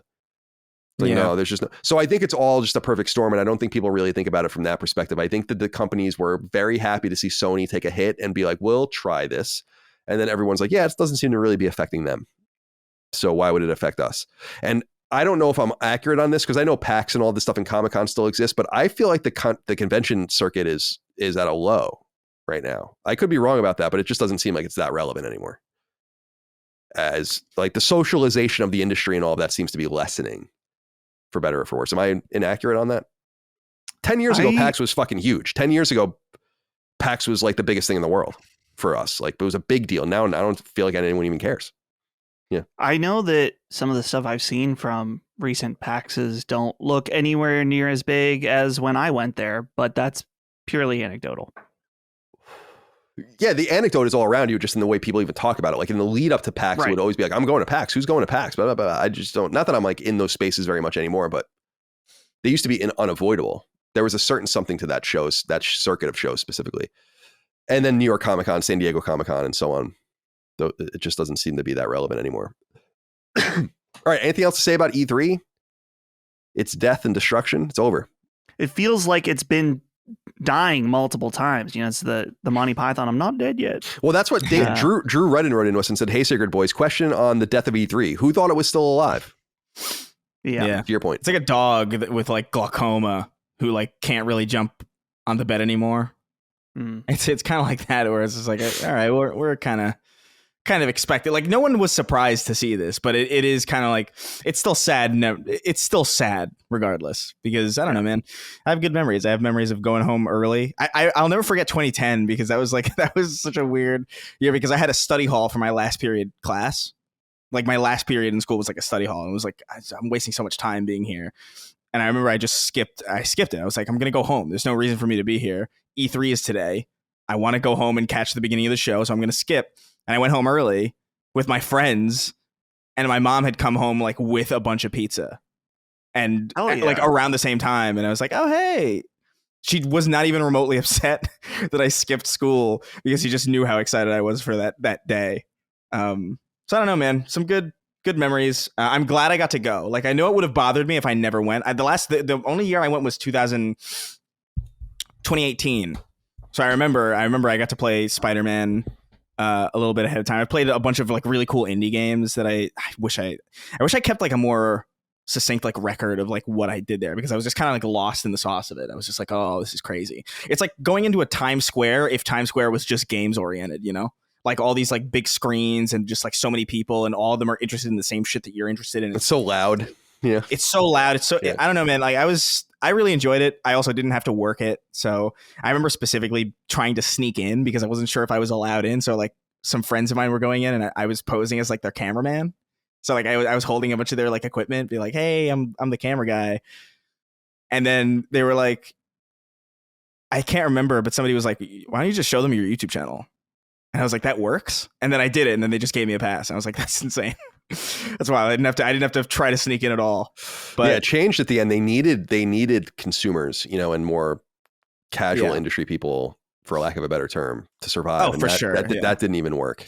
You know. Yeah, I think the only thing that I really lament about it, and we'll move on after this, is just the fact that it's just another example of, I'm not tying this into physical media necessarily, but just like the tactile nature of like how we celebrate these things is like going away. And I feel like we're just kind of isolating further and further with these digital directs. And granted, like most of the ways that I consumed E3 for the many, many years prior to going was still, you know, on the internet and, you know, through digital means anyway. But there's something to be said about the fact that it's kind of becoming more and more like, oh, there's a demo that you can play today or whatever. And it's like, that's cool. But, you know, I don't know. I do worry about how reclusive everything is becoming. And it's kind of a symptom of that. And I know that we're invariably headed towards that future anyway. But I don't know. It gives me pause. Yeah, I'm trying to find this poll I was seeing yesterday. I don't know if you guys saw it. I can't find it. I don't know why I can't find it. There was a thing going around, like a line graph that I don't know if you guys saw, where it's these different color lines with I guess the x-axis would be like years and the y-axis is percentages. And so and each line a different color. So, and it was how you met your spouse. Oh yeah, and and it's all down. It's all down except for online. Which is like, online basically just goes all the way up, and everything else is going towards zero. And some of them basically are at close to zero. And I think it's all part of the same formula of people are really pointing to 2011, 2012. Like those aren't the years that iPhones came out. Those are the years, or like smartphones came out. They're the years that they really, really proliferated. And right. That was the beginning of the end of the way we did business in a lot of different ways, I think. And I think I think 100 years from now, we will identify that very certainly. Yeah, 100%. It's also the year that I think a lot of social media ended up on phones specifically. Like most social media could be found. Like there was a Facebook app on the phone before, but it wasn't really like, wasn't robust, and Twitter wasn't really like that accessible. 2012 was like, I remember distinctly working at Sears and being able to go on my phone and get on any social media, like whenever I wanted. Like, and I remember that being like a distinct difference from 2011 or even 2010. So yeah, I mean, it's crazy. I saw that line. I saw that graph too. It was upsetting. Specifically, like through friends being so low is crazy to me. Because that's how I meet everybody. Yeah. I who am I to judge? I mean, I met my wife online, technically. I would be one of those line going up to the max to the upright. Yeah. So I met all you guys online.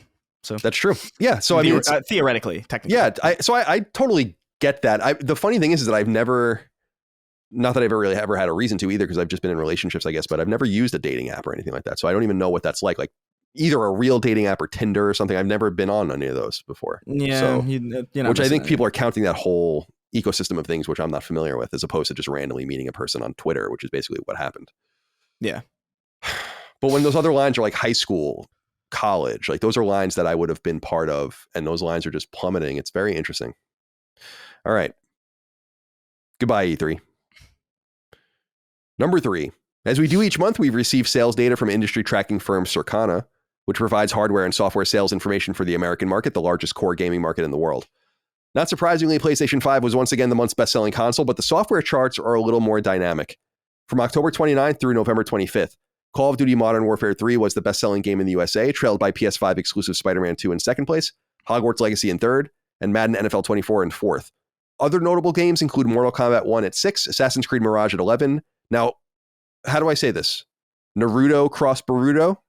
Quit saying Naruto. It's Naruto. Naruto cross Baruto? Boruto. Ultimate Ninja Storm Connections at 12. Sonic Superstars at 13. Star Wars Jedi Survivor at 14. God of War Ragnarok at 15. And newcomer Star Ocean, the second story R at 17. Shout out. Alan Wake didn't even get on the chart. Star Ocean, second story R charted. But where things get really interesting is on the year-to-date sales charts, where Hogwarts Legacy currently sits in the number one spot, even above Call of Duty.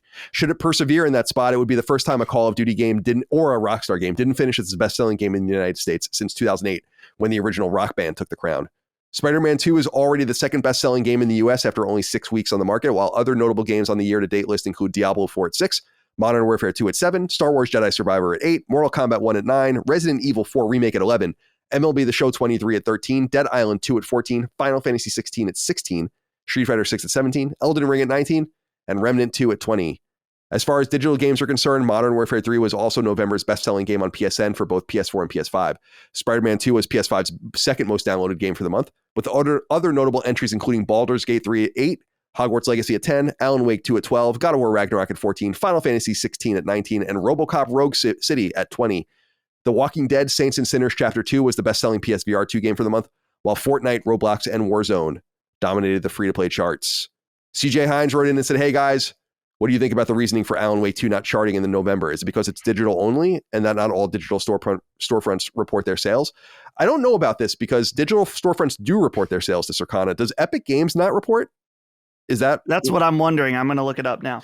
But even if they did, I just don't feel like, it's all anecdotal at best again, but does anyone really play on Epic Game Store? Well, if it's Alan Wake, you have to. Right, I know that, but I'm saying, wouldn't you just assume that the part of it is not that it's not being counted, it's that they're not buying them at all, because they're waiting for it to come over. I don't know. Yeah, so IGN says publisher Epic Games does not provide digital sales to Circana. So that's part of it. I think I saw it slotted somewhere like 120th or something, which is weird for the month. So, and I saw that the predictions for like cumulative sales, maybe over platforms, is somewhere around 800,000. But it's a little weird that it's not on there. It wasn't very expensive for them to make, but I think they would have hoped for more. It's going to be one of those slow burn games. Yeah. Because you have to play the first one. Yeah, 100%. You have to. I think Remedy games in general are just kind of slow burn games that you just sort of hear more about over time. And Alan Wake is such a weird game that like I could really see like a lot of people being like, I don't really understand what's happening here. I don't know what this is. It's a very cult classic kind of game. I don't know how well the original Alan Wake did, but I can't imagine that it was like, gangbusters or like this big blockbuster. I mean, I was surprised to see it even happening at all. Because it's just so specific. It's so story heavy. And like you said, it does, but I've seen a lot of reviewers be like, oh, you don't have to play. When I finished the game, I was curious to see like what reviewers were saying about it. And they're like, oh, you don't need to play the first one. And it's like, you're robbing yourself. You sure about that? You sure about that? Fucking, come on, man. Like, for real. John Cena tearing the hole in space-time. Are you sure about that? Yeah. Like you're robbing yourself of a lot if you don't play the first one, or if you've never played the first one, or if you at least don't brush up on it. So, I don't know. I'm not necessarily surprised to not see a chart high, but I do think it's going to be one of those kind of slow burn, word of mouth kind of games where people are like, well, you gotta check this shit out. But we'll see. I noticed Dead Space off the chart for the yearly cumulative sales. Disappointing because it's so good. Yeah. All right. Let's see here. How about that boycott? Oh yeah, killed it. How about that boycott? Great job. Great job, games industry. You did it. You did it. It might, dude, if it is number one beating Call of Duty, which I think could be possible because again, and it is totally anecdotal, of my friends that play Call of Duty, only one of them bought it this year. And it was because he has money from farming gold on World of Warcraft, and he used it and bought it on Battle.net. Wait, huh? Wait, what do you mean? Like he's trading gold for real money in World of Warcraft? Oh yeah, you can do that. Well, not trading for real money. You can farm gold and sell it for some kind of Battle.net currency and use it to buy stuff on Battle.net. Oh my! All right. Oh, and Call of Duty's on Battle.net now.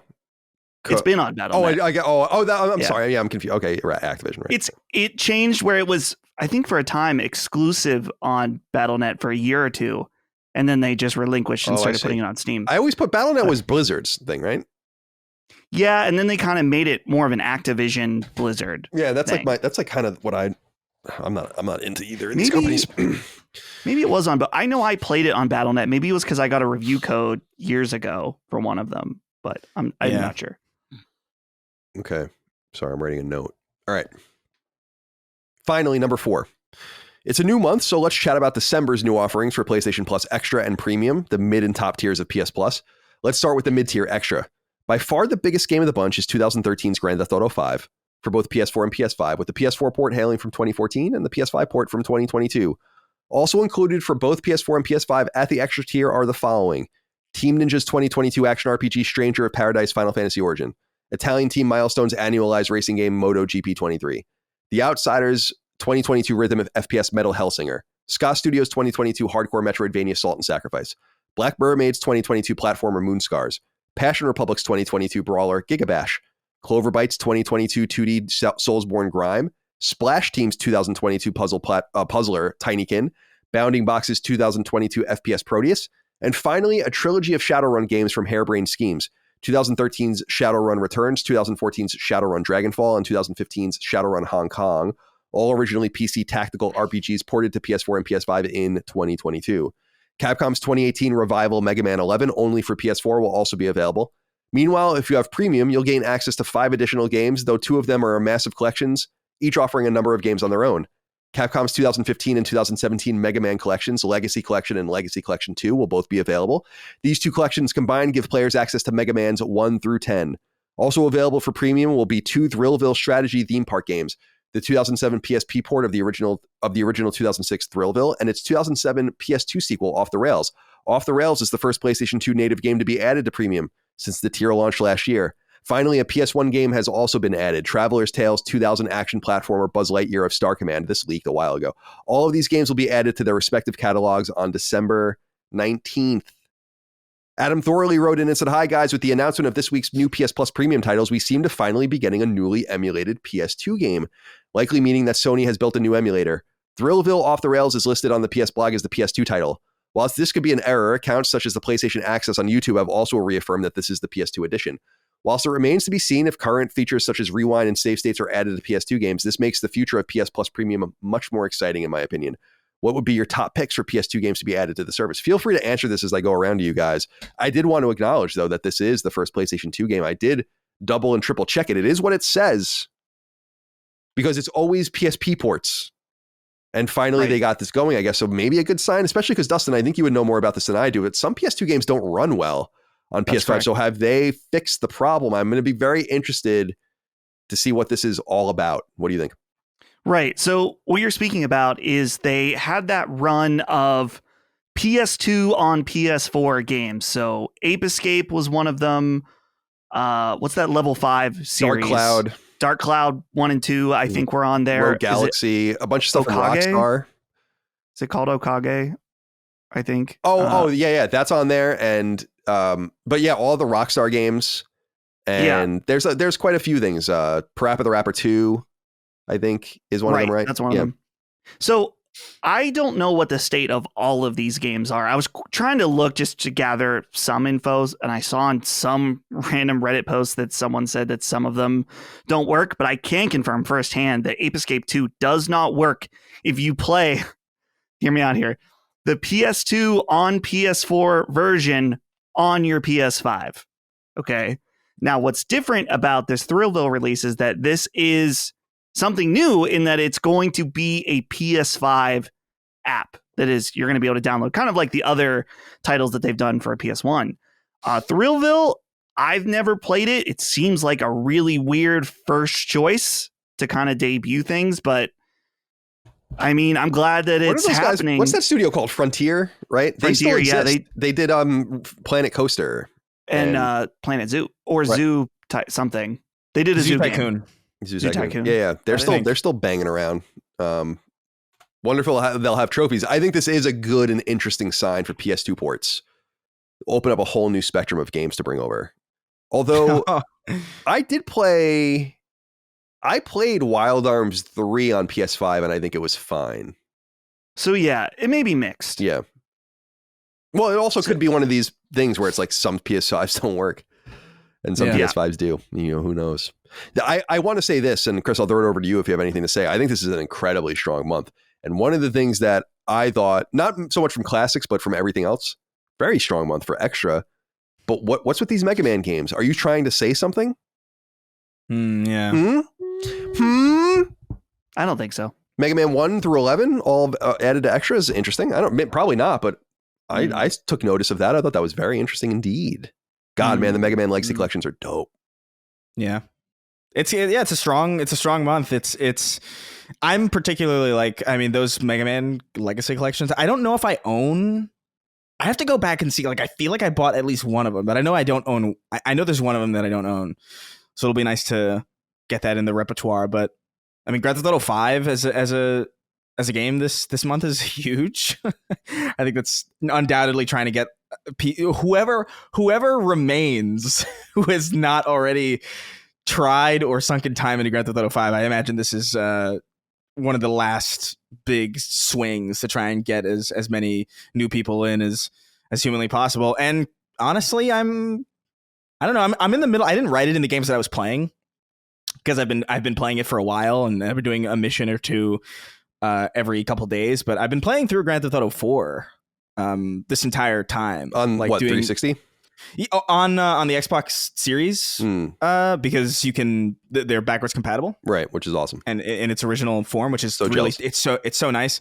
I hopefully, I mean, we talked about it in a previous episode, but like hopefully they see that people want it next year with the absence of GTA next year, and obviously 2025 being GTA 5's year or GTA 6's year. Hopefully they get a modern version of 4 out. That would be so sick, but.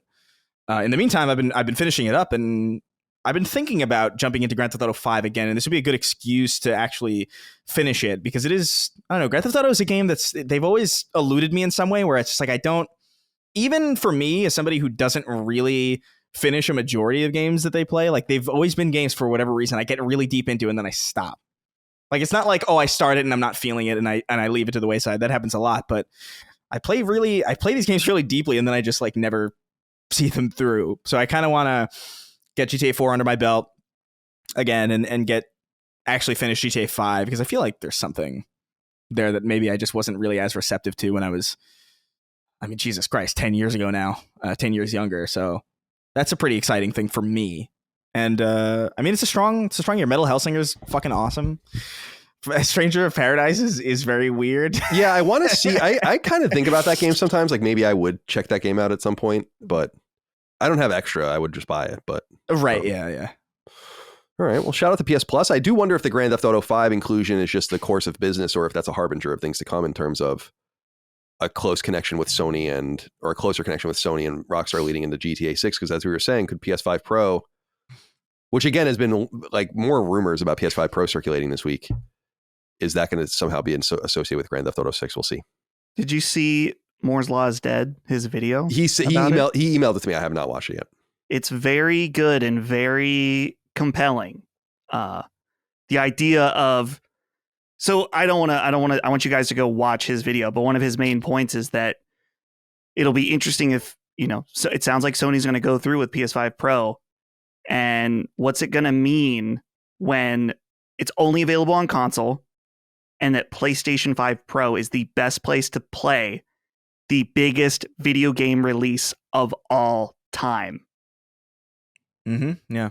It's going to be, it would make sense. I could see Sony, this is the reason why they should do a PS5 Pro. Yeah, the video is ready called for this. The video on Moore's Law is Dead. His channel, Tom's channel, is PlayStation 5 Pro rumor analysis.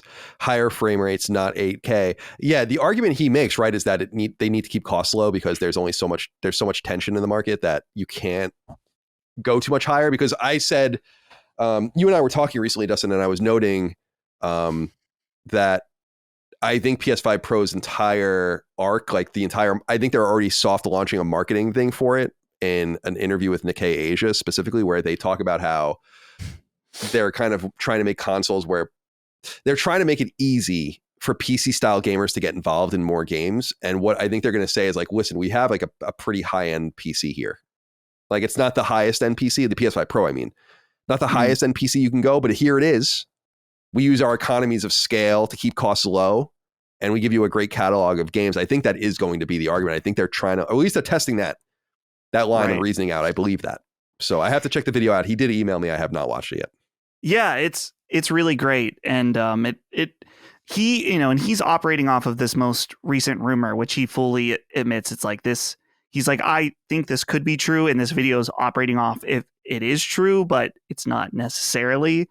But either way, just this idea of really trying to push frame rates because people don't necessarily want better resolution. Yeah, like 8K, who cares? Like at this point, it's just, we are getting to the point, right? Like where to have 8K resolution, you have to have a massive screen, right?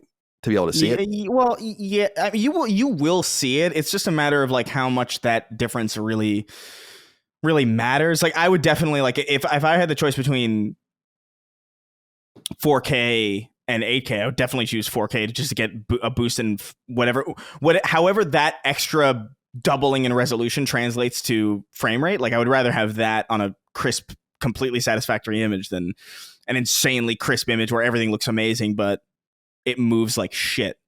Like that's kind of the trade-off for a lot of, quality modes in games now, where it's like, yeah, that looks great when it's paused. And then the second it moves and it's like blurry and fucking slow and sluggish, it ruins it completely devalues everything about how good the game looks to me. Like whenever I play in quality mode. So I don't know you'd have to have a really big TV to really get the most out of it. It's kind of like having a 4K screen on your phone where it's like you would see it, but I mean, there's only so much you can really fit on a screen that size anyway, before you're kind of operating on a rule of diminishing returns. Right. I watch some low resolution stuff on my phone sometimes. And I'm like, this looks pretty good because it's, the pixels are so small and everything's like so condensed. Right. And so I, not that I'm a very technical person, to me, and Dustin, I'd be curious to know what you think of this, like 8K, and it says it presumably won't do 8K. It's like that would make massive commercial demands on audiences because they don't have TVs that can do it. And a lot of people don't even have TVs that can do 4K still. So it seems to me that like really getting into the lowest common denominator, maybe hanging around 4K like 1080p for a little while would be probably optimal for everybody. And you really don't, I watch football, dude, sometimes, and I'm like, Jesus Christ, this is beautiful. Yeah. Like, are you kidding me? How good this looks? And I still remember when I was in college and I first saw flat screen TVs in the bar playing sports, I was like, holy shit. And that was probably in 720 or something, or 1080i.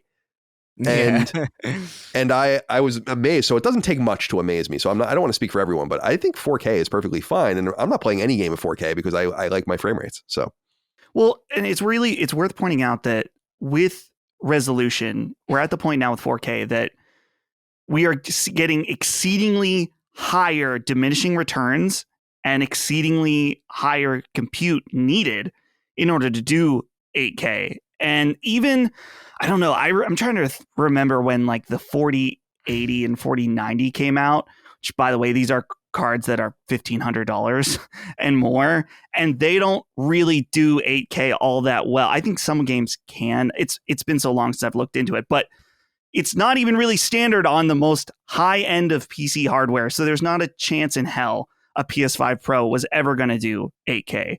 I think that the thing that I most want out of it is a game, particularly Alan Wake was a game that I thought, yeah, the resolution on this to get this at 60 FPS actually does kind of suck.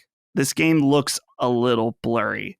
So if we can, in certain cases, a game like Alan Wake 2, get a higher resolution and remain at 60, or other games that maybe can do like the 40 FPS mode can get up to 60.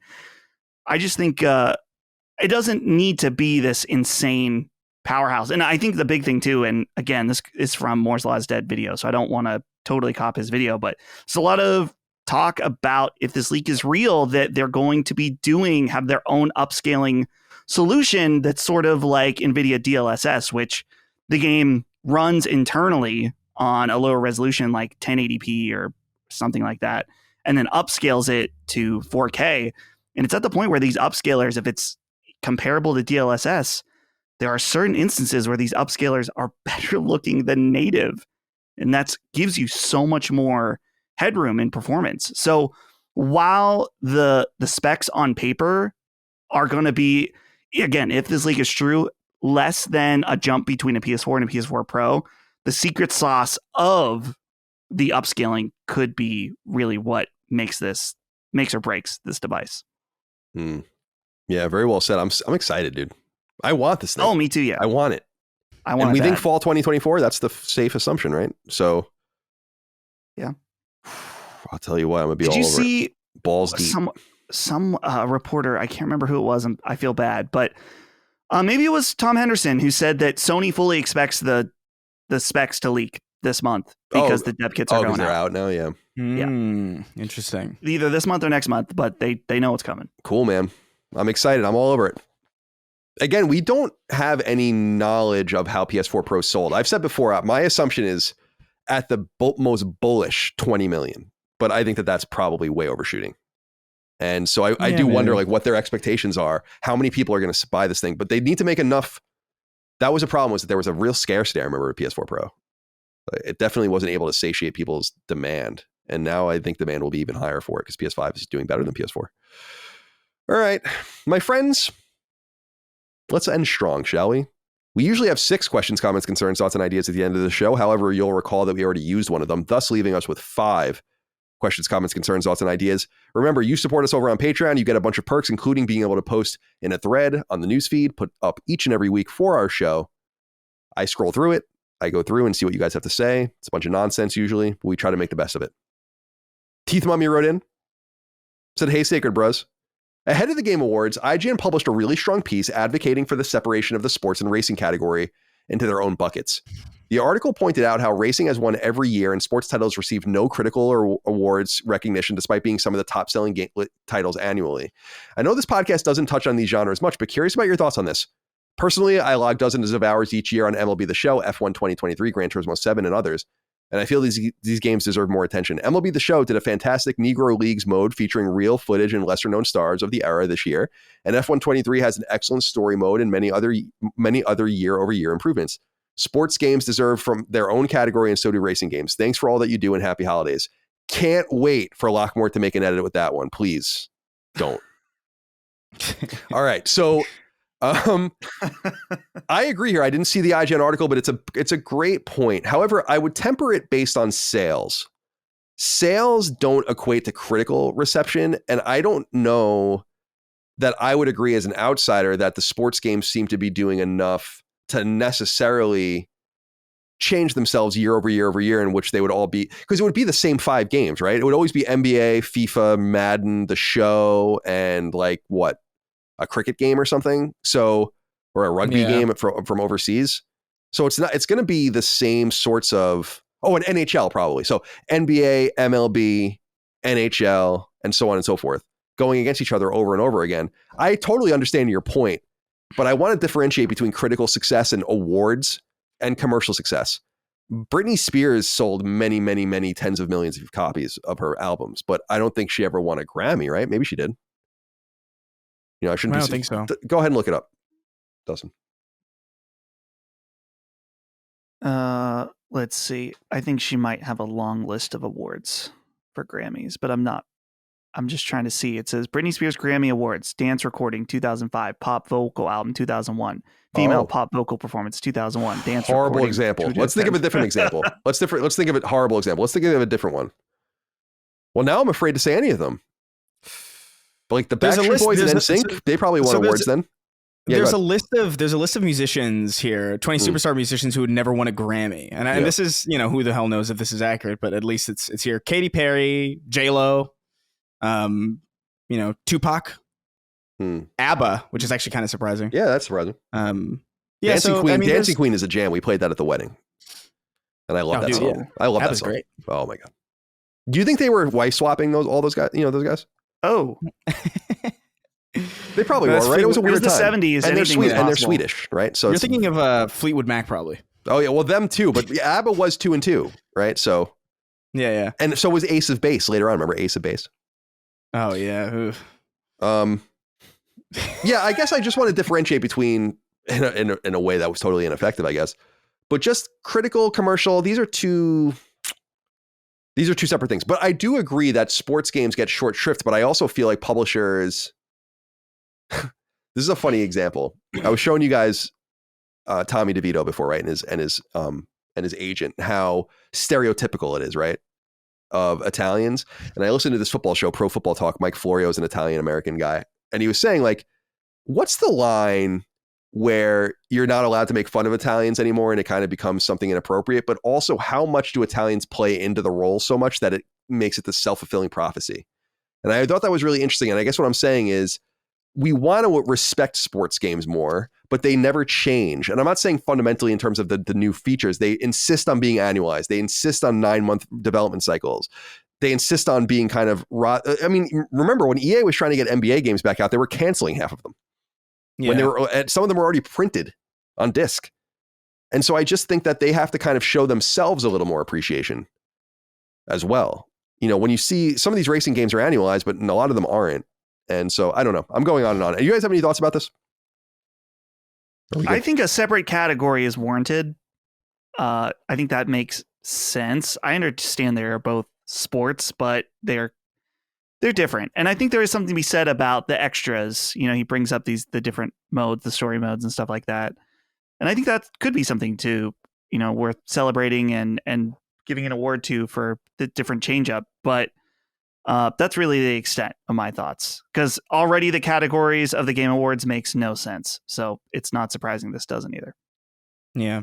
I don't know. I don't even know what they would. The issue is too, like, I know that sports and racing get thrown together a lot, but I mean, I remember a time where there were a lot of racing games, and now there doesn't seem to be really that many. Like you have the staples, you have like Gran Turismo or Forza, or those are relatively, well, Gran Turismo less so, but Forza's relatively annualized. I guess you have F1, but I mean, you don't really see Pure or Blur, or like you don't see these extra.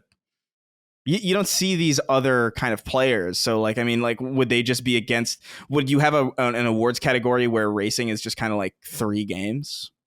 Like I don't know. It's a tricky balancing act that, I mean, like Dustin said, so few of the categories make sense anyway. I don't know if that's necessarily the most pressing concern that the Game Awards have, Yeah, fair enough. That's true. Grizzly Guy 19 wrote in and said, "What's up, cymbal slingers? Long time, first time here. First off, congratulations to Colin and Micah on the wedding. Thank you. After seeing nothing of real note from PlayStation from the Game Awards, we must be due for a state of play. When do you all think this might happen? And what, if any, predictions do you have? Side note, my wife and I recently got to bring our first baby boy into this crazy world after 7 years of marriage. After debating between Steven and Phil for a middle name, I realized that with Steven, his initials would be LSM. So I gave in to my wife and went with Levi Stephen May. Keep up the great work and cheers to our respective LSMs. Congratulations to you and your wife." Now, we talked about this on Constellation. One of my pet peeves is when people say they're trying to have a kid, because I hate that. So were you trying to have a kid for 7 years? It's like, yeah, we're trying to have a kid. So you're basically you're raw dogging, and you're letting everyone know that. And this is something you're just talking about, right? No, I'm taking it further than he said. I know. I know what he didn't. I know he didn't say that. I'm just pointing out my own pet peeve, to be fair. Okay, fair enough. Stand down. Okay, all right. All right. We don't want Grizzly Guy catching strays for no reason. Yeah, no, fair enough. That's fair enough. We do. Yeah. A lot of our listeners catch strays for no reason regularly. So. I know they really do. All right, Dustin. State of play when? What will be there? State of play or showcase? I could see a state of play in early January, followed up by an actual showcase in May, maybe. They have to have something to say, right? They gotta go need earlier to than say that, man. things. They need to say things. Maybe get through this first quarter. Yeah. The quarter April? one is chock full. I mean, just of exclusives, it's going to be pretty big. From Pacific Drive to Final Fantasy VII Remake Part 2 to Lost Ronin, or what is that? Not Lost Ronin. The Last Ronin. Rise of the Ronin. Rise of Rise the of Ronin. the- Jesus Christ. This The goes Last right back Ronin- into the the thing Last I was Ronin- saying earlier about all the Yeah. the Asian games. The Last Ronin is the Ninja Turtles game, Ninja right? Turtles, right? Okay, right. That's the Yeah. one I spoiled. Although, so remember when I spoiled that, Dustin, and you had it, the you know what I'm talking about? Apparently, Yeah. that spoiler wasn't even true. Because I read something Oh. somewhere else where I'm like, oh, apparently that's totally wrong. So it didn't actually spoil it at all. I meant to tell you I that. have no idea. I don't Not either. into that nerdy stuff. Me neither. Yeah. Ninja All right. Turtles. So state of play, you say, Dustin, I'm sorry, you say in January state of play and then maybe late Q1 showcase. That's your Spring. prediction? Yeah. And what do you They think will be wanna- there? Anything interesting? Ghost of Tsushima 2. It's time. Ghost of It's something time. else, right? Ghost Yeah. of Ghost of something. Japan. Ghost of Japan. Ghost of Ghost Japan. of Japan. Ghost of Nagasaki would be kind of cool, something like that. Although maybe that would be a horrible double entendre as well. Yeah, maybe not. Stand out on that one. Maybe Fair Games. But yeah, I feel like, man, yeah, Concord or Fair Games got to be showcased at some point soon, right? You have Concord to- sooner because they dated it, right? So Yeah, so fuck me, man. I don't know. They got to talk soon. It's weird. It's weird as hell. Like You I guys keep saying that. They don't have to talk soon. need They them to do talk not have soon. to talk soon. I You need them need to it. talk soon. That's what I'm saying. what are we I need supposed to them do talk here? soon. Yeah, because like what the I don't know what it's.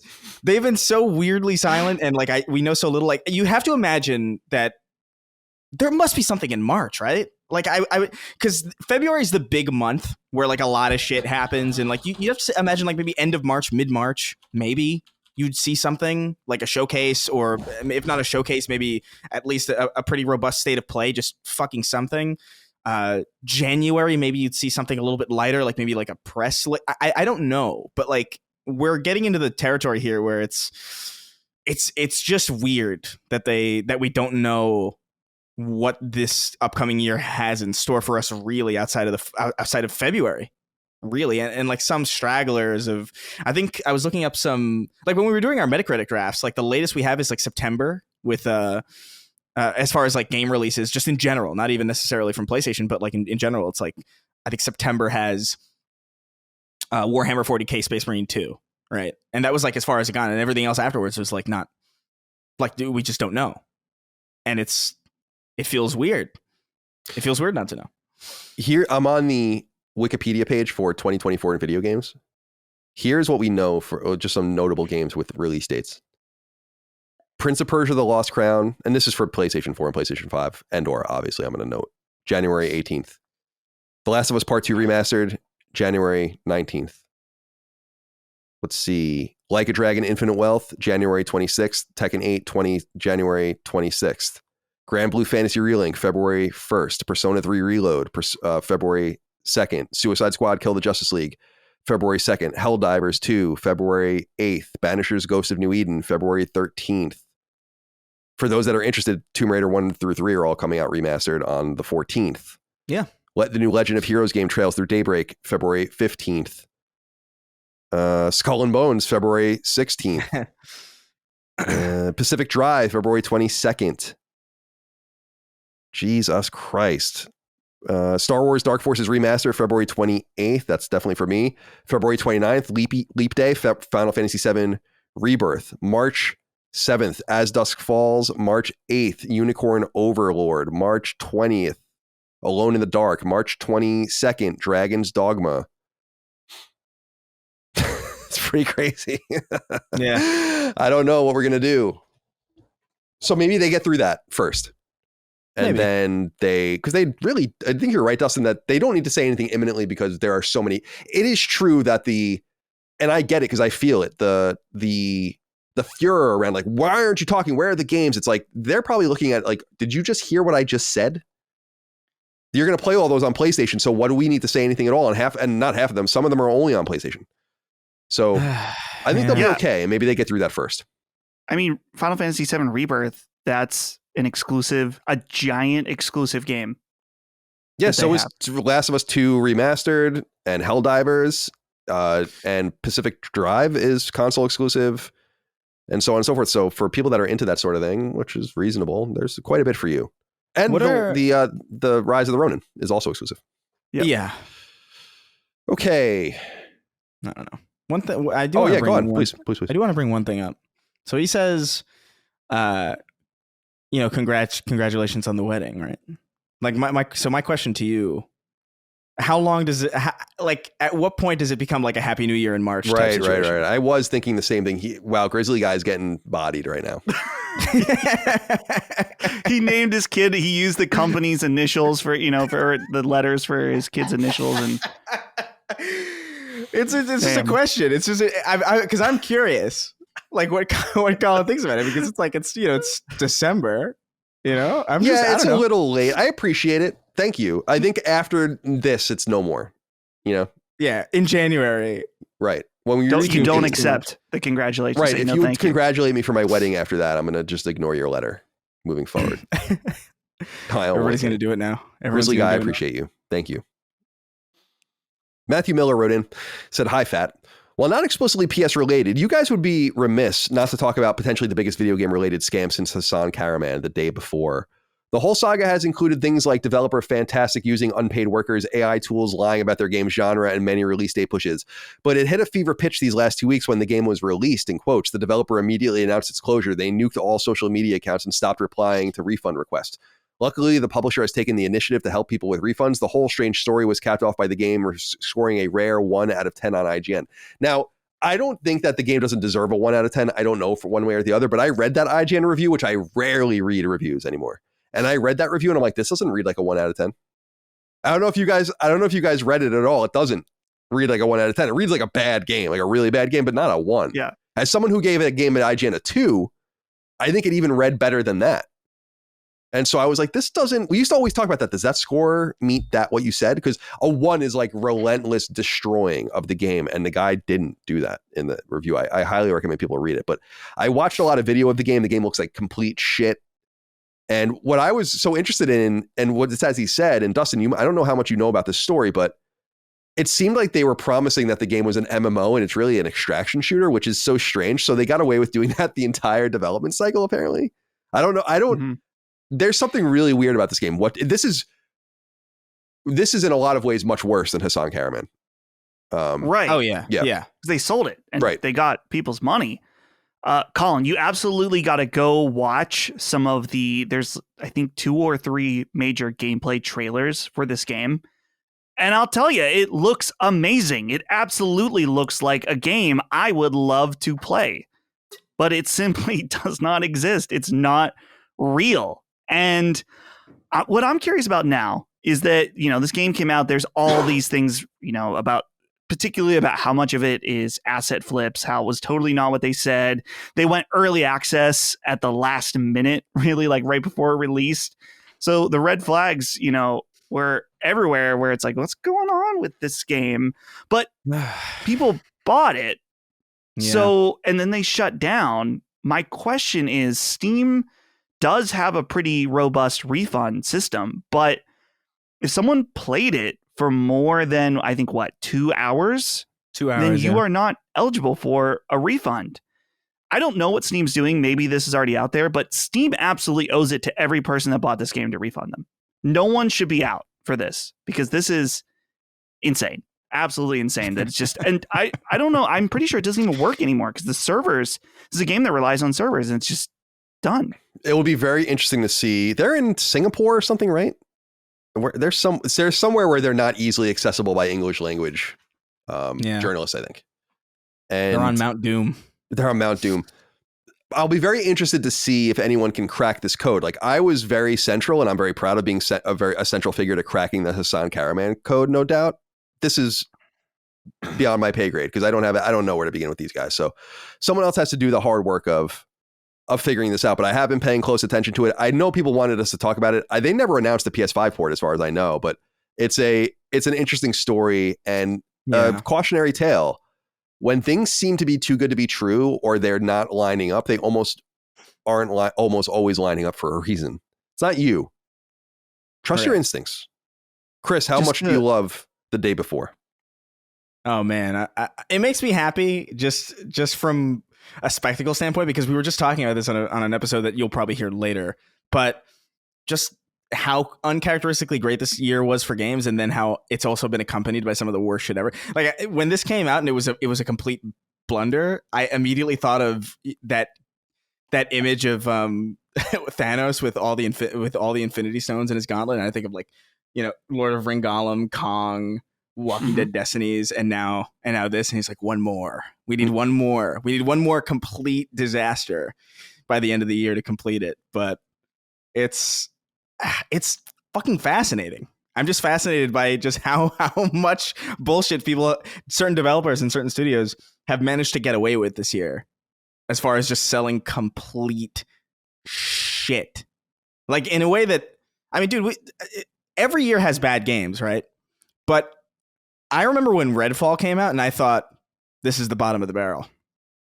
And it wasn't even close. Yeah, Redfall looks awesome compared to these games. Redfall's at least like playable, and at least like somewhat it exists. And there's at least like some kind of something that they were trying to do that didn't land well. But like, dude, Lord of Ring Golem, fucking Kong, Walking Dead Destinies, now this. I think there was another one that I'm kind of forgetting.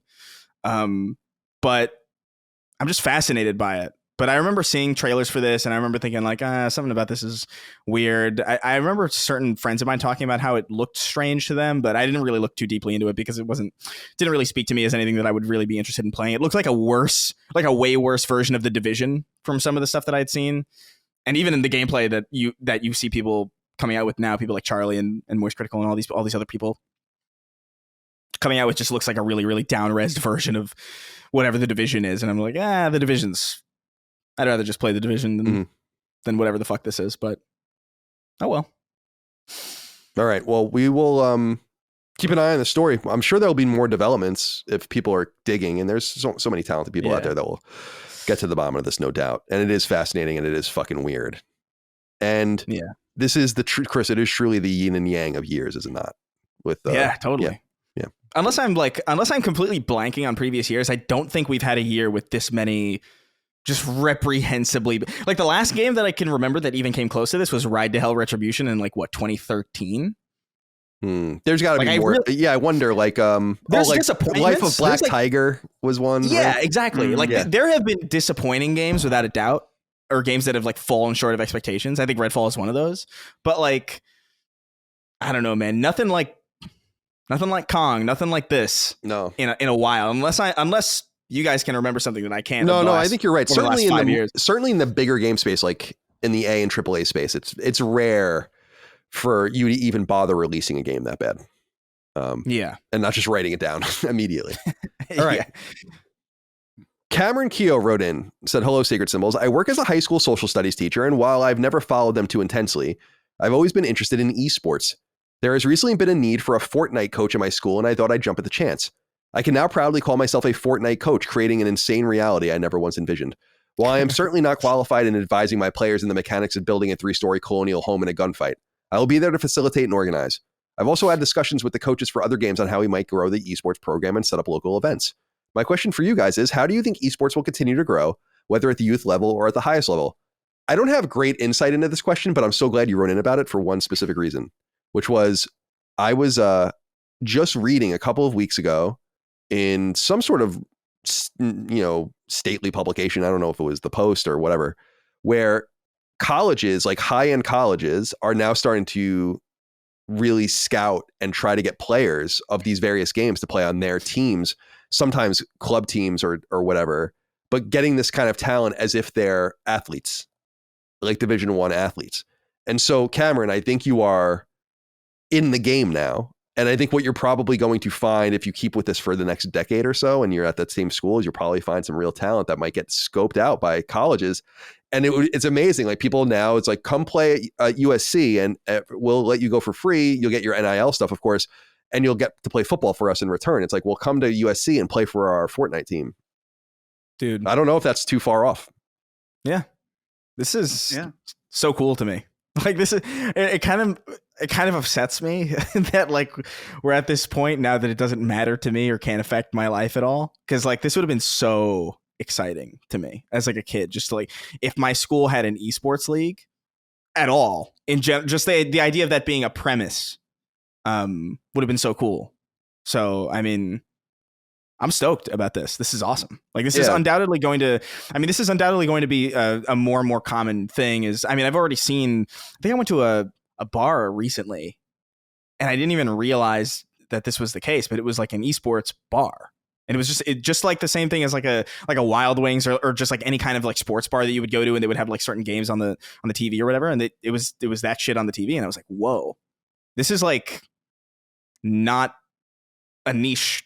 I mean, it is a niche thing in some respects, but it's not nearly as closed off as I even previously assumed. Even knowing how big esports is in certain countries and even within our sphere, seeing that in a bar was jarring to me and kind of eye-opening. Yeah, so this is certainly exciting and cool. It's also been interesting to see the cooling of the resistance from my end as a hardcore sports fan. There was a lot of consternation. You guys probably saw the videos circulating and all the rest of people like professional commentators and athletes kind of making fun of this space for many years. Remember when they started playing it on ESPN? Like they did, it was like League of Legends, I think, was on ESPN. And a lot of guys that worked there were like, what in the fuck is this? And I think their tune has changed, not only from a market dynamic standpoint, but if a person like chess, my favorite game of all time, is an Olympic sport. It's not played currently, it's dormant, but it's an Olympic sport. If that can be an Olympic sport, then I guess Fortnite can be too. Why not? Yeah. It's going to be pretty interesting. And like we said, flag football at the Summer Olympics in 2028, hysterical. NFL players playing flag football against people from the rest of the world, hysterics. Going to be awesome. All right. Hey, and by the way, Cameron, shout out to you for doing that. I know that teachers often get paid a little bit of extra scratch to do these kinds of things, but it's not very much money. So I'm sure you're having a good time doing it with your kids. And I'd be interested to know if this develops. And like, do you guys know what club sports are compared to like real sports at schools? I knew kids in club sports. So and like, they just spend a lot of money. Yeah, club sports are like are both. So you have like your school sanctioned sports. So where I went to school, it was like football and baseball and whatever. And then there were club sports. Like we had a club roller hockey team. And that means that, yeah, it's like a private league basically. And at Northeastern, where I went to college, we had a club lacrosse team and my buddies were in that. And so I wonder if this will graduate from club status to real league status. In other words, I have my Northeastern hockey jersey here from when I was in school. They don't wear these anymore. They wear a different jersey now, but their division is Hockey East. It's Division 1A. So it's not club. It's like real hockey or whatever. I wonder if this stuff will graduate to that level at some point where it's like, no, this is not club endorsement. This is real, like a real thing. And that would be very, very interesting indeed. Okay. Finally, one too many near-death experiences wrote in and said, good morrow, Sacred Gentles. I wanted to write in because of general sentiment last week about the Game Awards. You all seem to agree that the awards portion didn't matter, and I think this attitude is why the actual awards part of the Game Awards got rushed through the way it did. I know others online share your feelings about the awards, but I find it odd given how deeply we care about the industry. The fact that they ripped through 4 or 5 awards in a row twice was insane to me. I felt bad for the devs that showed up just to be told you win, you 5 win, now here's Clash of Clans for 2 minutes. It felt genuinely disrespectful and like a waste of time for the devs that showed up. I wonder how the crew feels about the idea of the Game Awards that's totally opposite of how it's run currently. Focus on the actual awards and recognition of the people and maybe 3 or 4 huge announcements and trailers. If Jeff is trying to make us appear serious, then take it serious. Thanks and happy holidays. Thanks for writing in. So we're a week removed now and we really didn't get it. We talked about this extensively, Chris, on last week's episode, but we didn't really get a chance to marinate because we were coming right in. So with a week's time, I'm wondering how you feel about all of this now and what you think the way might be forward. Because the only thing I think a lot of people agree on is that it's not that it's unsustainable. It's that people are kind of bitter on it now. So something has got to change next year. And I wonder how that might work. So I'm just wondering what your thoughts are now a week removed. Yeah. I mean, I don't know how they could really make this show work based on like what they want it to be, because they do want it to be a celebration of the industry, but they also want it to be a place where things are revealed. They want it to be like a big kind of like replacement E3, which is, I think, by the way, I feel like if we had E3 still, we could probably have a more balanced Game Awards because there wouldn't be so much pressure on it. But that notwithstanding, the Game Awards opposite of how it currently operates, where there's the focus primarily on awards, that exists. It is the DICE Awards, and nobody watches. Nobody cares. Nobody pays attention. We might, and I say that as somebody who cares a lot about the industry.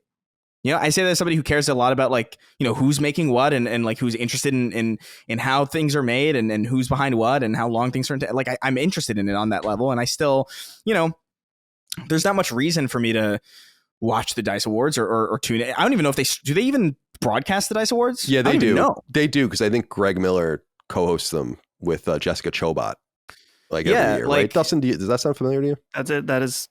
It at least was correct for a number of years. I don't know about last year. I don't know. I think that's ultimately what it is, and it doesn't make the splash that I think they're looking for. Which that's a whole another conversation in and of itself as to whether or not that's even important enough to care about in the first place. But the reality is that people just don't really, the general public at large doesn't really care about the awards, and that sucks.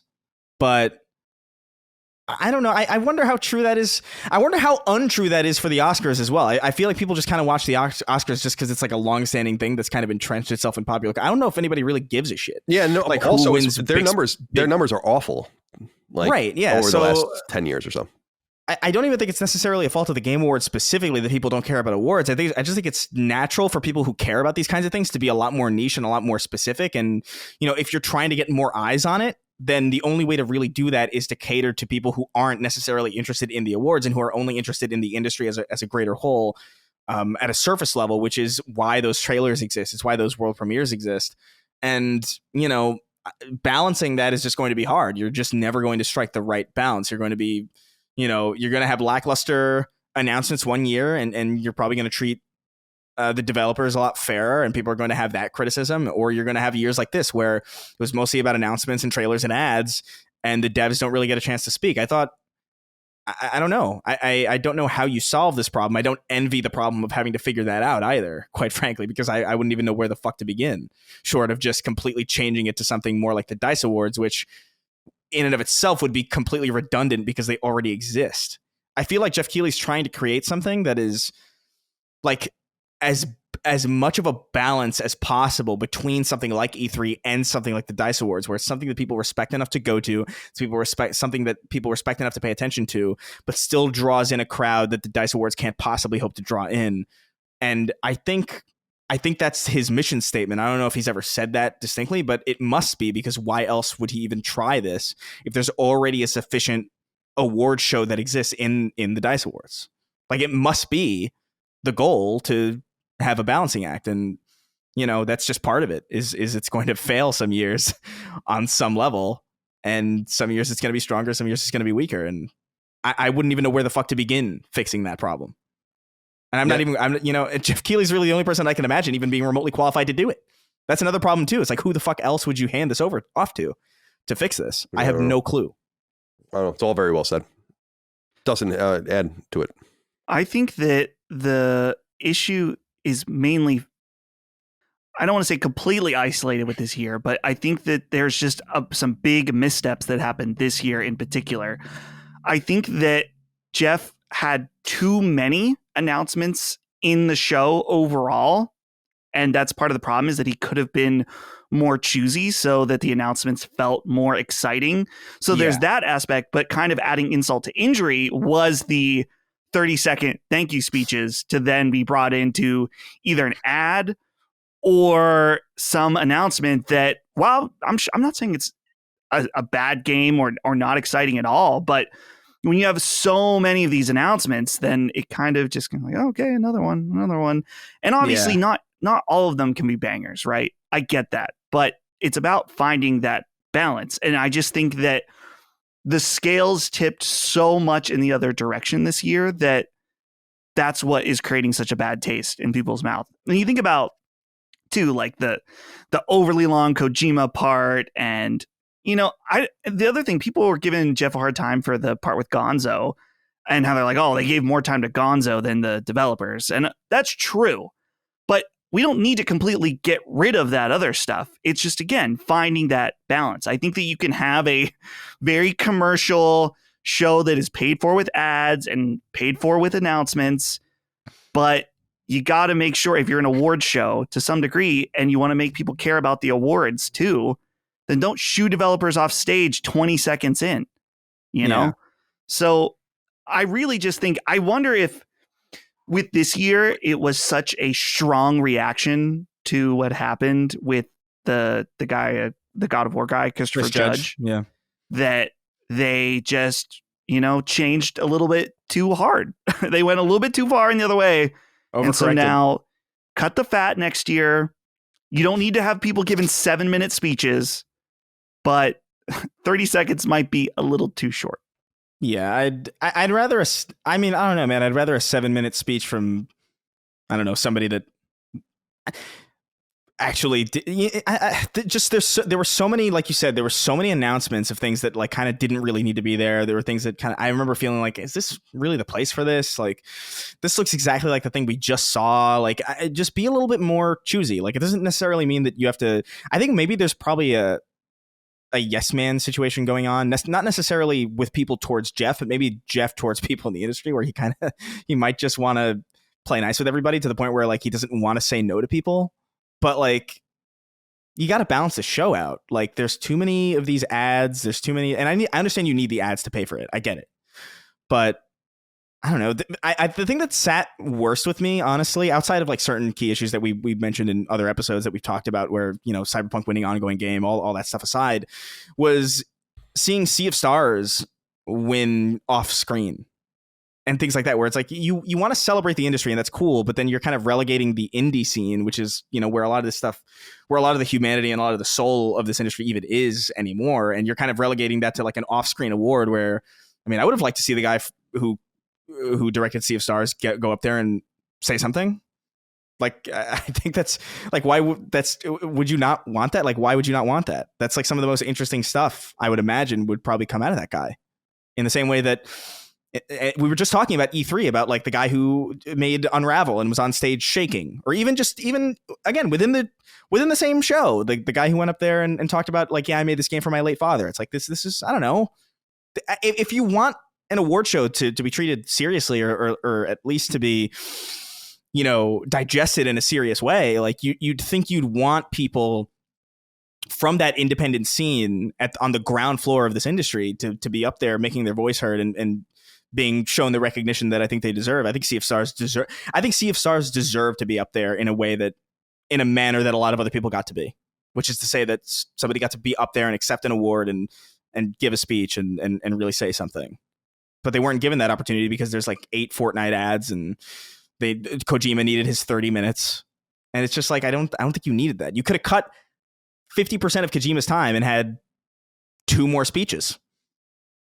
Like, it just seemed like a time management issue and like a really poorly managed situation. Like Dustin said, I think it was an overcorrection from last year, being too scared of Christopher Judge, which, by the way, I get, but I don't know. I thought it would have been a lot funnier if they actually did the vaudeville hook with Chris Judge immediately. Like when they faked him out, like when they did the fake out, when they were playing him off immediately, I thought it would have been so hilarious if they actually committed to that. You know what I mean? And just like actually had him go up there for 2 seconds and then leave. Because he would have been in on the joke. It would have saved some time. And then you wouldn't have had to awkwardly cut off Sam Lake and the guy who did Astarion's voice and all the Baldur's Gate guys. It was just so awkward. I don't know. Yeah, it's all very well said. I don't think I have much to add, like, except for the reason that I don't think the Game Awards work for me is because I don't take the voting pool seriously. There's some really great people in it, but there's a lot of clowns in that voting pool. Like, that really have no business voting on some of this stuff. And frankly, I don't have business voting on some of this stuff either. Some of the stuff I probably do have business voting in, but I really don't want to. The reason I take DICE a little more seriously is because you have to be a member of the Academy of Interactive Arts and Sciences to vote. And while it's not you don't want to be like a gatekeeper, but to even be a member of the Academy of Interactive Arts and Sciences as a games person, you have to have shipped 2 games. So that's the group of people that are voting on the DICE Awards. And that's much more serious. That's like Dagan voting in the Emmys, which he does for animation. because he's shipped all these different things. So you get that right. And I don't want to say like it sucks because DICE or joining the Academy of Interactive Arts and Sciences is expensive. It's $500 a year. A lot of companies just pay for it as part of you working there. And you don't want to necessarily gatekeep in that respect, but I take much more seriously what people in the industry that really make games and understand games, what they have to say about it, very similar to the way a lot of other prestigious award shows are done. So my big problem, and I say that as someone who used to fucking vote in the Game Awards, it's like, no, you need to do better than this voting pool. It's not acceptable. And I don't know how you select that and fix that, but it should be some combination of fans, the industry, and maybe the media to differentiate it from DICE. But that's my only input really there is they're trying to wedge these different things into the same show, as you guys said, and very eloquently so. So I don't need to say much more than that, but let's leave it there, my friends, and get the hell out of here. It's time to go. We finished strong, I think. And though we have more episodes coming for the rest of the year, we've already recorded them for us. This is the last time we'll record until the first week of January. So Chris, goodbye to you, my friend. Have a great holiday season. Be well. What are you doing? I don't know. I'm going to be filming a lot. There's a video that I'm really excited to get done now that certain things have fallen into place, so to speak. So I'm going to be filming a lot. I have to figure out when I'm going home because I don't know if I'm going to do that yet. My dad's birthday is in early January, so I think I might forego the New Year's traffic and the Christmas traffic and just kind of go for his birthday. I think that might be what I'll do just to avoid, because dude, traveling during that time is so hellish. Like I hate it. So I don't know exactly what I'm going to be doing, but I'm definitely a lot of work, definitely a lot of games. Immediately after this, I'm jumping onto Ragnarok just to see like what all this is about, but I'm going to try and take it easy this year. Yeah, good. Very good. Well, I wish you the best. And Dustin, goodbye to you. I'll see you. We still have to record and talk more. So this is not goodbye for us, but right. Have a good rest of your holiday. For those out there, reflect. Yeah, definitely take some time, chill out, make some New Year's resolutions. Something I used to hate, but I will be doing this year. Oh, really?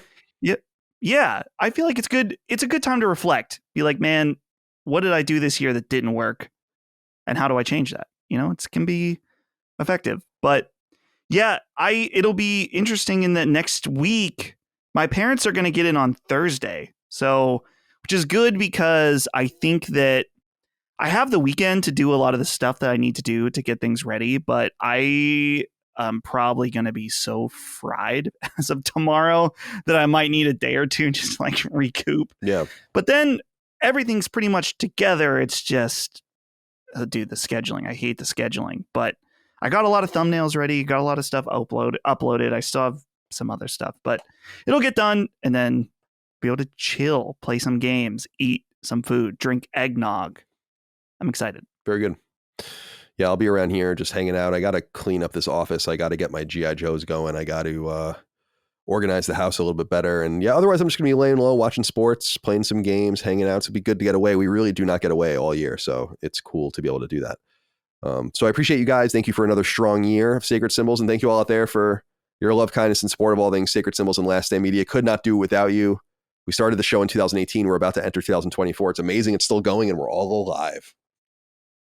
So episodes roll out for the rest of the holiday season. We've pre-recorded them. Our tradition is to do our favorite moments of the year in one episode and then looking forward to the next year in another episode. We do that each and every year. So look forward to those, please. Sacred Symbols Plus rolls out as well on Patreon. No interruptions. Big surprises come January, though. We'll see you then. Until then, happy holidays. Merry Christmas. Hanukkah is just about over by the time we're recording this, but Merry Christmas. Happy New Year. See you in 2024. Goodbye. See ya. Take care, guys. Sacred Symbols, a PlayStation podcast, is a product and trademark of Last Stand Media and Colin's Last Stand LLC, and is proudly recorded in the USA. The show is conceived by, is written by, and is directed by me, Colin Moriarty. My co-hosts are Chris Raygun Maldonado and Dustin Furman. The show is produced by executive producer Dustin Furman. It's edited by associate producer Ben Smith. All of Last Stand's theme music is by my best friend, Ramon Narvaez. As you know, all of Last Stand's shows, including Sacred Symbols, are fan-funded on Patreon at patreon.com/laststandmedia. The following names are at the producer level on Patreon, our highest tier, and we're grateful for your thoughtful and kind contributions to our independent endeavor. Thank you.